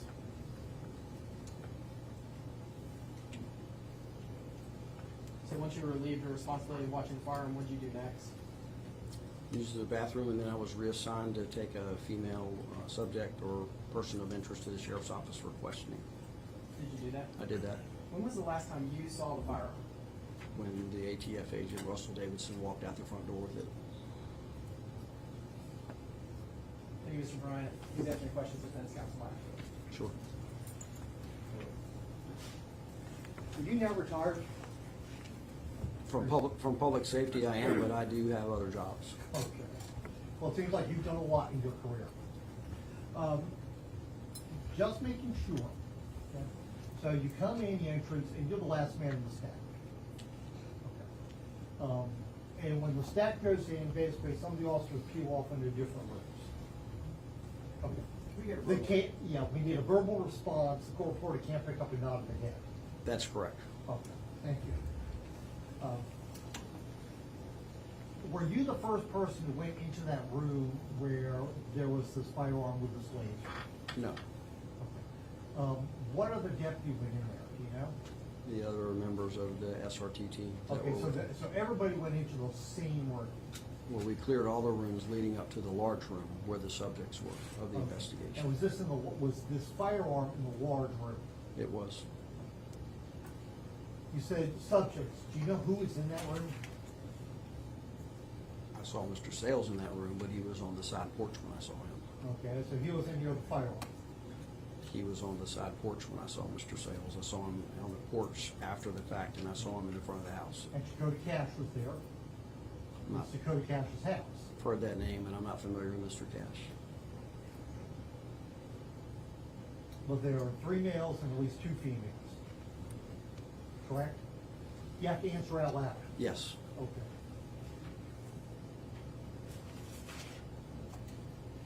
Now, this white box that you said that Special Agent Russell Davidson had, okay.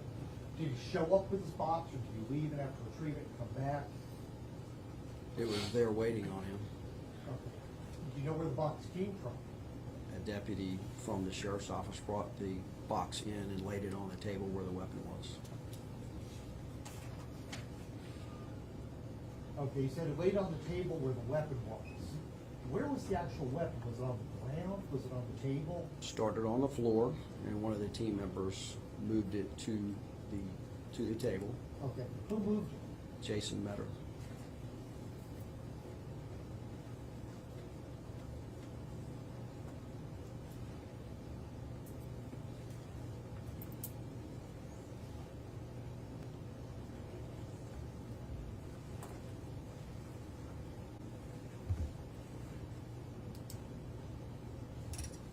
Okay, so a deputy brought in this white box.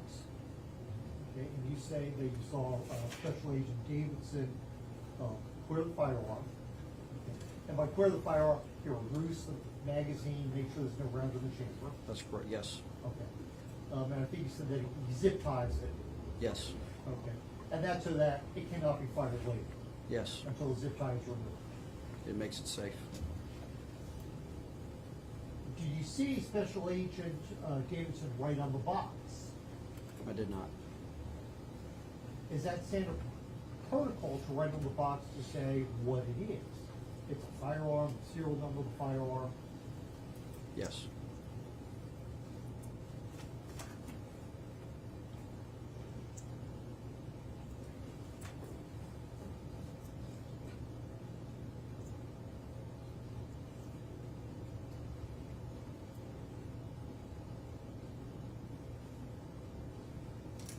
And after you say Special Agent Davidson picked up the firearm, you left, went to the bathroom, you were sitting there for a long time, right? Yes, sir. Okay.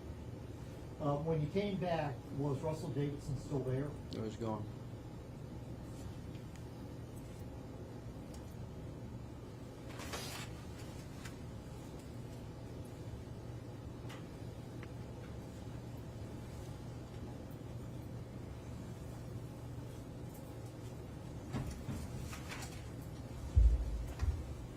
Okay, thank you.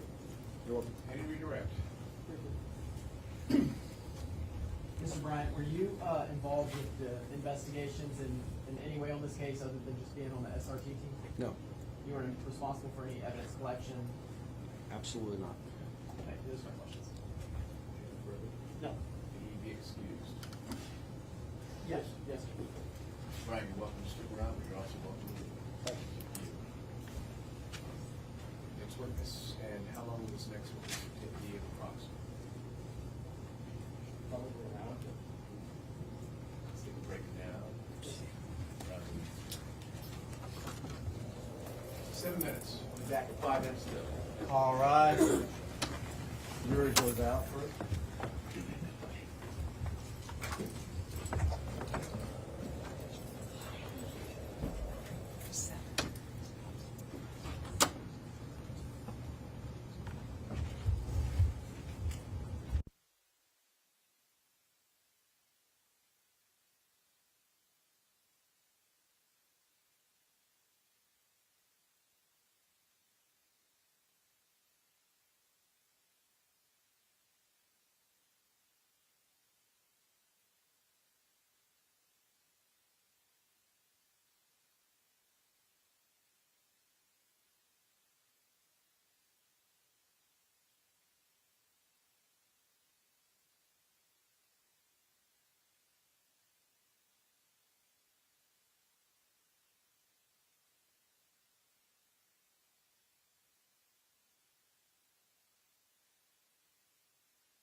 You may be seated.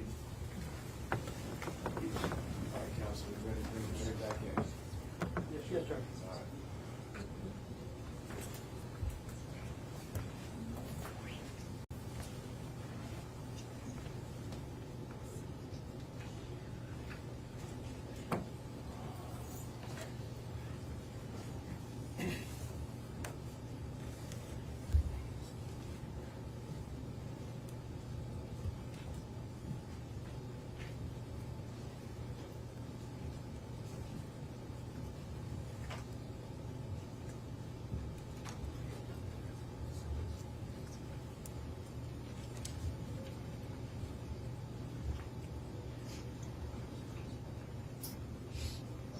The record will reflect that all members of the jury panel are present in the court. All right. Next witness is the Commonwealth. Robbie Oliver.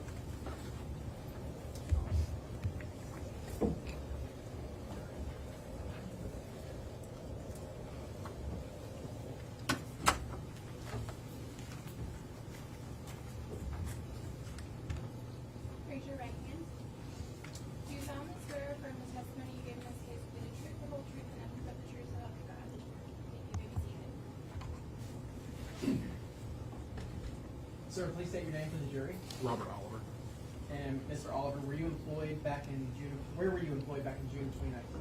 the Amherst County Sheriff's Office. What was your role then? I was an investigator. You were what? Investigator. Okay. If you speak to that last person in the corner. Yep. Thank you. Did you receive specialized training to be an investigator? I did. What sort of trainings did you go through? I went through several crime scene photography classes. I went through digital forensics classes, general crime scene investigation. There's lots of different stuff. Are you still with the Amherst County Sheriff's Office? I'm not. What are you doing now? I'm disabled. Turning your attention back to June 25th of 2019, did you get called out for a shooting? Why did you receive this call? I was the on-call investigator. Did you respond to the scene? I did. Do you remember where that scene was? I don't remember the house number. It was on Bob White Road.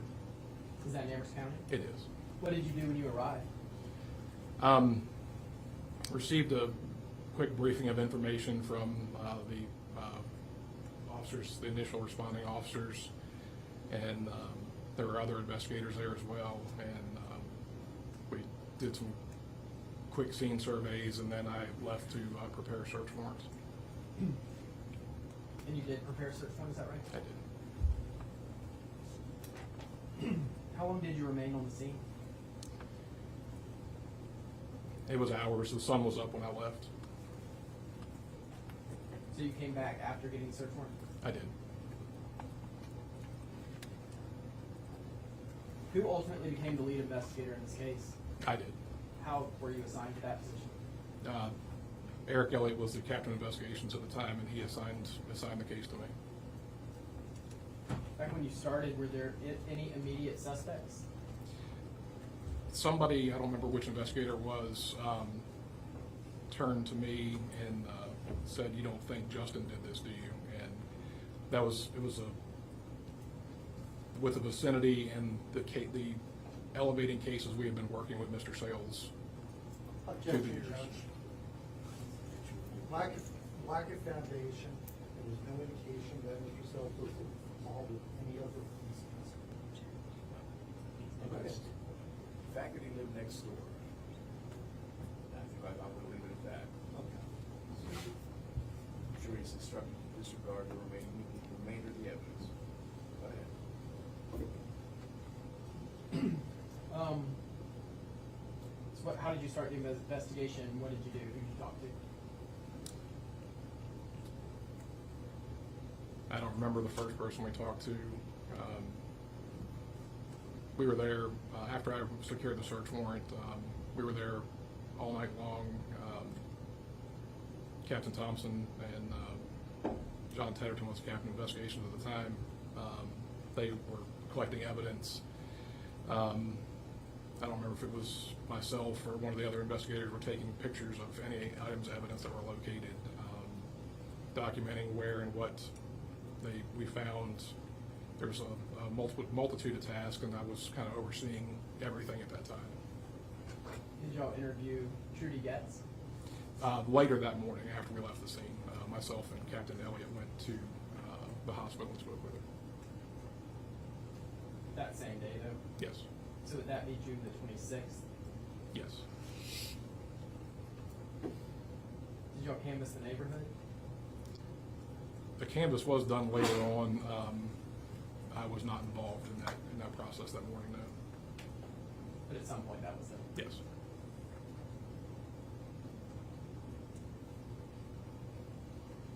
Were you working alone at this point, or were other investigators helping? Everybody in investigations was helping. Were any other agencies helping? I don't remember at that point if any other agencies were helping or not. At some point, did other agencies get involved? They did. What other agencies helped? The Virginia State Police helped out with some things. The ATF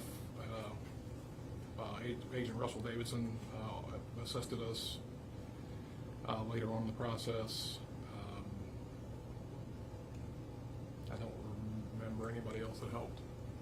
Did you look into family members and talk to family members? We did. Did you end up having a law enforcement family connection We did. What was that?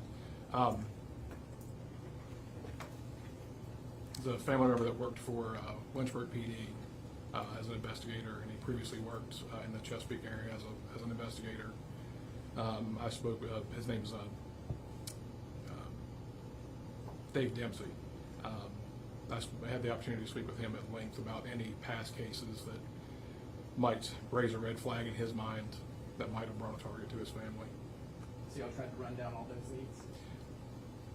There was no case that he could point to, so there was nothing specific to go into with any of his past cases, just from a conversation that we had.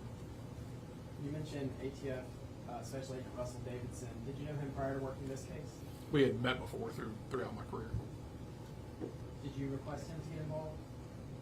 I don't remember requesting him. I think he volunteered. Let's talk about July the 2nd, 2019. What were you doing most of that day? I don't remember the exact dates of everything I did. So the day of the search warrants at 136 Thacker Lane and 600 Early Farm Road, do you remember what you were doing that day? Yeah, I had got up early that morning and met with a state police agent at the Appomattox field office, and we traveled to the Virginia Beach Correctional Center to speak with a family member that was incarcerated there. And then we went further into the Chesapeake area and located, I don't remember if it was a spouse or ex-spouse of hers, the lady that we spoke to at the jail, to determine his location and his living status, if he had been in the area. Did any of those leads help further the investigation? They did not. Do you recall when you got back to Amherst County? I don't remember the time. It was later in the evening. What did you do when you got back to the county? I was headed home initially, and then I ended up going to the address on Thacker Lane where the search warrant had been executed, and I picked up one of the people there and took them back to the sheriff's office to interview him. So the two search warrants going on there, did you ever go to 600 Early Farm Road? I did not. You said you did go to 136 Thacker Lane? Yeah, I pulled into the driveway. Do you know what time you arrived? I don't. Do you know how you got there? I drove myself. Was anyone with you? No. And so what did you do when you got there? I was briefed by, I don't remember who all was there. On the way there, I'd received a text message from one of the investigators on scene that they had located a Glock firearm with a matching serial number as to the one that we had been looking for. And I just, like I said, I got a very brief rundown of information, and I had picked up Dakota Cash was on scene, and I transported him to the sheriff's office to interview him. So that you could interview him later, is that right? Yes. Did you see the Glock firearm while you were at 136 Thacker Lane? No, sir. Do you know who seized the Glock firearm? No, sir. When you left, you said you transported Dakota away? Yes, I brought him to the sheriff's office here in Amherst. So that's where y'all went from Thacker Lane was directly to the sheriff's office? Yes, sir. What did you do next? I sat down with him and interviewed him. I don't remember how long that took. Did you interview others as well? I don't remember if I did that day or not.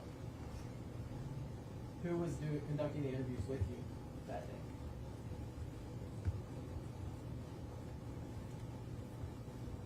I think it was Special Agent Davidson, but I'm not positive.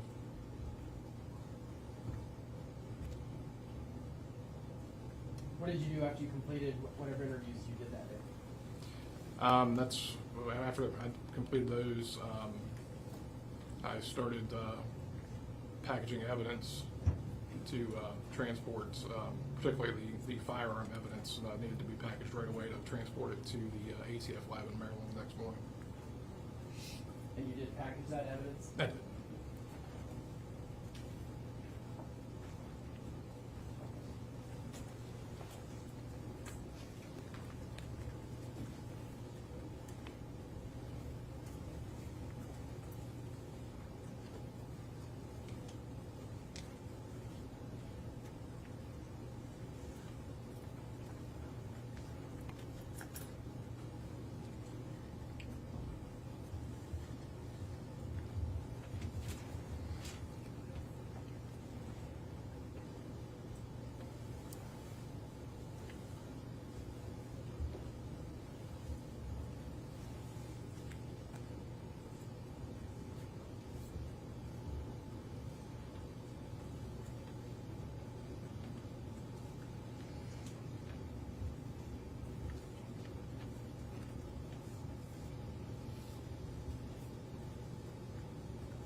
show you what's been marked as almost 117. Can you identify this photograph? That appears to be the evidence, the pistol evidence gun box that I packaged the Glock 22 pistol in that was recovered at the search warrant. There's a lot of writing on that. What do you have? So you would have dealt with evidence like this at other times, is that right? Yes, sir. And so you're familiar with evidence boxes? Yes, sir. You're familiar with the information needed to be recorded on it? Yes, sir. And the labeling system, is that right? Yes, sir. So when you look at this box that has a lot of writing on it, what do you see? There's markings that I made when I packaged the evidence. There's a sticker from the Sheriff's Office evidence system. Some markings from, I'm guessing, the ATF lab, and the people that handle the evidence. Looks like their sticker. What is right in the middle that looks like it starts with S/N? What would that be? That's where I documented the serial number of the firearm that was contained inside the box. So what serial number would that be? BAWB 711. Okay. And do you see your initials anywhere on that box? I do.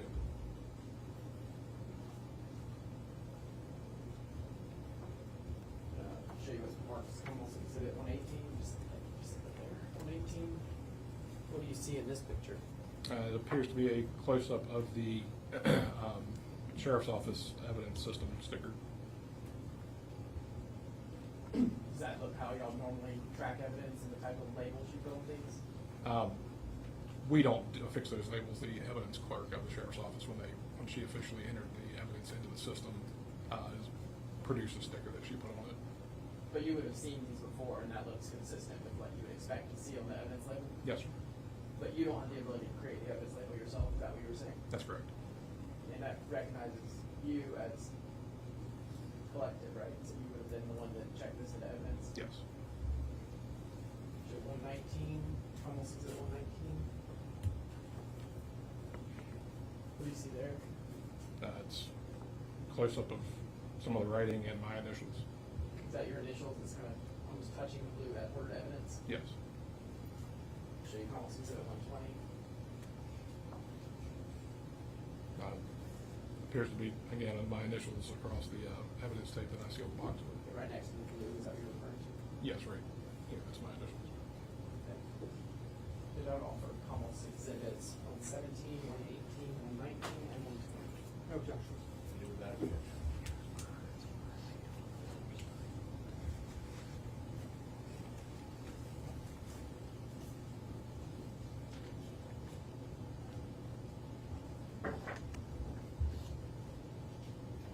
So, seeing that box, you would have been the one that originally packaged the Glock and checked it into the evidence system, is that right? Yes, sir.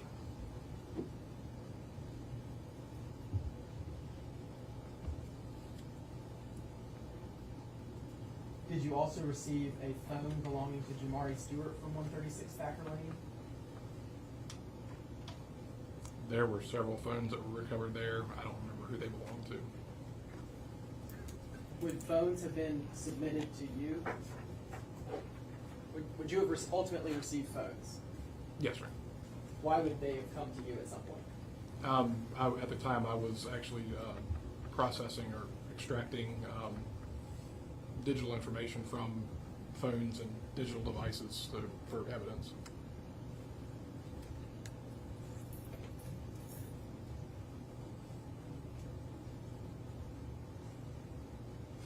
And is there a log when you check in check in and out items of evidence? Yes. So for you to, would you have been the person that analyzed the phone?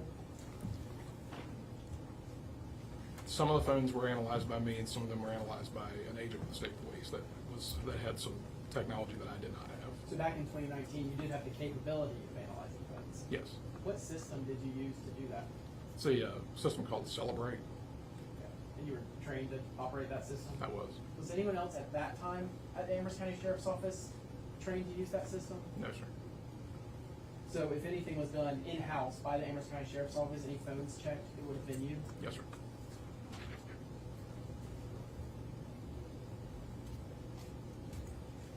I'm going to show you a sheet of paper and ask if you can tell me what this is.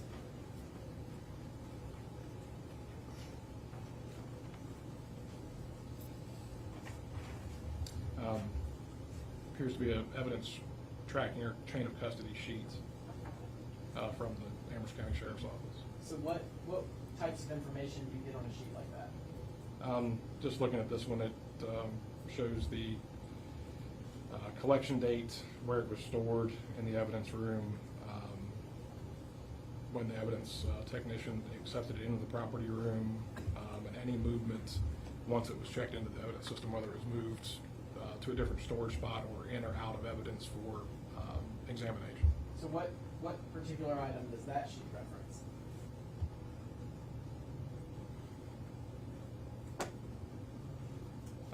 Description just says an iPhone. So, and are you in that log anywhere? I am. What does that tell you happened with that iPhone? July, well, it was entered into evidence on July 2nd, accepted into the property room July 8th. Looks like Ms. Mays, the evidence technician, moved it to somewhere within the evidence system, again July 8th. And July 9th, I checked it out for it's listed as forensic review, which is an examination of the data which is on the phone. It looks like it was checked back into evidence March 4th, 2021. March 4th of when? 2021. Does that mean that would have been a phone that you analyzed or state police analyzed, or can you tell from that document? I can't tell from the document. So if it was state police, would there be an additional document sending it to them? There should be, yes, sir.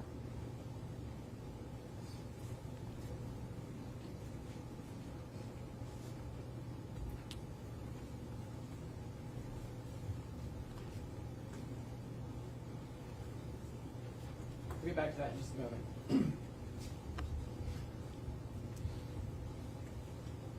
Did you, let's talk about July the 3rd of 2019. Did you transport any evidence to a lab? Was that the day after the search warrant? Yes. Did you transport, the day after the search warrant, did you transport evidence to a lab? Yes. Where did you go? To the ATF Firearms lab in Maryland. Who did you go with? Special Agent Davidson. What items of evidence did you take? I know we took the Glock pistol, and I believe the cartridges that were collected at the scene on Bob White Road. I believe there were some rounds that were still in the Glock pistol and the magazine. I don't remember if we took anything else. Why did we use the ATF lab? They offered their services at that point. I don't know where it is now, but at that point, firearms evidence was taking an exorbitant amount of time through the state lab, and the ATF lab offered services or processing that the state lab did not. Do you know how quickly we got results back on that firearm? Before I got back to Amherst County, there was a preliminary match on the tool from the pistol and the cartridges.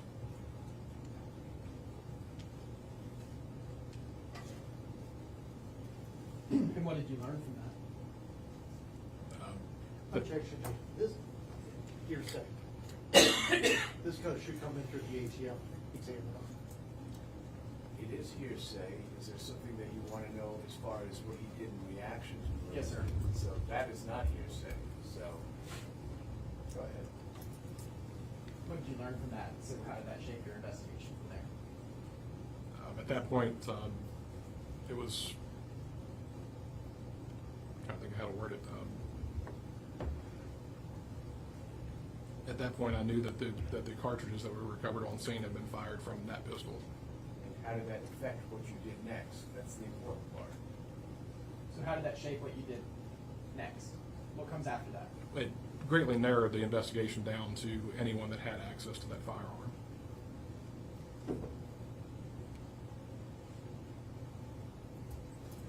July the 8th, did you interview Dakota Cash?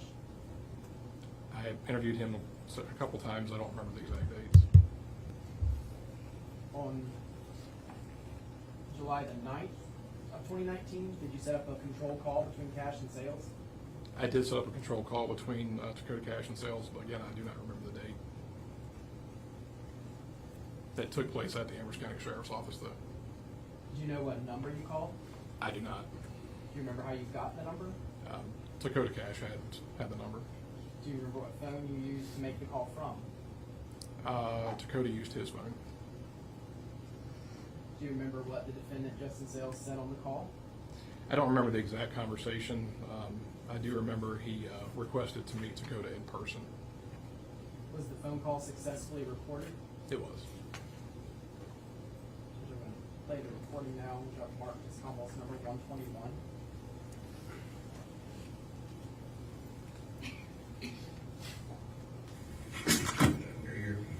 I'll respond to it. You'll be able to hear it.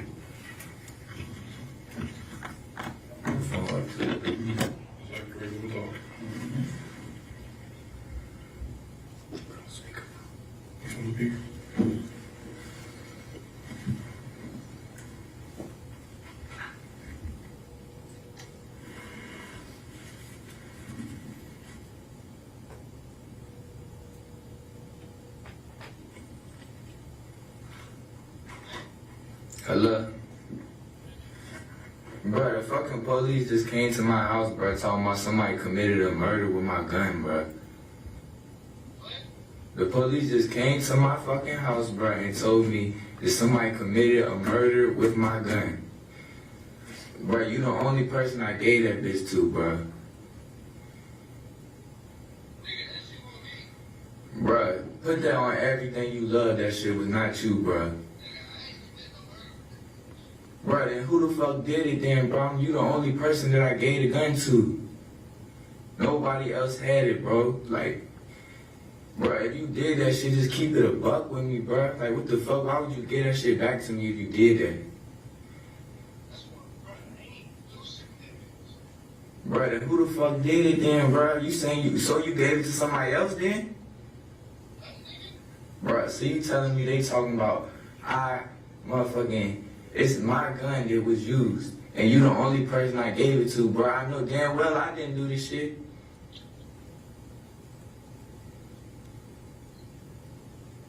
Like, bro, what the fuck, bro? Bro, you gotta let me know something, bro. This shit crazy. Bro, it's a life sentence, bro. I got 2 fucking kids. Exactly, bro. So what the fuck if you know who the fuck did it, if you gave somebody my shit and you let them do that shit, bro, let me know. Like, what the fuck?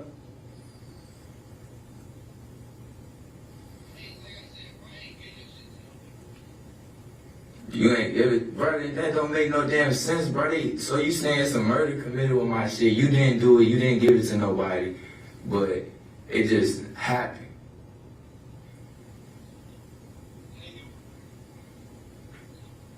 Bro, they talking about 2 old women got killed, bro.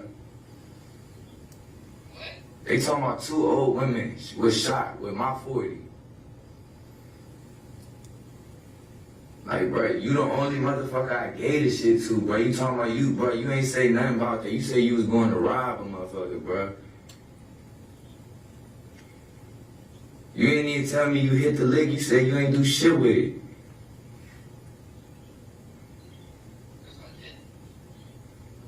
Bro, you handed the bitch back to me with 4 bullets left in the gun, bro. You obviously did something, my nigga.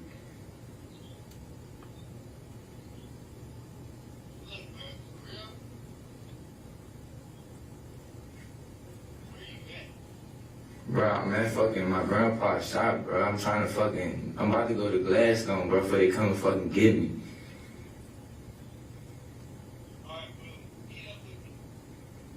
Where you at?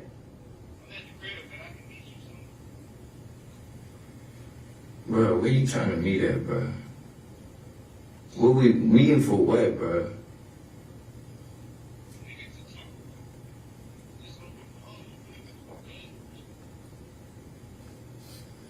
Man, alright, bro. Where you want me to meet you at?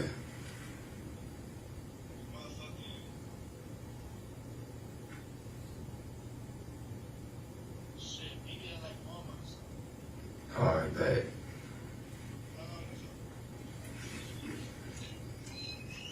It's gonna be a minute, bro, cause I gotta see what Lou doing and shit.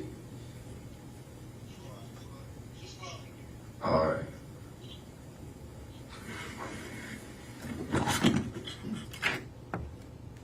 Is that the control call that you conducted on July the 9th of 2019? It is. Judge, I would offer that call as counsel exhibit 121. No objection.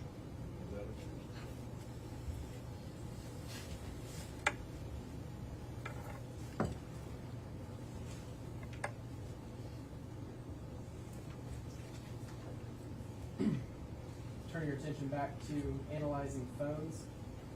You said you used the program Celebrite. Yes, sir. How does Celebrite work?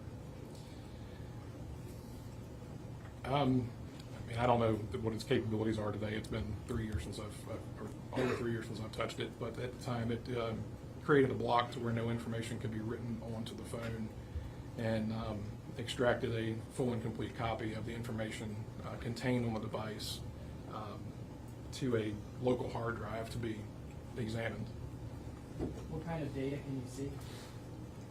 It greatly depends on the phone, but location data, calls, text messages, photos, internal logs within the phone. Like I said, depends on the model of the phone, that what can be extracted out of it. But there's a possibility that everything down to the power on, power off cycles of the phone can be extracted. Once you're finished, what is generated? It's called an extraction report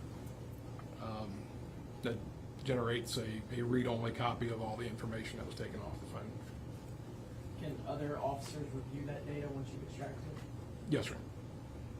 So the technical part is doing the extraction in the first place. It is.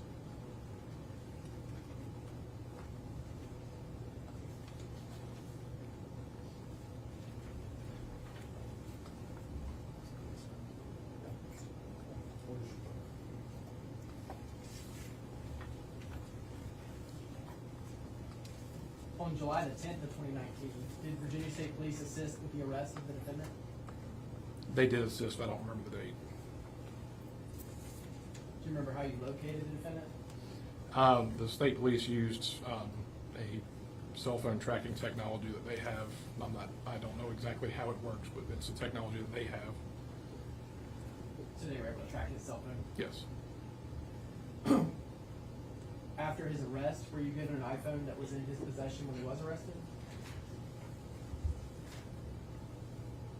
There was one. I don't remember if I was given it then or if it was later. Did you perform multiple phone extractions in this case? I did. You said at that time you were the only one in your agency that could do it? Yes, sir. As the lead investigator, did you or your team obtain search warrants for Facebook records? Yes, sir. Do you know how many? I have no idea. Did you request a mail cover in this case? Once Mr. Sales was in jail, yes. I didn't do the initial one. I believe Captain Elliott requested the initial mail, or did the initial mail cover on with him.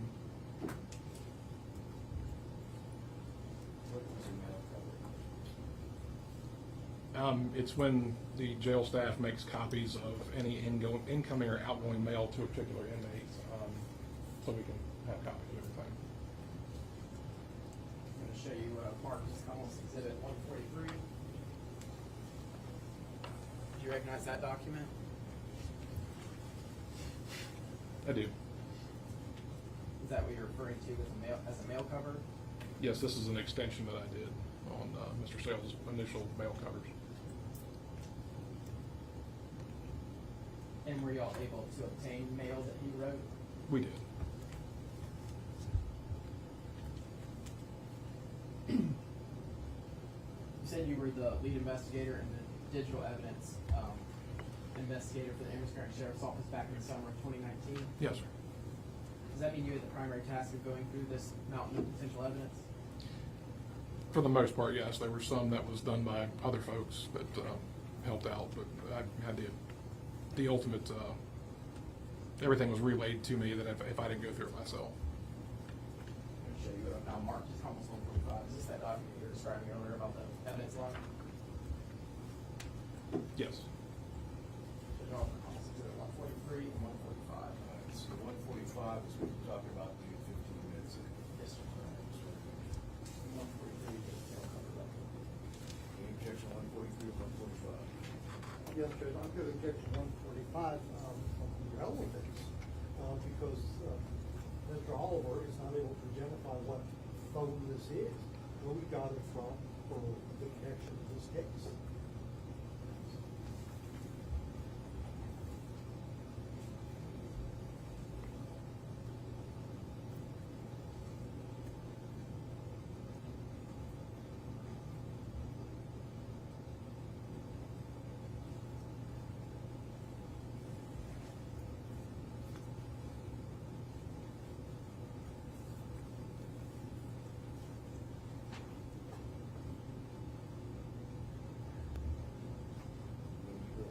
Judge, I can certainly hold that until other witnesses testify. That's fine. I have other witnesses. I just wanted him to do his part. And then almost to the 143 after that. Any objection, 145? Yeah. All right.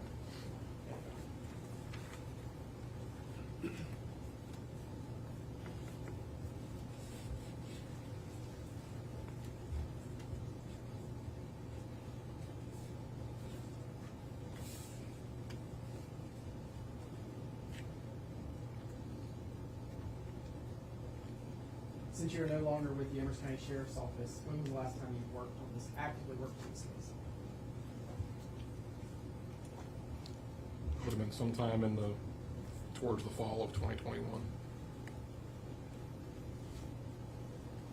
Thank you. Those are my questions. Please answer any defense counsel.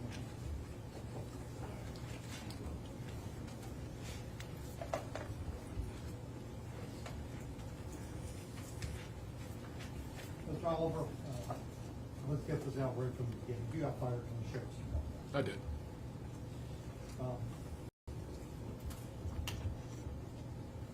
And you were the lead investigator on this case for about 2 years, a little over 2 years. Yes, sir. Is that a fair assessment? Yes, sir. Okay. Is it also a fair assessment that in 2 years you wrote maybe a paragraph of a report on this entire case? No, sir. Okay, so if another deputy had testified to that, they'd be lying? I wrote a lot more than that, sir. I know that.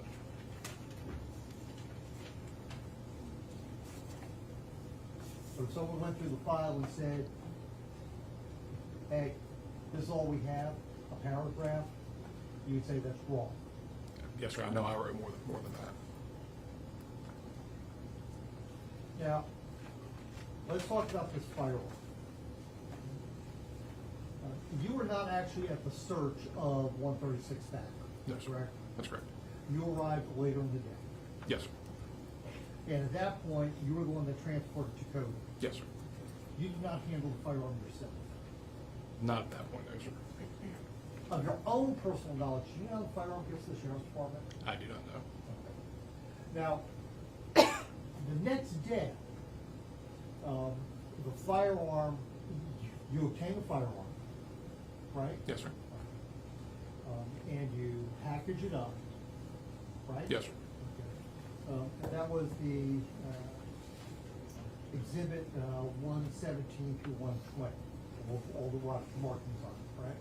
I don't know the numbers, sir. Okay, Judge, if I could have 117.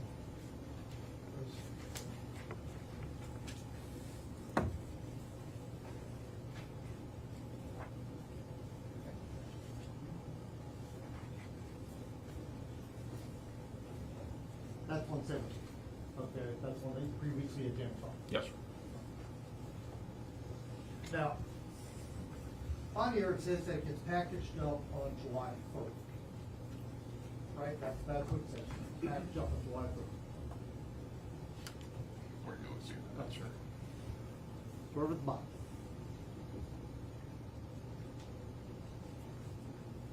Yes, sir. That's the ATF sticker. I don't know. Well, you packed it up the same day. Yes, sir. I don't remember if it was after midnight the same day, but I did not go home before I packaged it. Okay. Now, when you packaged up this firearm, where was it? I mean, I know that you have an evidence locker. Teresa Mays has the evidence locker. Did you get out of the evidence locker? Did you get out of the temporary locker? Was it just sitting on the desk? Did someone just hand it to you? It was not sitting out, I know that, but whether I got it out of a temporary locker or somebody gave it to me before they left, I do not remember. Okay, so basically, you really, at this point, have no clue who actually gave you this firearm. I don't.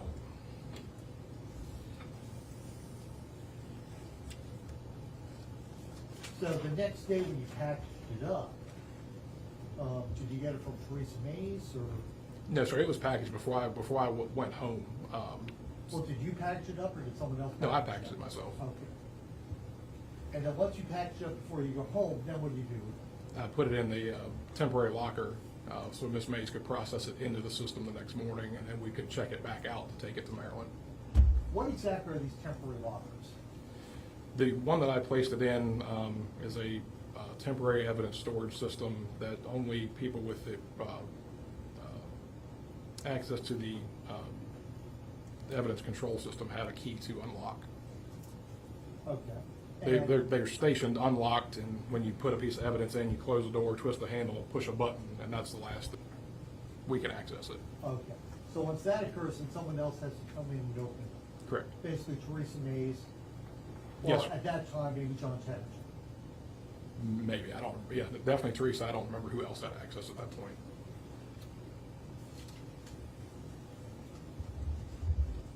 And the next day, you, Russell Davidson, took the firearm, went into the gauge. Yes, sir. The shell casings. Where'd you get the shell casings from? Well, you said you took the firearm with shell casings. Where's the shell casings come from? I think it said the shell cases that were collected on the initial scene on Bob White Road. Okay, you'd also get that from Teresa Mays. Yes, sir. That would have been checked out at the same time. Now, I want to talk about this phone that when Mr. Sales got arrested, there was a cell phone that was seized. Do you know who obtained that phone? I don't. Was that phone given to you? If it was seized, it would have been at some point.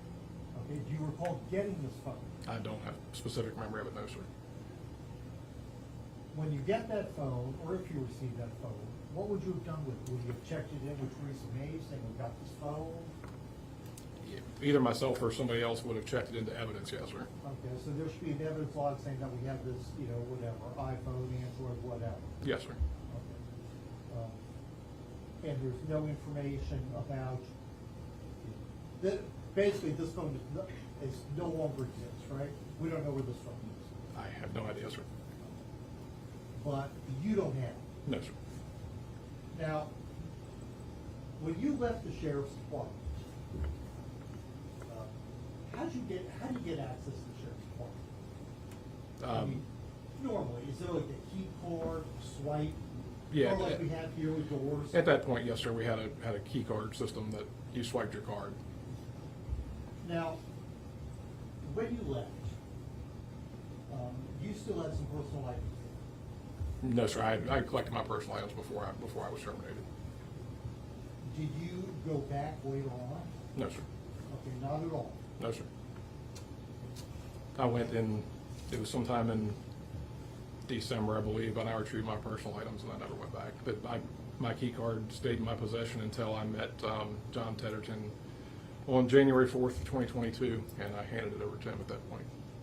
Okay, and do you know if your key card was ever used, or did you only have the one key card? I think I had two.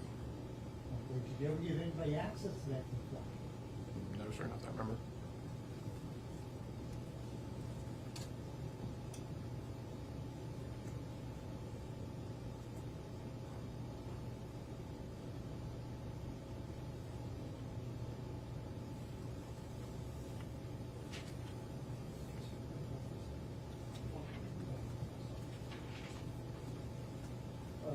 What was shown to you before as Mark 145 this was a chain of custody over the phone.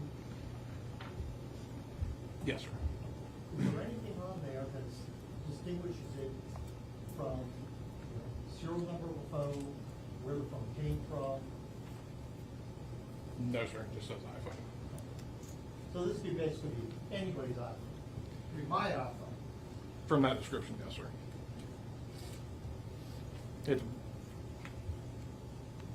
And I can extrapolate on that if you'd like me to. But No, it's okay. Mr. Robert can ask more questions.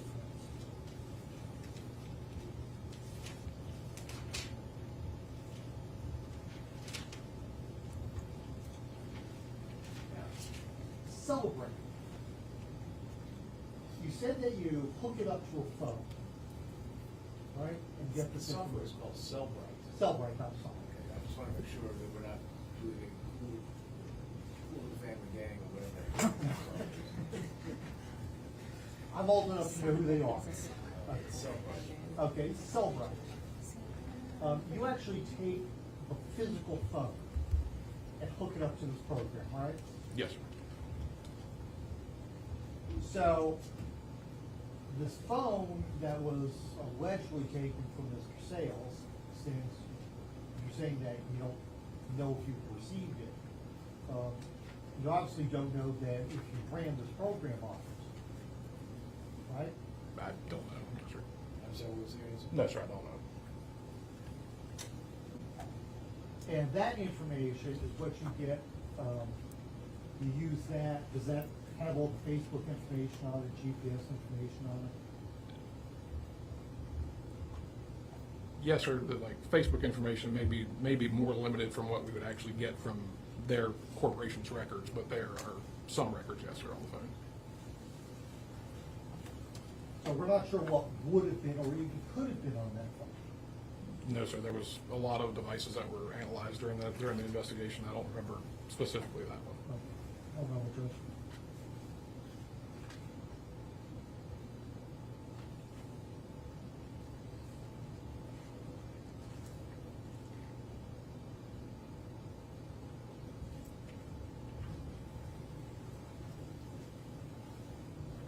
Did you ever tell anybody that Jewel Reynolds was the one that actually parked in the firearm? He was the one that wrote the search warrant. I don't remember telling anybody that he did. I wouldn't know who did. I wasn't there when it was collected. Okay.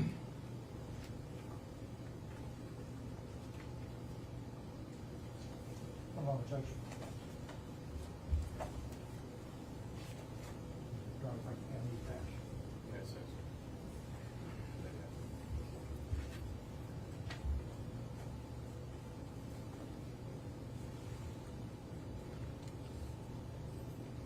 Okay. Thank you, Mr. Albert. Any regret? Yes, sir.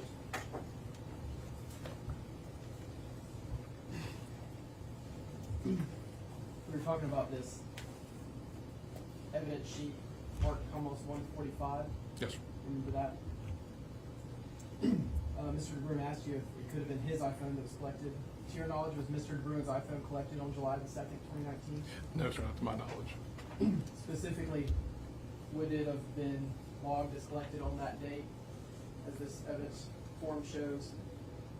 Yeah, that's what the evidence form shows, that when the day was collected. But to your knowledge, Mr. DeBruin's phone was not? No, sir. What about specifically as item number 44? No, Would sir. that have been Mr. DeBruin's iPhone? No, sir. So there is some information you can glean from this form, is that right? Yes, sir. Do you have a case number on these forms? Yes, sir. And then there's a date of collection, is that right? Yes, sir. And there's an item number on it, is that right? Yes, sir. And then there's a log that you talked before, going from July to March. July of 2019 to March of 2021, is that right? Yes, sir. So there is information on this. Yes, sir. So you can confidently say we did not collect Mr. DeBruin's iPhone, is that right? Yes, sir, I did not. I also asked you about Cellbrite records, right? Yes, sir. And he said you said you can get some records on a phone from Facebook records on the phone. Is that right? Yes, sir. Is that how you get Facebook records for a case? Do you rely on Cellbrite extractions to get Facebook records? Absolutely not. We actually would send Facebook a search warrant for their actual records from their servers. And which provides more information from Facebook? The records from Facebook themselves. Is that based on where stuff is stored? Yes, sir, it's served on your account information and chats and everything about your account is stored on their servers. You also just talked about your swipe or key card access. Yes, sir. What about access to your specific office? What was that access like? That was keyed access. Key with a key card? No, sir, with a physical key. So you had the ability to specifically lock your office? Yes, sir. What about your desk? That was keyed as well. So you could specifically lock your desk? Yes, sir. What about your file cabinet? That was keyed as well. So you can specifically lock that? Yes, sir. Today, are you testifying from memory, or do you have access to your prior records? Everything is from memory. I have access to nothing. Is that because you no longer work for the Amherst County Sheriff's Office? Yes, sir.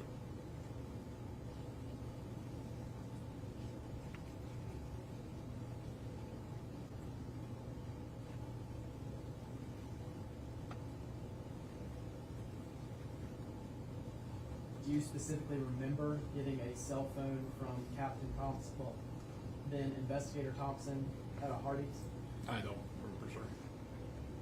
Would a cell phone, would you be the appropriate person potentially to deliver a cell phone to in that setting? Yes, sir. So it wouldn't surprise you if that happened? No, sir. But you have no memory of that whatsoever, is that right? I don't, sir.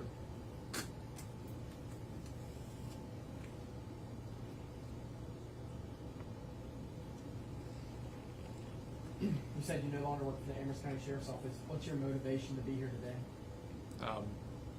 It's the right thing to do. I mean, I was involved in this case. I spent a long period of my life in law enforcement, and the victims in this case need to, everything needs to be heard in court. Thank you, Mr. Avery Cross. On July 2nd, do you know how many phones were taken? I don't. Okay, so it could have been 1, could have been 5, could have been 10. You just don't know. I don't. I'm not going to speculate. I don't know. I don't remember. Do you know who the phones were taken from? I don't.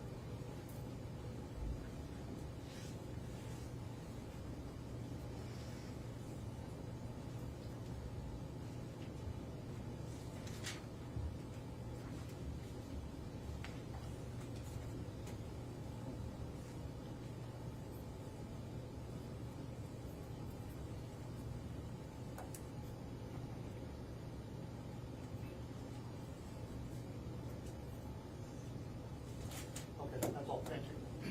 Just be excused. Judge, I asked that you remain. Next witness. I'm gonna call Teresa Mays.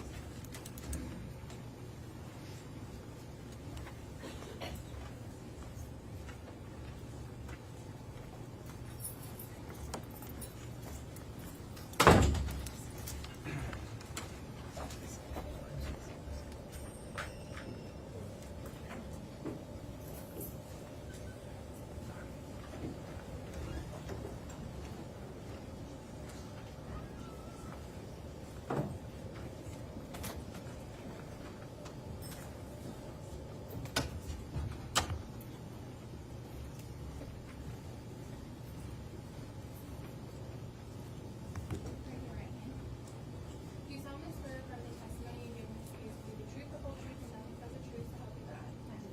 You may be seated.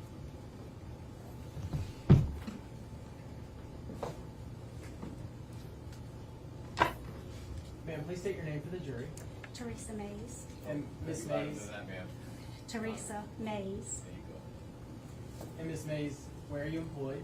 the Amherst County Sheriff's Office, What's your job title? the evidence clerk. Was that your job title back in the summer of 2019? Yes. How long have you held this position? That position specifically since 2012, How long have you worked with the Amherst County Sheriff's Office? since '07. Can you walk us through how the evidence system worked in 2019? So when evidence is collected, it's brought into the office, placed in temporary lockers.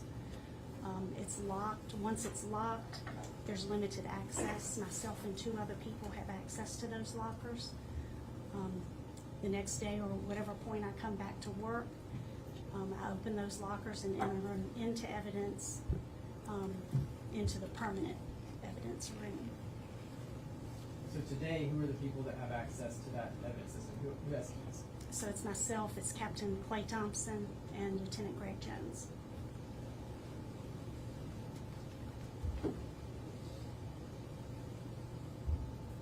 I noticed that you're leaving out some people that outrank some of those people that, like the sheriff doesn't have access? No. Back in 2019, how many people had keys? If I remember correctly, it was either 2 or 3. Okay. No more than 3. It would have been myself and I believe Captain John Tedderton at that time. And he may have been the only other person at that time. I don't recall. Is it always the case that you keep it pretty limited? Yes.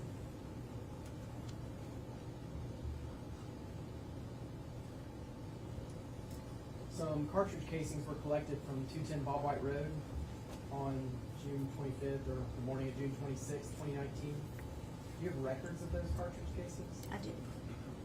Can you access those?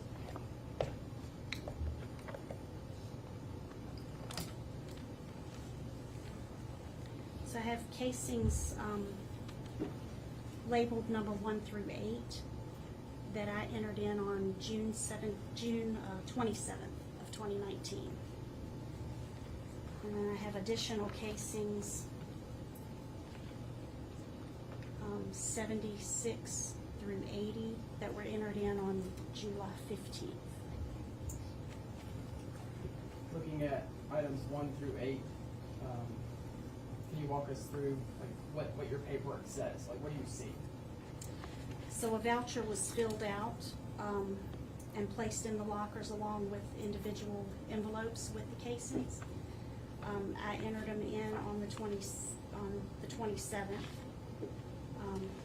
Then from there, I just maintained the chain of custody until they were signed out for analysis or whatever reason they may have been signed back out. Do you keep records of that as well? I do. What do you see? What happened with these cases? Okay. So on June 27th, the same day they were entered in, they were hand carried to the lab in Roanoke by Captain Clay Thompson. What happened next? They were picked back up the next day, the 28th, by Captain Thompson. What happened next?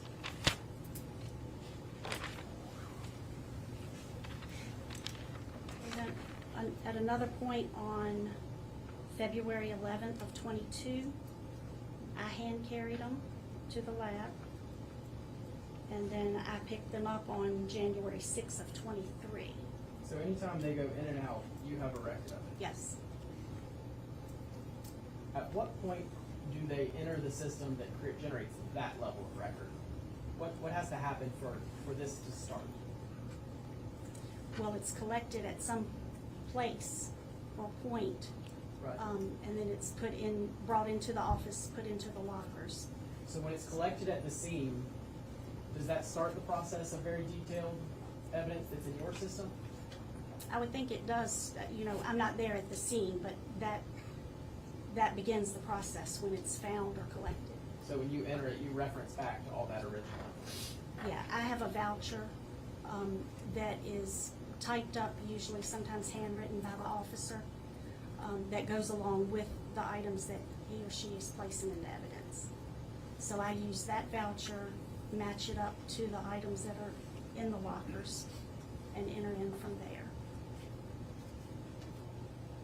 Do you have cartridge casings 1 through 8 today? I do. You have them with you even here in court? Yes. Do you have the ability to open it so you can see them?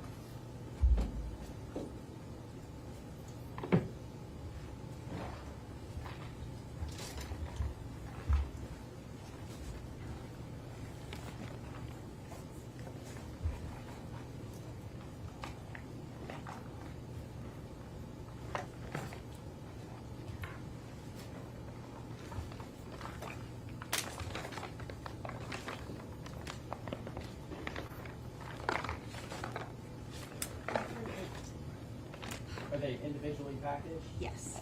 Can you open, let's say, item 1? I can. I don't, I don't open packages, but I can if you I want call me another to. witness to open them. You're not comfortable getting into the actual evidence, is that right? Well, it's just not something that I typically do. I don't mind doing it if you're requesting it, if it's okay. But it's not something that I would do. Once it comes to me like this, I leave it like this. I completely understand. I can call Captain Office for that, thank you. Was a firearm collected from 136 Thacker Lane? I do on July have, 2nd, 2019? I do have a firearm that was collected.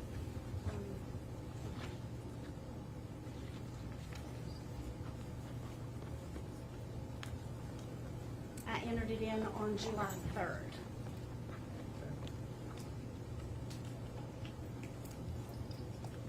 What happened with it after you entered it on July 3rd?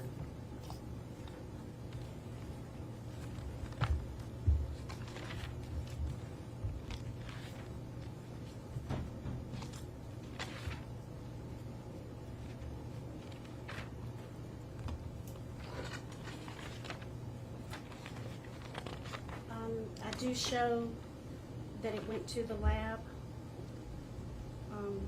And it may have gone more than one time, but this is the first one that I see.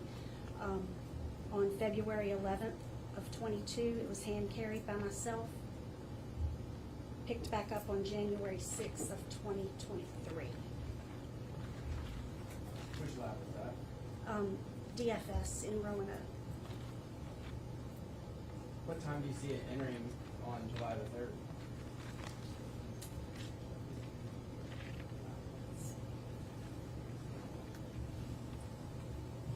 $8:50 a.m.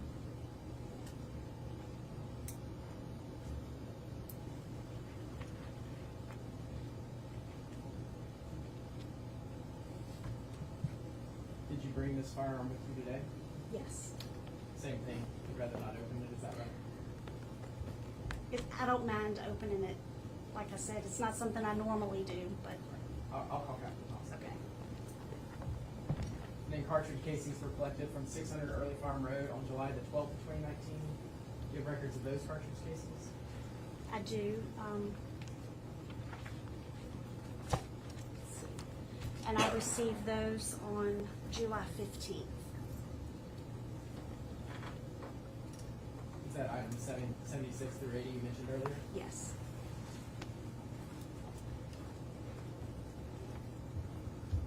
You have those casings as well? I do.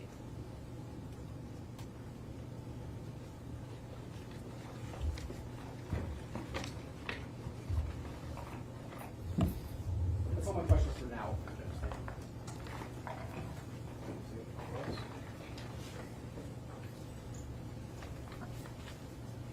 Ms. Mays, you have a very responsible job, right? Right. Basically, you gotta make sure that if an item comes in, you keep it in our possession, and if it goes out to somebody, I've gotta check it out, and I've gotta know who it goes to. Right. Now, you said that you received some cartridge casings, I believe you listed them as cartridge casings 1 through 8. Yes. And you got those on July 27th. June 27th. Oh, sorry, June 27th, my mistake. 2019. Were those casings checked out? They were checked out. Okay, do you have the log that shows they're checked out? Yes. Okay, can I see that, please? Thank you, Judge.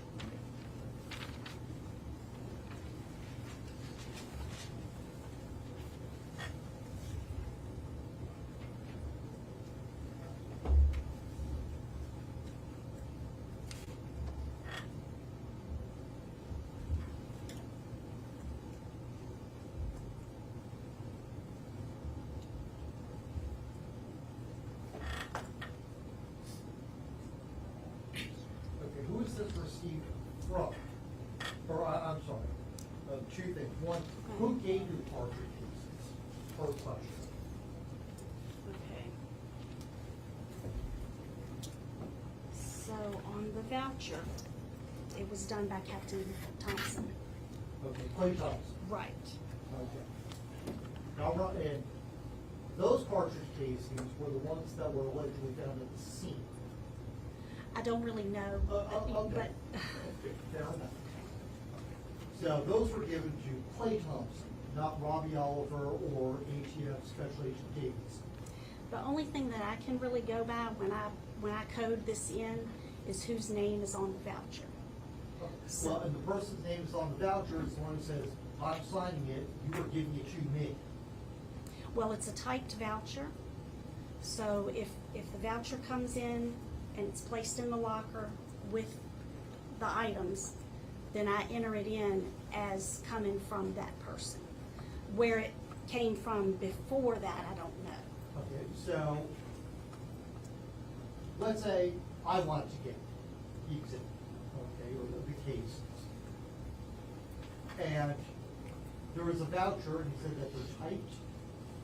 Yes. Okay, so it's typed Clay Thompson. Does that mean that I'd be able to get it because the voucher is typed with Captain Thompson's name? Well, if you were an employee of the Well, I sheriff's office, is understand that what you're, is? If I was an employee. Okay. As long as there's permission for you to sign them out and take them to the lab or take them to ATF, whatever, I have to have authorization from someone that's working on that case. So the voucher doesn't necessarily have to be correlate with the person that actually gets the cases. I wouldn't know. I mean, Well, I mean, your evidence locker, what is it? Is it like a room? Is it like a vault? Is it it's just a cage? series of lockers, Okay. almost like in high school, Okay, in a different secured room. sizes. It's secured. It has cameras on it. It has locks. Once the officer locks it, And the they only can't people- get back in. And the only people that had access to this was you, and at that time, John Cheddar. Right. So, someone shows up and says, I need a piece of evidence. They fill out a voucher, right? Like in this case, they would fill this out because Okay. they're gonna take it to the lab. And so I release it to that person. Okay. Yeah. Unless I carry it myself. Usually I do it myself, sometimes it is another person. Now, the cases, does it say where they're going? It says that they're going to, like in this case, it said that they were going to the DNA, forensic biology and firearms section of the lab. Okay, which lab? DFS in Roanoke. Okay, so the casings were going to Roanoke. Mhm.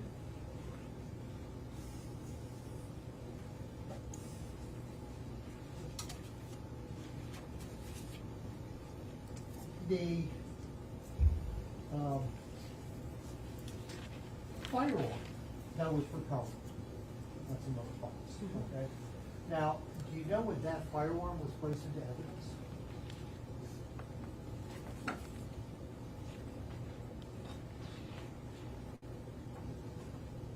I received it in on the 3rd of July Okay, where'd you get it from?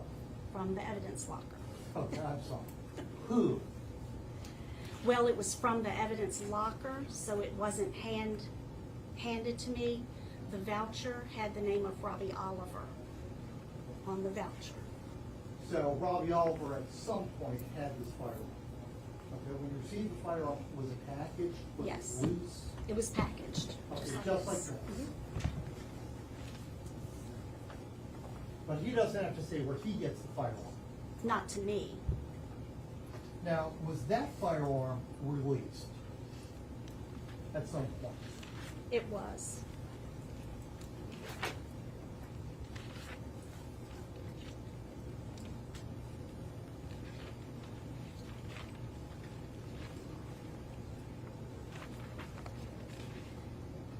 I show it was released to the lab on February 11th, 2022.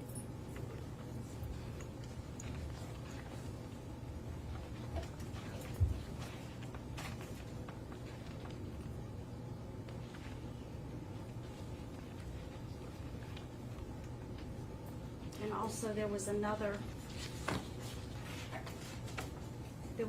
release of that on, or the first one would have been July 3rd of 2019.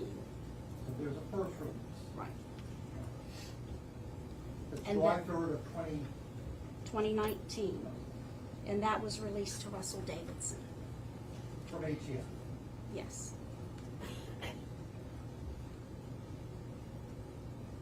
And does your voucher, your chain of custody form, does that show where the firearm is going? It shows that it was released to Russell Davidson of ATF. Okay. So it I don't doesn't- specifically know So what un- address or what Okay. So location. unlike the casings, which were apparently going to the lab in Roanoke, Right. okay, the firearm, all you know is that you released it to Russell Davidson. That's all I know. Well, I understand that. Someone else may know in more detail.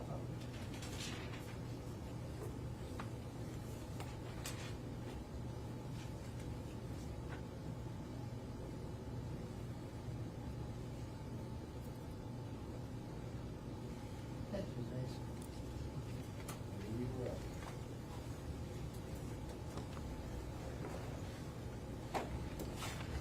Judge, I'd ask that you remain at your ivory reference. Get back in the witness room.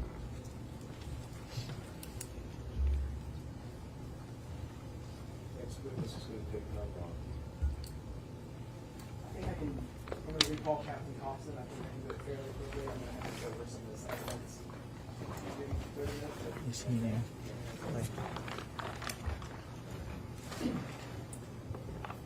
Sometime this may be straight off the evidence of Captain Thompson.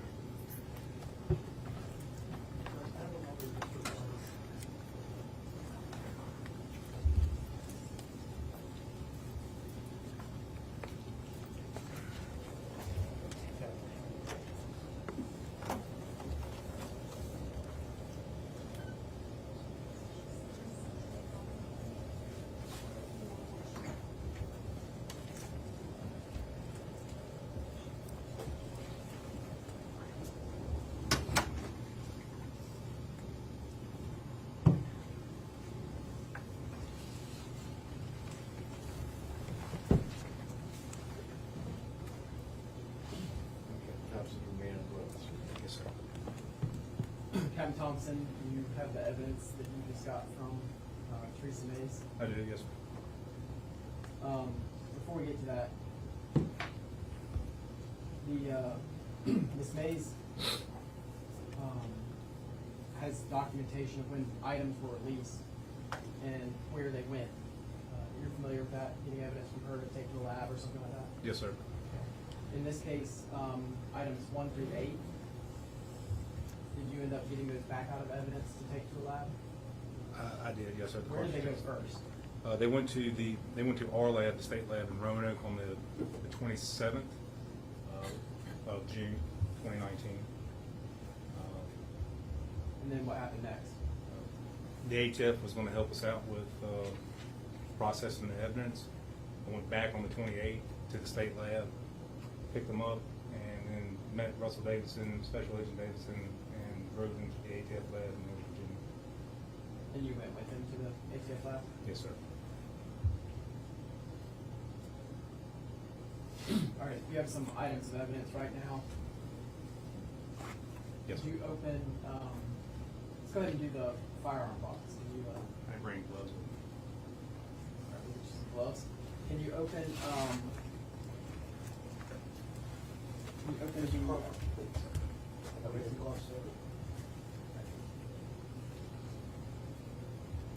Thank you, Steve.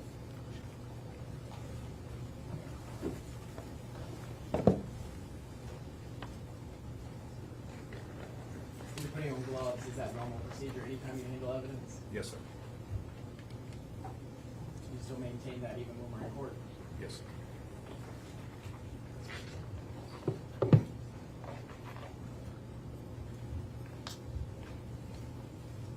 All right, can you go ahead and open the firearm box? Put your gloves in.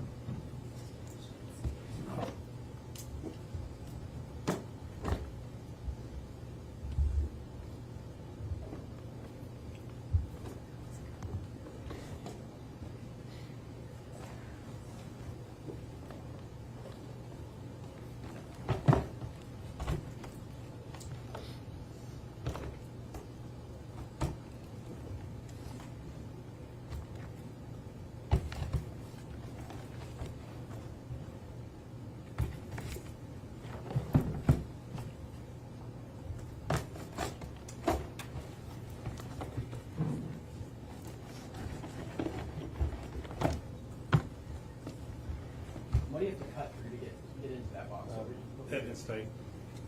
Is that something you do, just seal boxes every time? It is, yes, sir. So, what are we looking at inside that box? It's a Glock 22, 40 caliber pistol. All right, well, why do we see what appears to be zip ties? It's tied to the box so it doesn't move around. Is that how they're normally packaged? Yes, sir. Is there any sort of attachment to that Glock 22 firearm? It has it's like a laser light on it. Is it sealed in a way where you can see the serial number? Or attached in a way that you can see the serial number?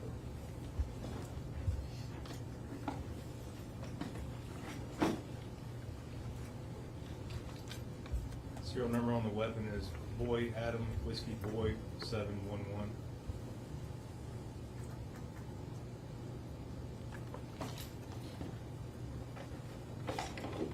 Thank you. You also have items 1 through 8 there with you?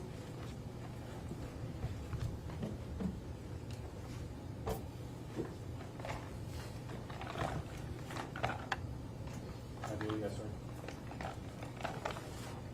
Can you open, let's say, item 1?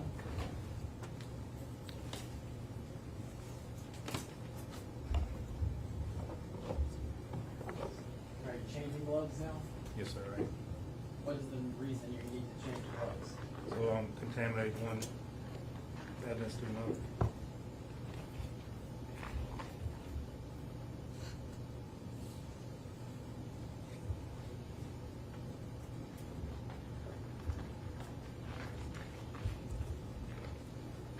You said item number 1, sir?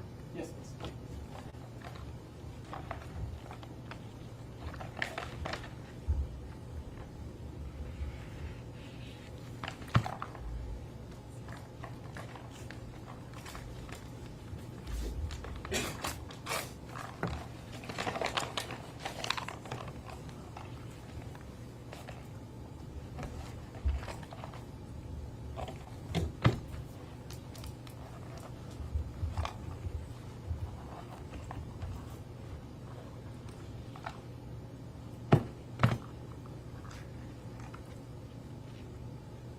It's a 40 caliber cartridge casing, federal cartridge casing.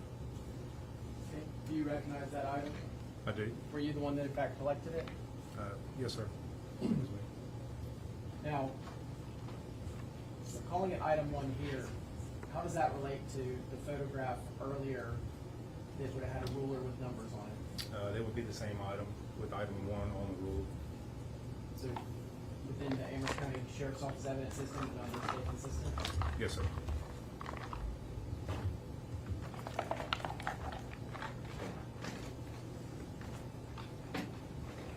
Do you also have items 76 through 80 with you?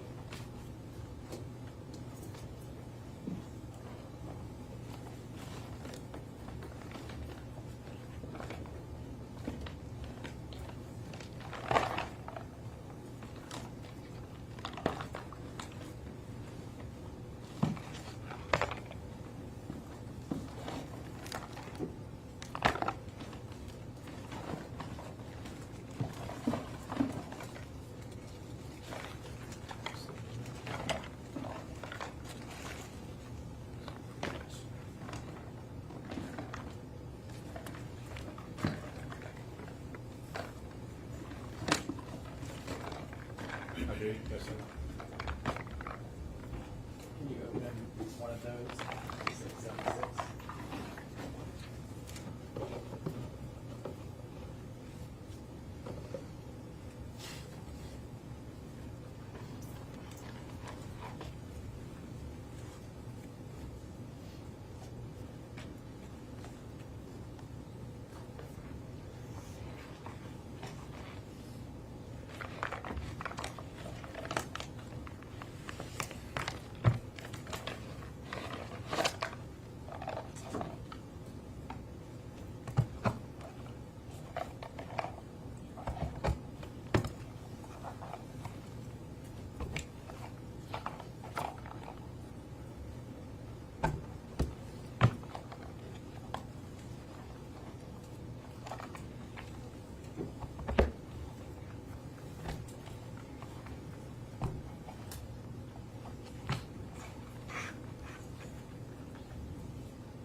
caliber federal cartridge casing. By appearance, does it appear similar to the other items you got on one? Yes, sir. And it's packaged the way it would have been into the lab? Yes, sir. And that's the way we would have received it back from the lab? Yes, sir.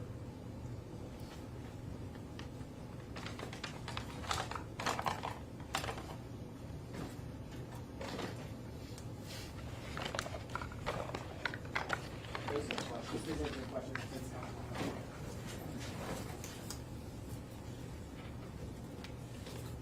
Captain, first, when you check something out of the evidence, Walker, from this means, you with me? Yes, sir. When you check something out, you have to fill out a voucher, correct? Correct. Now, the individual who fills out the voucher, is that one who's actually supposed to physically receive the evidence? Usually Teresa will fill out a voucher for us, and then the person who receives it will sign it. So if I take out 8 cartridge casings, she'll usually fill out the voucher for me. I'll have it. I can fill it out, but I'll have it signed as well as whoever picks it up. So, do you have pre-printed voucher forms that you use? We do. We have them on the hard drive of the computer. Okay, with like your name on or someone else's name on them? They're blank, and you just fill them in. I have one right here. We've seen a fair amount of them too. Okay. Okay. Now, cartridge casings, well, let's start with this. Were you the one who went with Russell Davidson to ATF in Maryland? Yep, the first time, yes, sir. Okay. And when was that? That was June the 28th, 2019.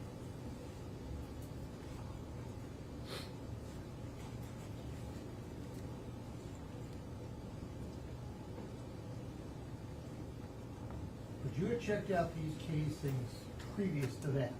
Yes, sir. And you went to the lab in Roanoke? Correct. What happens when you get to the lab in Roanoke? The lab in the Roanoke lab will sign that they received them. Well, what do they do in this case? I released it to them. They signed it over. Okay, so that would have been on the 27th. 27th? Yes, sir. So then the next day you would have come back to Roanoke? That morning on the 28th, I went and picked them up. Okay, from Roanoke? Yes, sir. Okay, and then hooked up with Special Agent Davidson? Correct. Did you have a firearm at that point?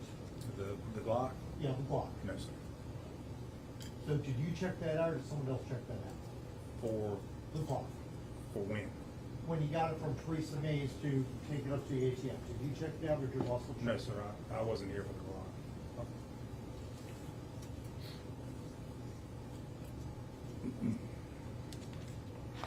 So you took the casings up, did you take the Glock up?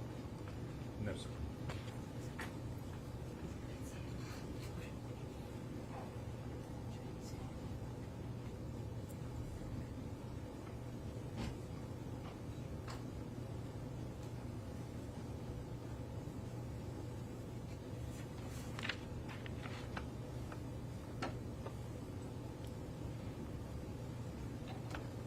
Okay, and one through exhibits, or, sorry, casings 1 through 8, those are the ones from 210 Bob White. Yes, sir.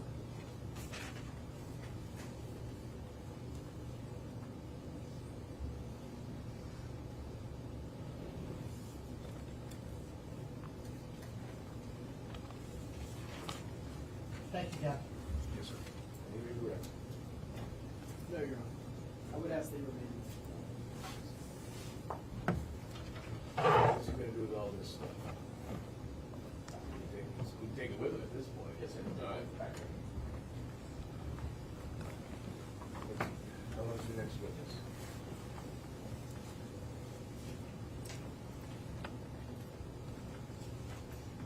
$30 to 45 minutes, Judge. Someone called Russell Davidson.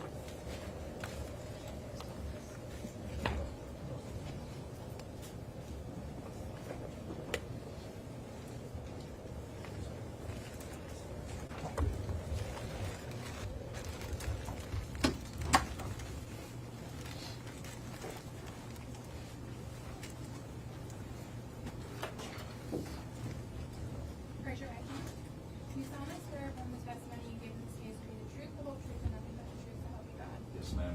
Thank you. May be seated.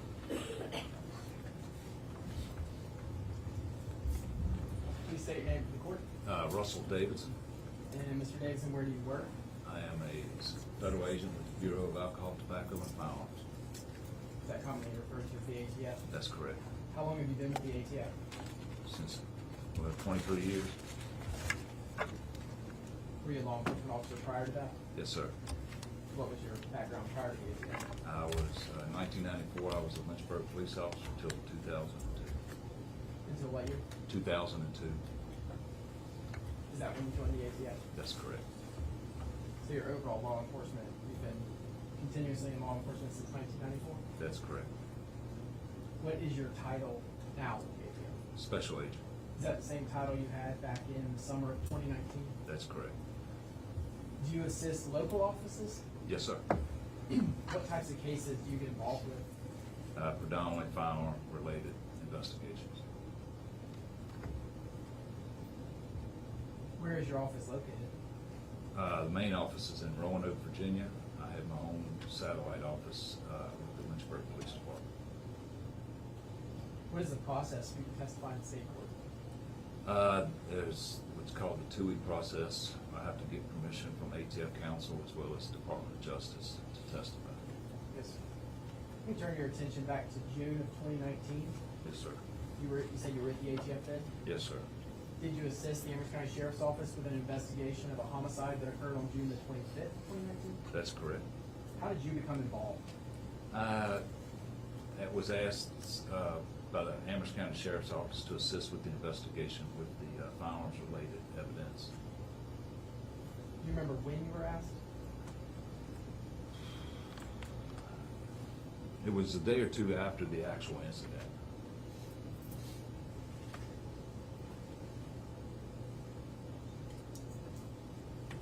Was this the type of case you'd be involved with because the homicide involved a firearm? That's correct. Did it have any link to the victim's family connection and having a law enforcement officer in the family? Yes. Who was that law enforcement officer that was related by in familial relationship? It was a Lynchburg Police Department investigator, David Dempsey. Did you know him prior to June 25th of 2019? That's correct.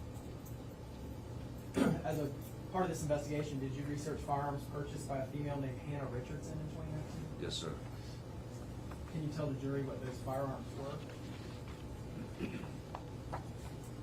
I had learned through law enforcement databases that Ms. Hannah Elizabeth. Objection, you're safe.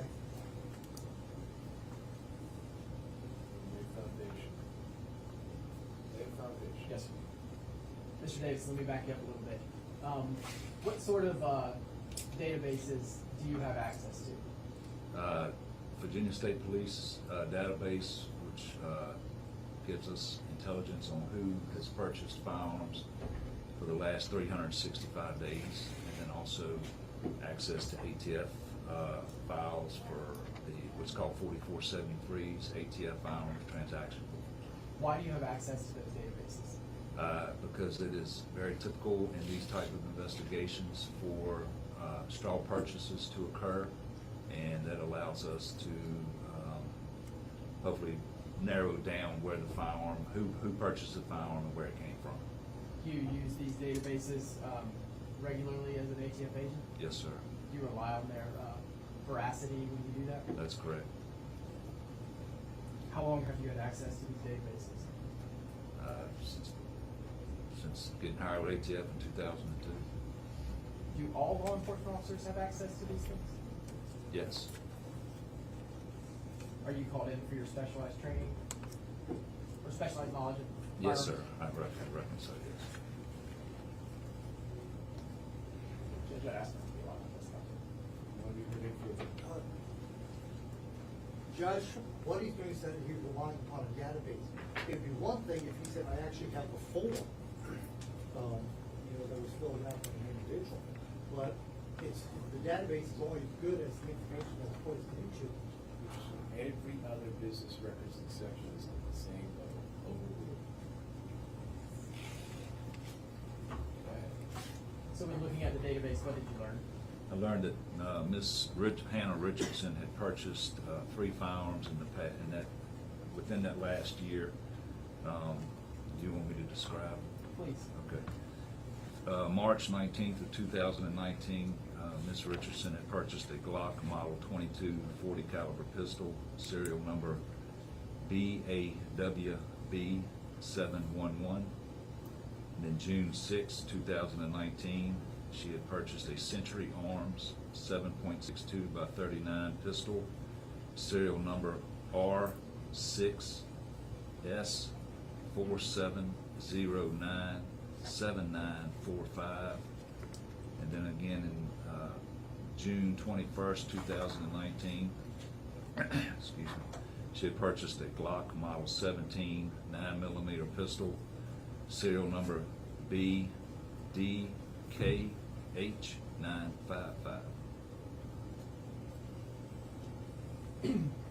All right, let me back you up just a little bit. You're talking about serial numbers. What does a serial number mean? What does that tell you? Individual firearms have a serial number that is placed on the receiver of the firearm, and each firearm it has their own serial number.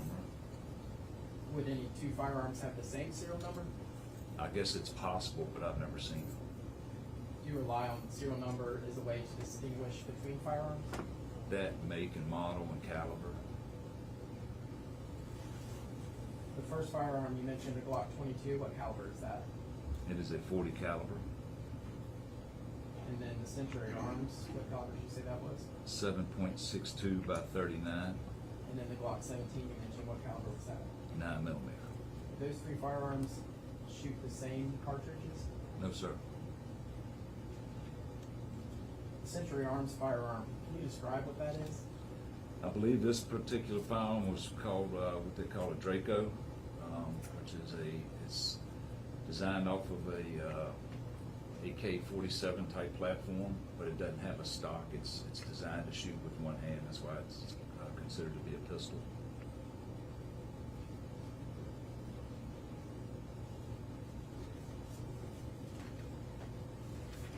Was the ATF lab used in this case? Yes, sir. Where is the lab? In Maryland. Why did we use the ATF lab instead of the state lab? I was asked to assist with the firearm investigation, and I made a couple of phone calls to the lab, and they agreed to they could expedite the evidence. Would the Amherst County Sheriff's Office have had the same access to that lab if you were not there, if another federal agent wasn't there helping? Probably not.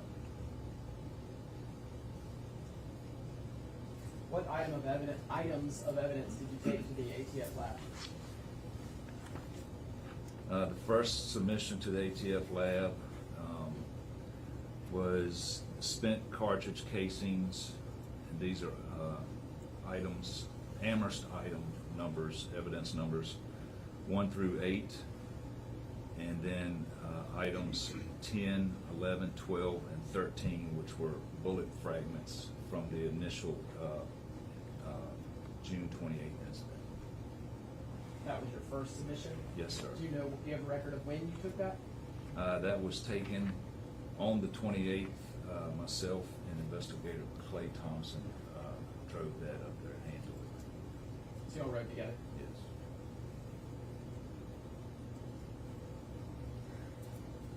When did you become aware of what type of firearm was used in the homicide and shooting at 210 Baldwin Road on June 25th? Actually, before we returned, on our way back, before we got back to Amherst County, the lab had called and said that it... Objection, hearsay.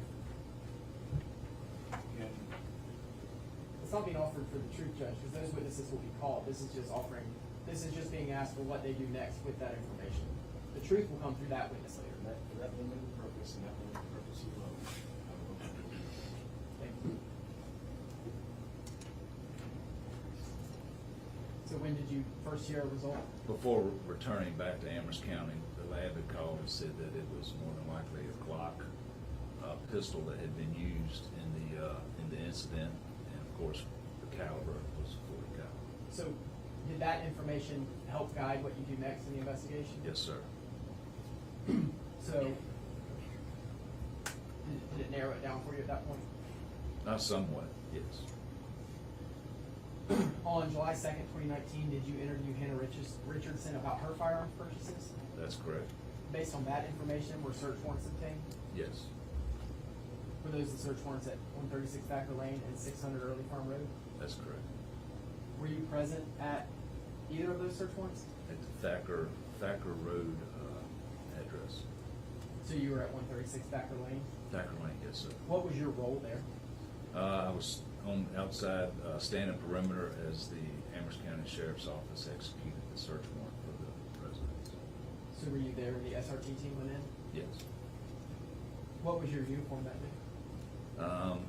Probably had on a pair of blue jeans, probably a t-shirt or some type of pullover with my ATF vest that I normally wear during those type of events. Do you say probably because you get to dress a little bit casually as your job as a special agent? Yes. So you have to acknowledge that you're part of the ATF with your whatever you're wearing? Yes, sir. But you don't really have a strict dress code, do you? That's so we don't have per se uniforms.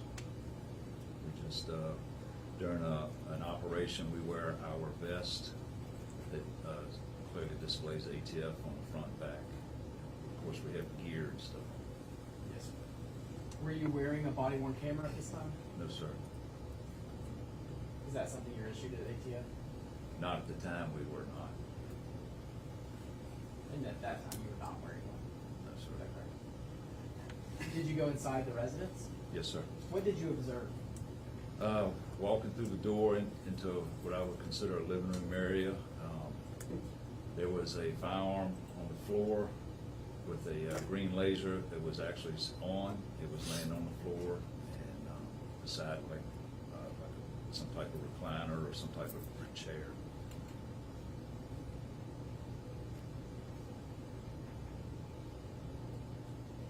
Do you know how many law enforcement officers were present at this search warrant?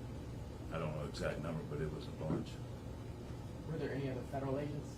No, sir, not that I'm aware of. So no other ATF? No, sir. Did you see if anyone was standing over the gun waiting for it to be collected? There was a lot of people standing around. Anybody that I could identify because they wear the helmets and follow clouds and stuff. So no one specifically that you can identify? Not then. Yes, sir. Do you know how long you were on the scene? It wasn't a long time. They executed the search warrant. I went into the residence, looked at the firearm, came back out because I was advised they were going to get another search warrant for narcotics violations. And then I was asked to respond to the sheriff's office to assist Investigator Oliver with the interviews of the people that were at the residence. But you don't really know how long it was? I mean, it wasn't a few minutes, but it wasn't hours either, so. Yes, sir. Would anything reflect that? Is that reflected in a report or reflected in like dispatch log or anything like that? Or? No, I mean, I don't use a dispatcher. I don't have anything to say how long I was out there. Where did you go when you left 136 Thacker Lane? To come back down to the sheriff's office. What vehicle were you driving? I think at the time I was driving a Honda Pilot, I believe it was. Would it have been like your assigned vehicle? Yes. Was anyone with you? Did you transport anyone? Or? No, sir. When you got back to the sheriff's office, what did you do? Made contact with Investigator Oliver and then started interviewing the people that were located at the residence. Do you remember how many interviews you assisted with? Mr. Sales, it was Ms. Richardson, I believe Mr. Sales' mother. I don't know the specific number, but it was maybe half a dozen or so. Were those people that were at 136 Thacker Lane? Yes. Who did you conduct the interviews with? Investigator Oliver. Were the two of you in all of those together? I believe so, yes. After you saw the gun that you described, the green laser light, you saw it on the floor. After you saw it, when did you see it again? Picked it up the next morning from the Amherst County Sheriff's Office to myself and Investigator Oliver took it to the ATF lab in Maryland. When you picked it up, were you with Investigator Oliver? Yes. Did you get a property release form from the Amherst County Sheriff's Office? That's correct. And that's normal procedure, is that right? Yes, sir.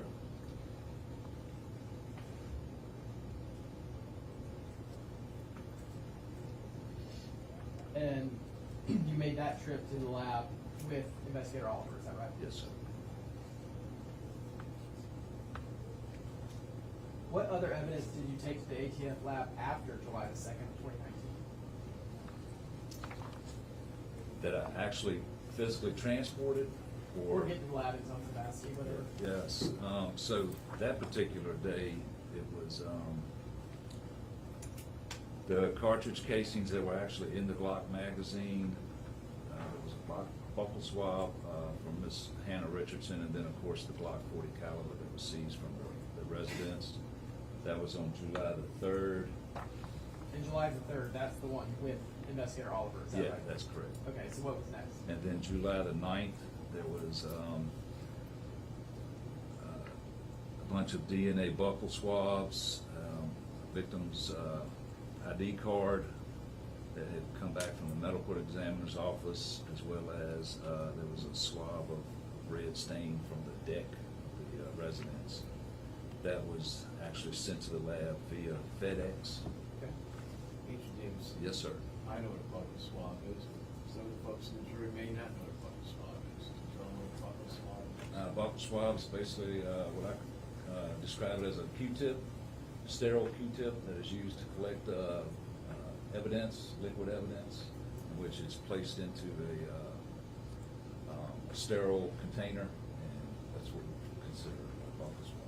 Specifically as far as DNA is concerned, how is a buckle swab connected to DNA? You know, that's above my head. That'd be for a chemist.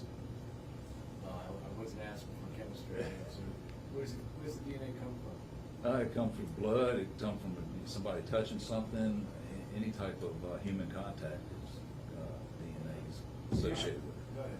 If you're trying to obtain like a known sample, how might you get, like if you want to eliminate someone as a potential contributor to DNA, what might you do with a buccal swab to get their DNA? I collect DNA from that person. Okay, what would you swab to do that? You swab the inside of the mouth. Is that typical what you do, Yes, swab sir. the inside of the mouth? Yes, sir. So you were talking about July 9th, you said that was FedEx to the lab? Yes, sir. Did you do that? Yes. Any other submissions to the lab? There was another one on July the 17th. That was, again, another buccal swab.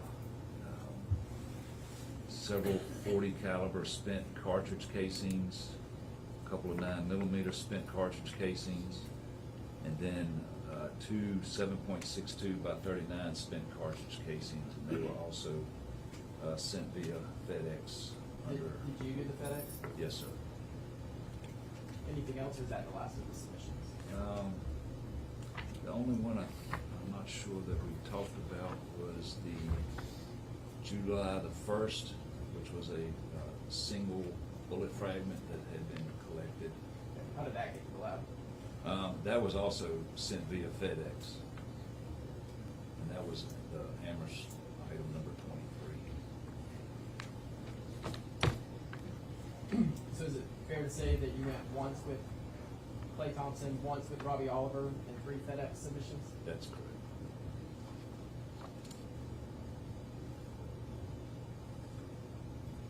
Oh, there is one more, I'm sorry. Go ahead. September the 17th, 2019, there was again another buccal swab from Ola Williams, whoever that is. Amherst, item number 97. And you submitted that to the lab as well? Through FedEx, Through yes, sir. FedEx. So that was you? Yes, sir.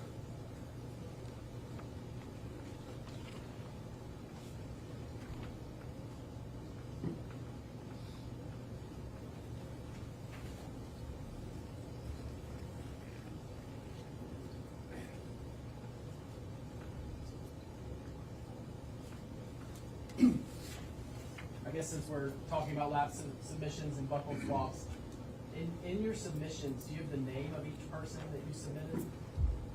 Would that be included in a submission? Let me go back through here. All right, September the 17th, that was DNA buccal swab of, like I said earlier, Ola Williams. On this July 17th, 2019, the buccal swab submitted was Christy Sales. And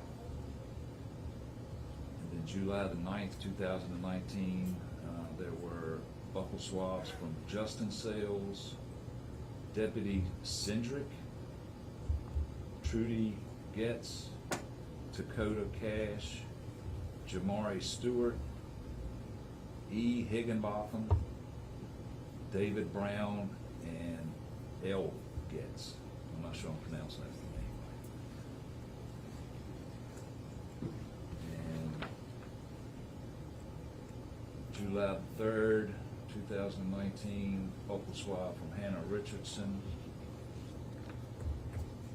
And that was all of the buccal swabs. Yes, sir. That was all. Thank you, sir. Those are my questions. Please answer any questions the defense counsel might have.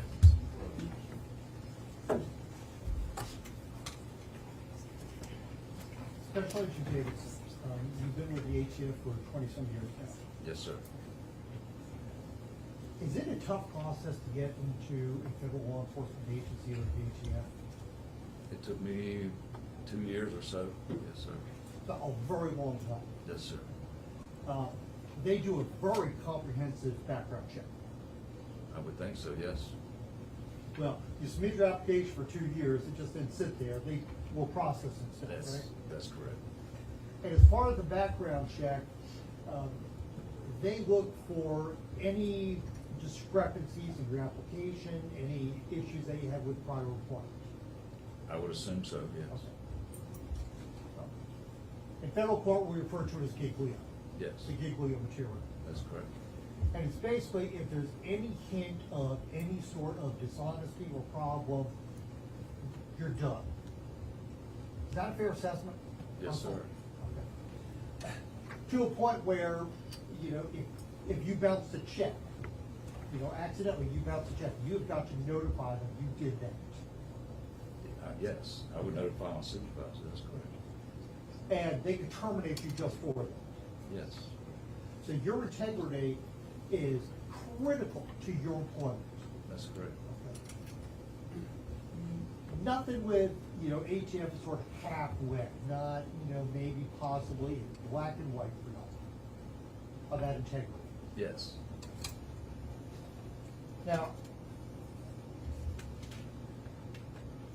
you talk about this ATF form, because you said they went through this database and Hannah Richardson's name was on it. Yes, sir. Okay.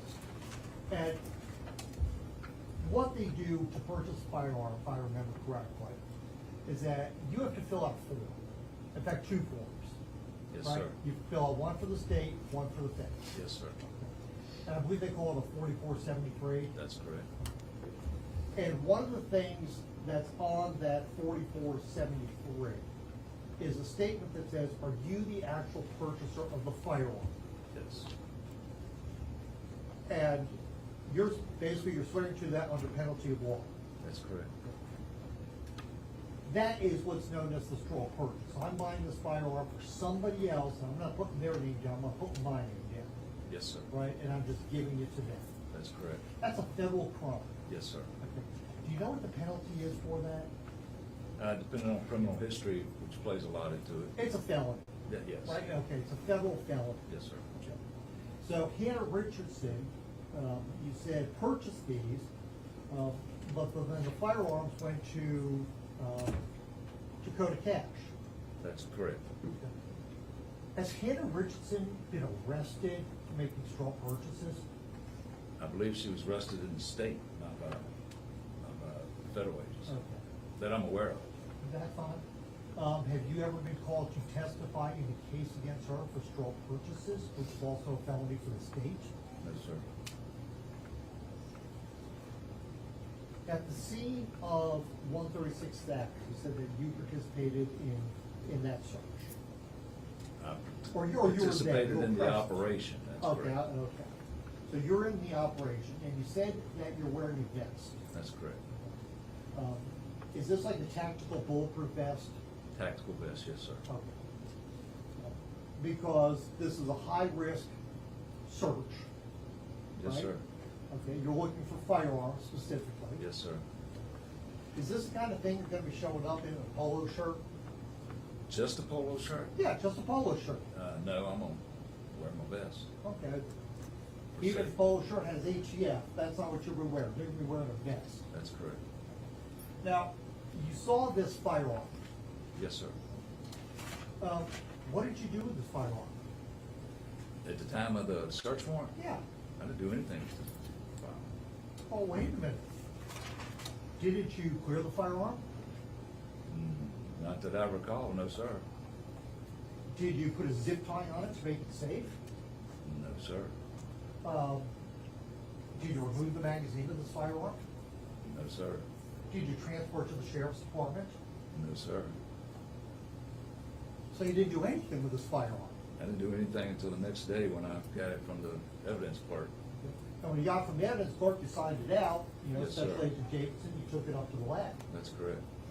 But you didn't move it at all from Thacker Lane to the sheriff's department. No, sir. Do you know who did? I have no idea.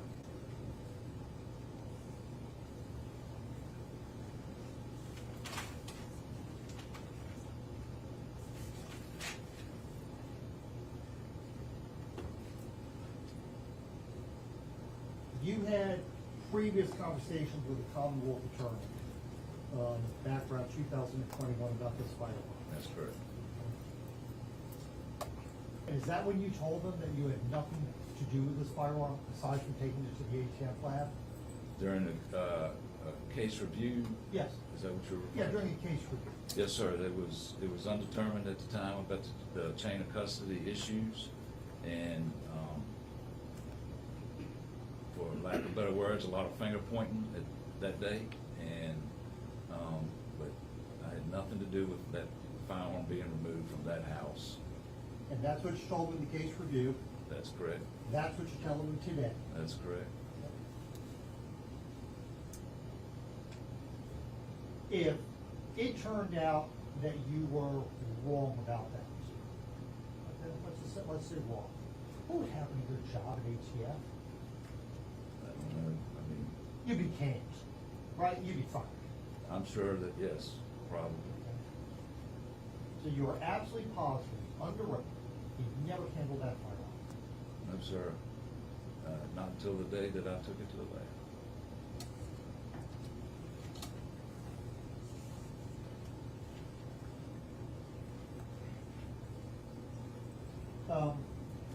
Those spent case cartridge cases 1 through 8 that you took up to ATF, where'd you get those?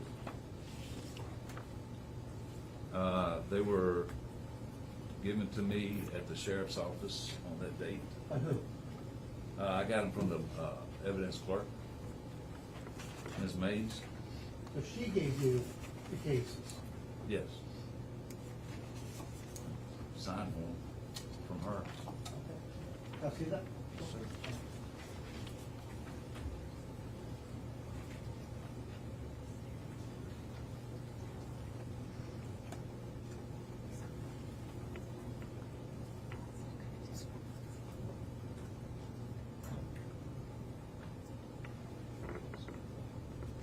You didn't get it from Clay Thompson. No, I signed for them from Ms. Mays. And she had them directly in that evidence locker. What's right? that? She had those cartridge casings directly in that evidence locker. I don't know where she had them. Okay. I don't know where But she she gives had them to you. Yes, because I signed for them during the property release form. The ATF, like other federal law enforcement agencies, is very report-oriented. Yes, sir. Basically, you sneeze, you fill out a report about it. Yes, sir. Right? How many reports did you fill out about this case? Uh, Just ballpark. all of this here, everything that I did. Basically, anything, you touched anything, you saw anybody, you spoke to anybody, you wrote a report about it. That's correct. Thank you.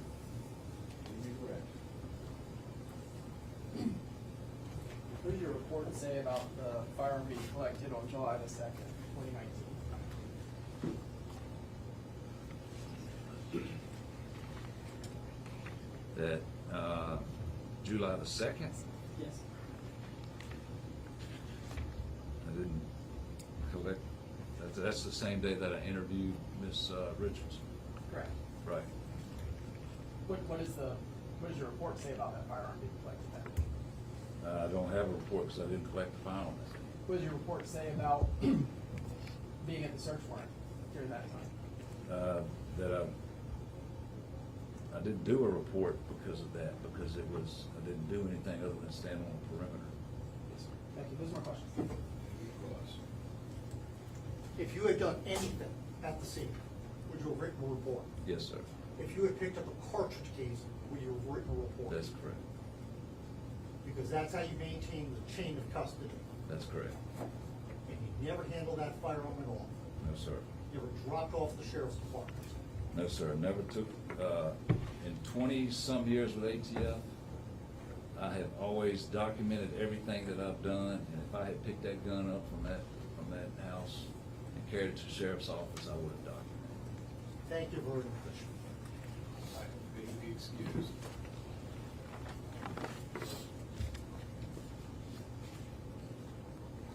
Judge, I asked that he remain. All right. It is just a few minutes before 5, so we're going to time stuff. So we're going to stop for the day. Back here. Time is it. I need those chairs at 9 o'clock. So show up at 8:59, you won't be ready to go to those chairs. And the reason I say that is this. When we started at 9 o'clock today, the thermometer on the bench said it was 68 degrees in here. It is now saying 77.2. It's been a warm day. Tomorrow it's supposed to be warmer. We're on the top floor. So let's get as much dirt done while it's relatively cool. Dress for it. It's no fun sitting here in this road. I can tell you that.